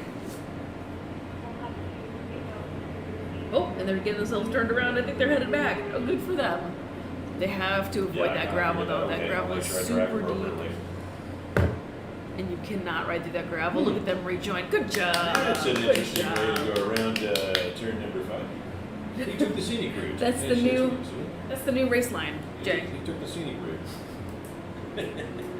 Hey, at least he kept it up on two wheels. He did. Oh, that was some real skill right there. White flag out for your race leader, bike number 181, Randy Sullinger, and he has got 02, Jonathan Hollingsworth, right on his tail section as they start their final lap. Then it's going to be bike number 32B, Harry Vanderlinden. Attention to the paddock. Let's go second call. Second call for race number 16, Formula Thunder and Battle of the Twins 2, both sponsored by Moto Coast Performance. You guys are going to be up here in just a moment. It is second call. Second call for race number 16. Second call, race number 16, Formula Thunder and Battle of the Twins 2. You guys are up right now. Second call for race number Unfortunately, 16. here on this last lap, pushing a little too hard into Charlotte's Web. Was that the race leader? It was somebody up at the front of that pack. Yeah, it was somebody at the very top of the next generation, that group right there, that Randy Looks Sullinger, like John Hollingsworth. Hollingsworth and Randy Sullinger were pushing each other hard. A bike over down in turn number 5. I didn't see it, but it might have been one of the leaders. Can't quite tell. It is 02, Jonathan Hollingsworth. Tough break for Mr. Hollingsworth as he was pushing hard, trying to get around Randy Sullinger. Not sure if he had any. We're in traffic over in turn number 6 over in Charlotte's Web. And unfortunately, his race comes to an early end as he's out of second place there. They push his bike over out of the way. It's good to see the riders up and okay, but obviously dejected as a hard fought race comes to an early end on turn number 6 here on the final lap of race number 15. What's that they say in flat track racing? Racing is rubbing. Rubbing's racing. I don't. What did he get? Did you see it or not? I just caught it out of the corner of my eye. It was just them pushing too hard. It was all 4 bikes just diving into that corner. Checkered flag out for your unofficial race winner. Bike number 181, Randy Sullinger, with bike number 32, Harry Vanderlinden, taking the unofficial second out there for the next gen Superbike lightweight. And it looks like it's going to be bike number 1V, Kevin Rammer, taking the unofficial win out there for the vintage Superbikes. It looks like it's going to be bike number 133, Paul Elledge. I'm not sure if he's going to still hold on to that second step or if it's going to be 1Z, Matthew Joy. Those guys had a heck of a battle themselves going on earlier on, waiting for them to come back into view here out of this final turn. At the line, it's going to be 133, Paul Elledge holding on to second out there with bike number 91. Sean Smith looks like he took the unofficial third for Next Gen Superbike.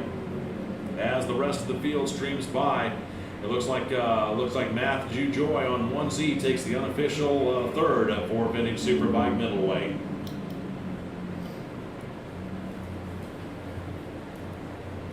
Attention out in the paddock. Once again, want to remind everybody, please don't forget to turn in your rental transponders when you're done racing for the day. Once again, please don't forget to turn in your rental transponders when you're done racing at the end of the day.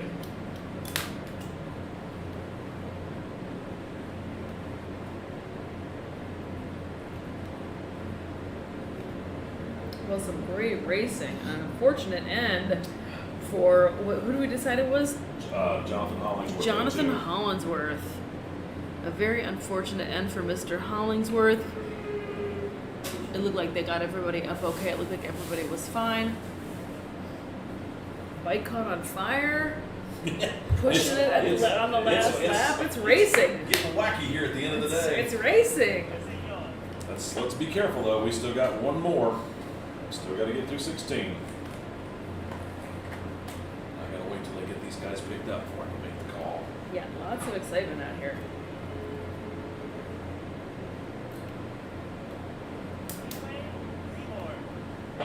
Copy that. Come on back. Hit the wrong thing. That can go down. That can go down. Where does the graphics go? That guy. All right. What's going on for race 16, Jay? Looks like it's Formula Thunder and Battle of the Twins 2. We got a couple of bikes we got to pick up out here. We'll go third call in just a moment. No problem. I'm going to go ahead and track down some of these graphics. You said BOT2? Yep. 0 to 900 cc's.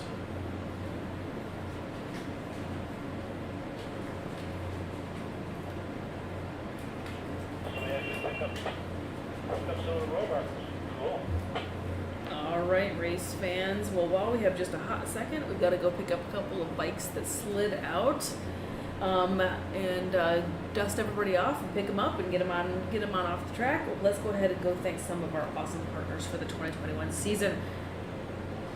The season would not be possible without all of our excellent partners and sponsors. If you are interested in being a part of the 2022 season, AHRMA would absolutely love to talk to you how you can be involved. Make sure you reach out to the folks at AHRMA.org. There is contact information on there. We would love to have you, whether you are in the motorcycling industry, or as you can see, we even have some pool professor people, folks that build pools.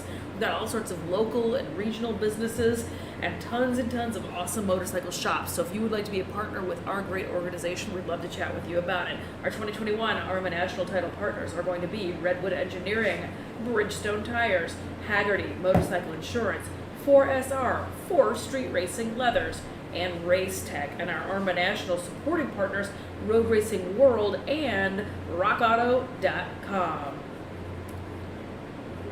You are watching one of the AHRMA Classic Moto Fests of the 2021 season. For 2022, we already have 4 AHRMA Classic Moto Fests on the calendar, including the all-new date at Daytona International Speedway on the high banks of Daytona in January. Again, for information, you can head to arma.org. Haggerty Insurance, Bridgestone Tires, Redwood Engineering, Race Tech. Our safety partner, 811 Underground Team Racing, the call before you dig, 811 folks. Road Racing World, Copy that. rockauto.com, and Luke's Attention out there in the Racecraft paddock. from Let's go Lafayette, third call. Louisiana. Third and final call for race number 16. Formula Thunder and Battle of the Twins 2, both presented by Moto Course Performance. You folks are up right now. I apologize for the slight delay. It took us a moment to pick up some motorcycles out there. So again, it's third and final call for race number 16. Formula Thunder and Battle of Twins 2. You folks are up right now. If you want to bring them on up, we'll send you out for your hot lap. Again, it's third and final call for race number 16. Formula Thunder and Battle of the Twins 2, presented by Moto Course. For race 16, South Florida's Moto Course Performance sponsors both the Formula Thunder and Battle of the Twins 2 classes. An experienced Ducati specialist so they can build, customize, and maintain customer street bikes at the highest level. With expertise in NCR Ducatis and AHRMA race bikes, you're invited to visit them online at www.motocourseperformance.com. For the Formula Thunder class, this is sponsored by Moto Course Performance. These are in their third season, and it's where all of our fastest modern bikes race heads up, open to all next-gen superbikes, Sound of Thunder and Battle of Twins motorcycles, even Sound of Singles and Open Two-Strokes can join the fray in this race.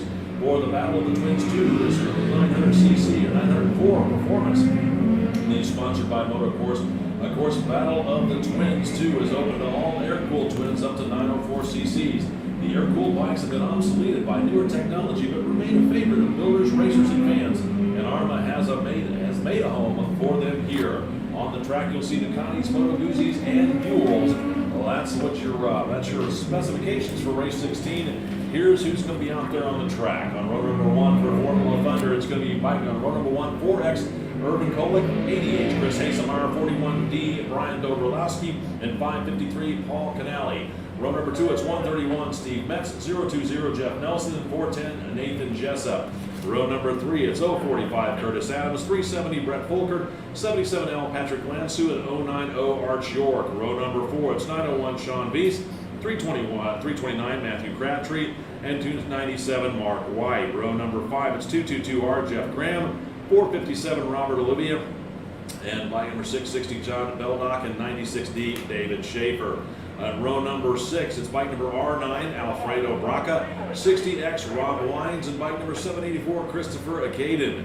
Row number 7 is 221C, Benedetto Cardella, 477, Met Acaden, 919, Jim Baker, and 328, Jim Rosinski. Row number 8, it's bike number 9, Lee Trollope, bike number 34R, Rodney Menke, and bike number 175, Matthew Canava. For the Battle of the Twins 2, back on row number 10, it's bike number 1A, Clint Austin, 15X, Tony Prust, 69B, Matthew Estelle, 69A, Carl Estelle, and then Carl Estelle, and then in row number 11, 79R, Craig Light, and 851, Sean Guy. That is your field here for race number 16. Formula Thunder and Battle of the Twins 2, sponsored by, yep, you guessed it, Moto Course Performance. There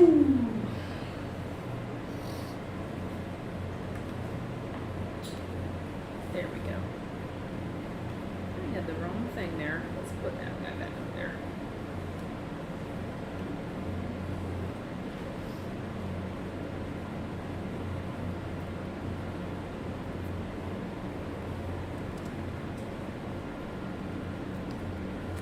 Well, this one's real exciting. Tons of Ducati out here. All my friends with the BMW R9Ts are out here. Some Triumph Daytona, some Aprilia, some Eric Buell Racing 1190 RS. Very cool, from Mark White from Indianapolis. That's excellent. Ahmet and Christopher Acaden from Louisville, Kentucky, which is where I'm from. We're gonna have to say hi to each other. at the end of the races. Ducati Panigale, all sorts of neat bikes in this class. This is our final race for today. Tons of Thruxtons in here too. 900cc Thruxtons. So this is our final race of the day. Thank you so much everybody for tuning in. We appreciate each and every one of you. Do take a second. Do consider sharing this feed with all of your friends that love watching awesome racing. This is our last race for the day. Now let's get down to the track.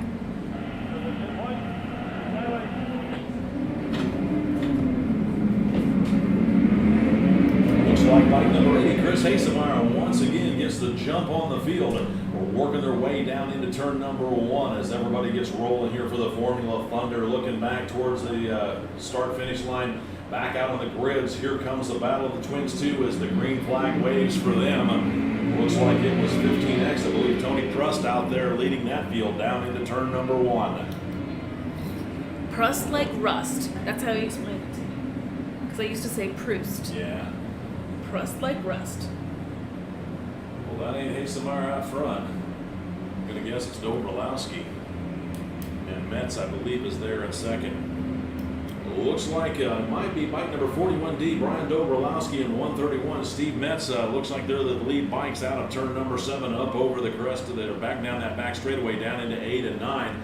But they're at such a distance I can't quite tell. So we'll definitely get the full running order and confirm that when they come around to complete lap number 1 here in just a moment. I want to remind everybody, please don't forget to turn in your rental transponders before you leave for the day. Looks like if it is Steve Metz, he just put a pass on Dobrolowski over in the turns 11-12 area. Not sure who the riders were over there. Metz on a red bike, I believe Dobrolowski's on a black bike, and whoever was in the lead didn't quite get going, and that allowed the red bike to go flying by him. We're waiting for him to come back around to confirm who it was in just a moment.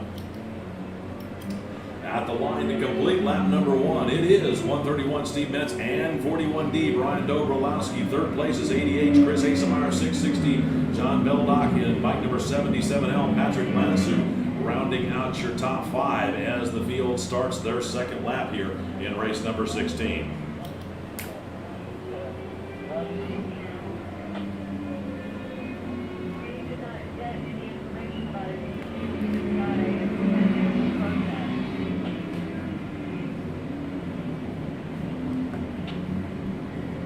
Already, race leaders are already making their way through Charlotte's Web. They're starting to head towards the museum.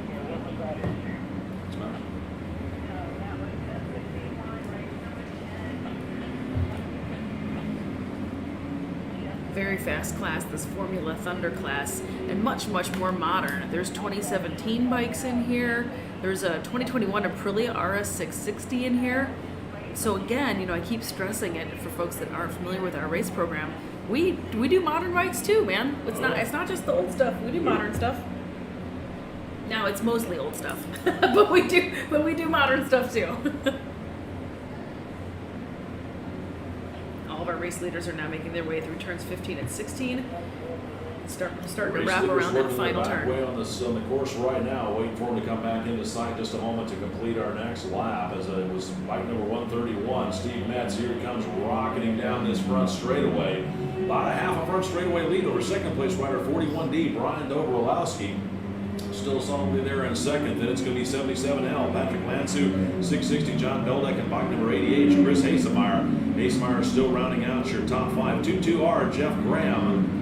Bike number 045 Curtis Adams, 329 Matthew Crabtree, 41X Aaron Kolick, and 60X Rob Wines. Round out your top 10 is bike number 131 Steve Metz, definitely putting his head down, trying to check out on the rain field. 41D still holding on to that second place position. That's Brian Dobrolowski with bike number 77L Patrick Lanssu, really pushing hard up into that third place position, trying to check out on 660 John Beldock, who's first off the podium, back there in fourth, and bike number 88 Chris Hasemeyer still rounding out your top 5 as they're starting the next lap.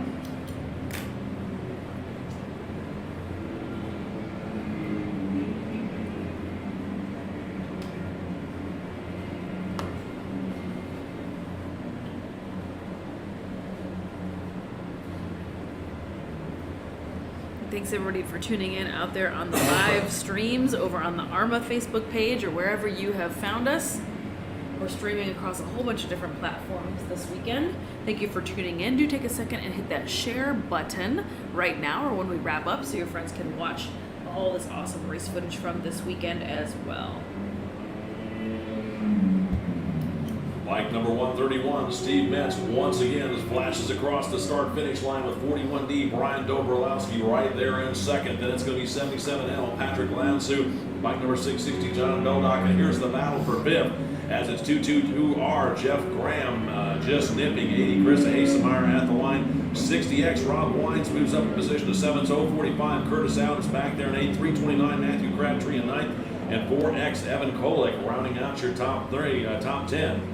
As 131, Steve Metz continues his domination of this race out of turn number 7 down that back straightaways. He's got almost that full back straightaway lead over second place rider 41D Brian Dobrolowski. Green and white flags should be coming up this next time by. Attention out there in the paddock, attention in the paddock. I want to remind everybody, please don't forget to turn in your rental transponders before you leave for the day or when you're done racing for the weekend. And you know what that means? If you're not in this race, you're done racing for the weekend. So please don't forget to turn in your rental transponders before you leave.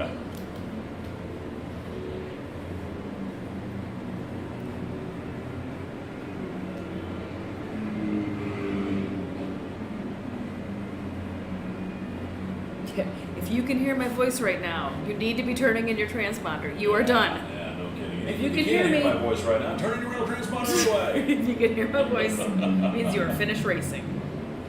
All right, Steve Metz just crossed the start finish. Brian Dabrowski into. You get a number on that bike over there at 5. It's a clean looking bike though, I'll give him that. Had somebody pull off the track, it looks like. But they're fine. They're standing next to it. Everyone's hanging out. 90 something, brother. 96? 90? 90. 90? 90 is Lee Trollope. Yep, that's him. Pulled off the track. Halfway flags out for your race leader, bike number 131, Steve Metz, as he's still flying around the track with 41D Brian Dobrolowski right behind him at bike number 77L Patrick Lansu. Rounding out your top 3, 660 John Beldock back there in 4th, 222R Jeff Graham in that, rounding out the top 5 with bike number 80H Chris Hasemeyer in 6th, 68 Rob Wins back in 7th, 045 Curtis Adams in 8th, 329 Matthew Crabtree in 9th, and 4X Evan Kolek rounding out your top 10 as they all start their second half of the race.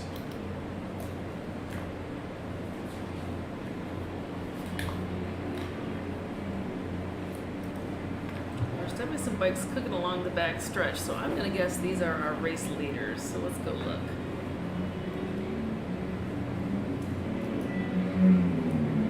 Yep, Steve Metz.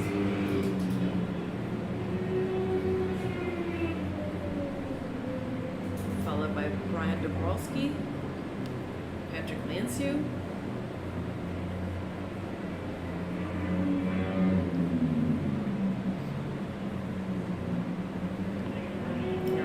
Looks like all bikes have seen halfway, so whatever happens in this race, it will be official as 131. Steve Metz still holding on to the lead with 41D. Brian Dobrolowski back there in second, and bike number 77L, Patrick Lansu back there in third.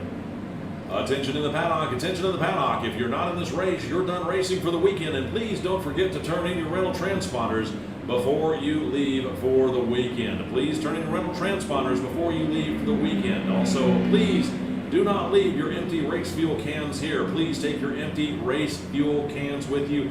Also want to remind everybody, per the rules that we put out there, 2 hours after the checkered flag waves is when we have to clear the paddock. So again, keep that in mind as you're packing up to drive home or go wherever you are. We do have to clear the paddock per the contract 2 hours after the checkered flag waves or after the last bike is cleared from the track. So keep that in mind. We don't want anybody locked in here or worse yet, towed out of here. So keep that in mind when you're done racing as you're packing up your stuff you know what they say, you don't have to go home, but you can't stay here. So anyway, Steve Metz again, keep crossing that in start mind, finish 2 hours 8-1 after for the Formula last checkered Thunder. flag waves. Brian Dabrowski in 2, Patrick Lansu 3.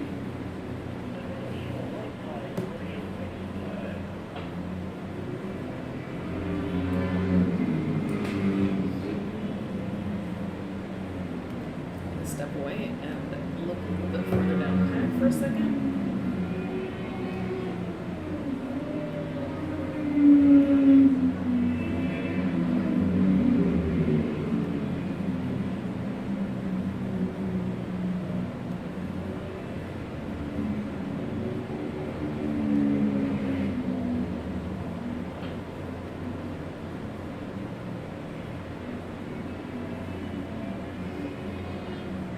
Should be race leader slingshotting across the top of the screen right now, making their way down to 15.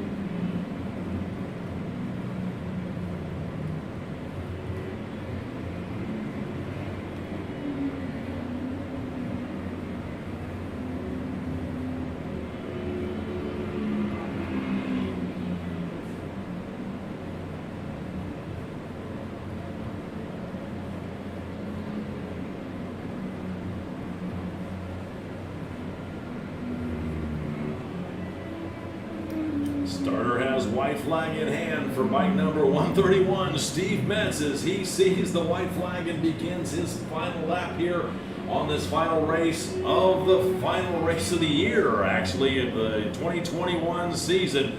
And then it's going to be bike number 41D, Brian Dobrolowski, seeing the white flag, and then 77L, Patrick Lansu. That's your top 3 as they begin their final lap of the final race weekend of the 2021 season. Next across the line, 222R, Jeff Graham in 4th, and 660, John Beldock rounding out your top 5. 60X, Rob Weens back there in 688, Chris Hasemeyer in 7th, 045, Curtis Adams in 8th, 329, Matthew Crabtree back in 9th, and 370, Brett Folkers rounding out your top 10 as they all see the white flag starting their final lap here in race number 16. I just now noticed this blue bike that's pulled off. Well, yeah, that's Draw. Oh, that's what we were looking That's at? what we were talking earlier. I had my head down on my computer. I didn't Yeah. look up. There's a bike pulled off right in front of us. Nope, it's right over there. My bad. Again, it's been a long day. It's been a long weekend. It's been a long year. I'm just buried in my computer, just doing the streaming, Geeking out. just geeking out, Geeking out touching with the buttons, bits. touching buttons. All Deal with your right, interwebbies. this is gonna be your checkers. Checkered flag out for unofficial race winner, bike number 131, Steve Metz taking home the unofficial win out there. Then it looks like it's going to be, Dabrowski. should be bike number 41D, Brian Dobrolowski with bike number 77L, Patrick Lansu. Right on his definitely knocking on the door, trying to reel him in. Taking the unofficial third there. Then it's going to be 22R, Jeff Graham. Then bike number 660, John Beldock rounding out your top 5 as the checkered flag waves here on this final race of the final race weekend in 2021. We'd like to say thank you to everybody who came out and raced with us this weekend. Thank you to all who raced with us this year. You know, for the racers that were here last year, because of the pandemic and the hurricane, it was kind of a, well, it wasn't kind of, it was a very damp race weekend that year. And I think we paid our penance last year because the weather this year turned out to be absolutely spectacular. I want to thank everybody for coming out to race. And don't forget to turn in your rental transponders again. Don't forget to turn in your rental transponders. What are they doing? What are they and doing one with more thing. Attention in the paddock. Jennifer Miller, come on down. You're going to need to pick up some other grids and turn in your tutu. Once again, Jennifer Miller, come on down. We need you to pick up the final results. Well, all right, race fans, that is going to be it as far as our road racing program for the day. 32 races in 2 days, over 600 entries every single day here at the 16th Annual Barber Vintage Festival, powered by BMW Motorrad. You have 1 more hour to go visit the museum. They are staying open an additional hour this evening, so do make your way over there and check that out if you have not made it over there yet. But tick tock, you've only got a little bit more time yet, so make sure you make your way over to the museum. Thank you so much for coming on out, everybody. Make sure you get home safe. This has been Jackie Van Ham, your girl in the know for all things motorcycle. Make sure you check out our live feed over on the Facebook page for the official AHRMA feed. On behalf of BMW Motorrad and Barber Vintage Motorsports Museum, thank you for attending the Barber Vintage Festival.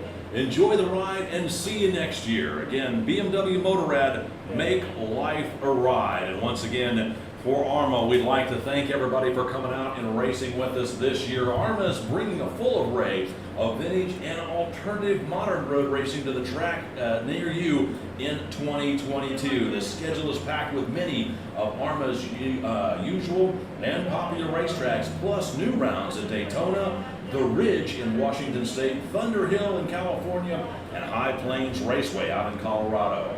3 of the events are AHRMA Classic Moto Fest events, which feature off-road competition as well as road racing series. Fans and racers alike will enjoy road racing, dirt track, vintage motocross, cross-country trials, and even a vintage drag race event at Heartland Park, says Arthur Kowitz, AHRMA's chairman of the board of trustees. Make your plans to attend some of the world's best classic motorcycle racing Thank you events so much for tuning in, everybody. We appreciate you guys clicking, liking, and sharing all of our videos. From myself and Mr. Jay McMacken, thanks for tuning in. We'll see you guys next year at Daytona. Peace. Once again.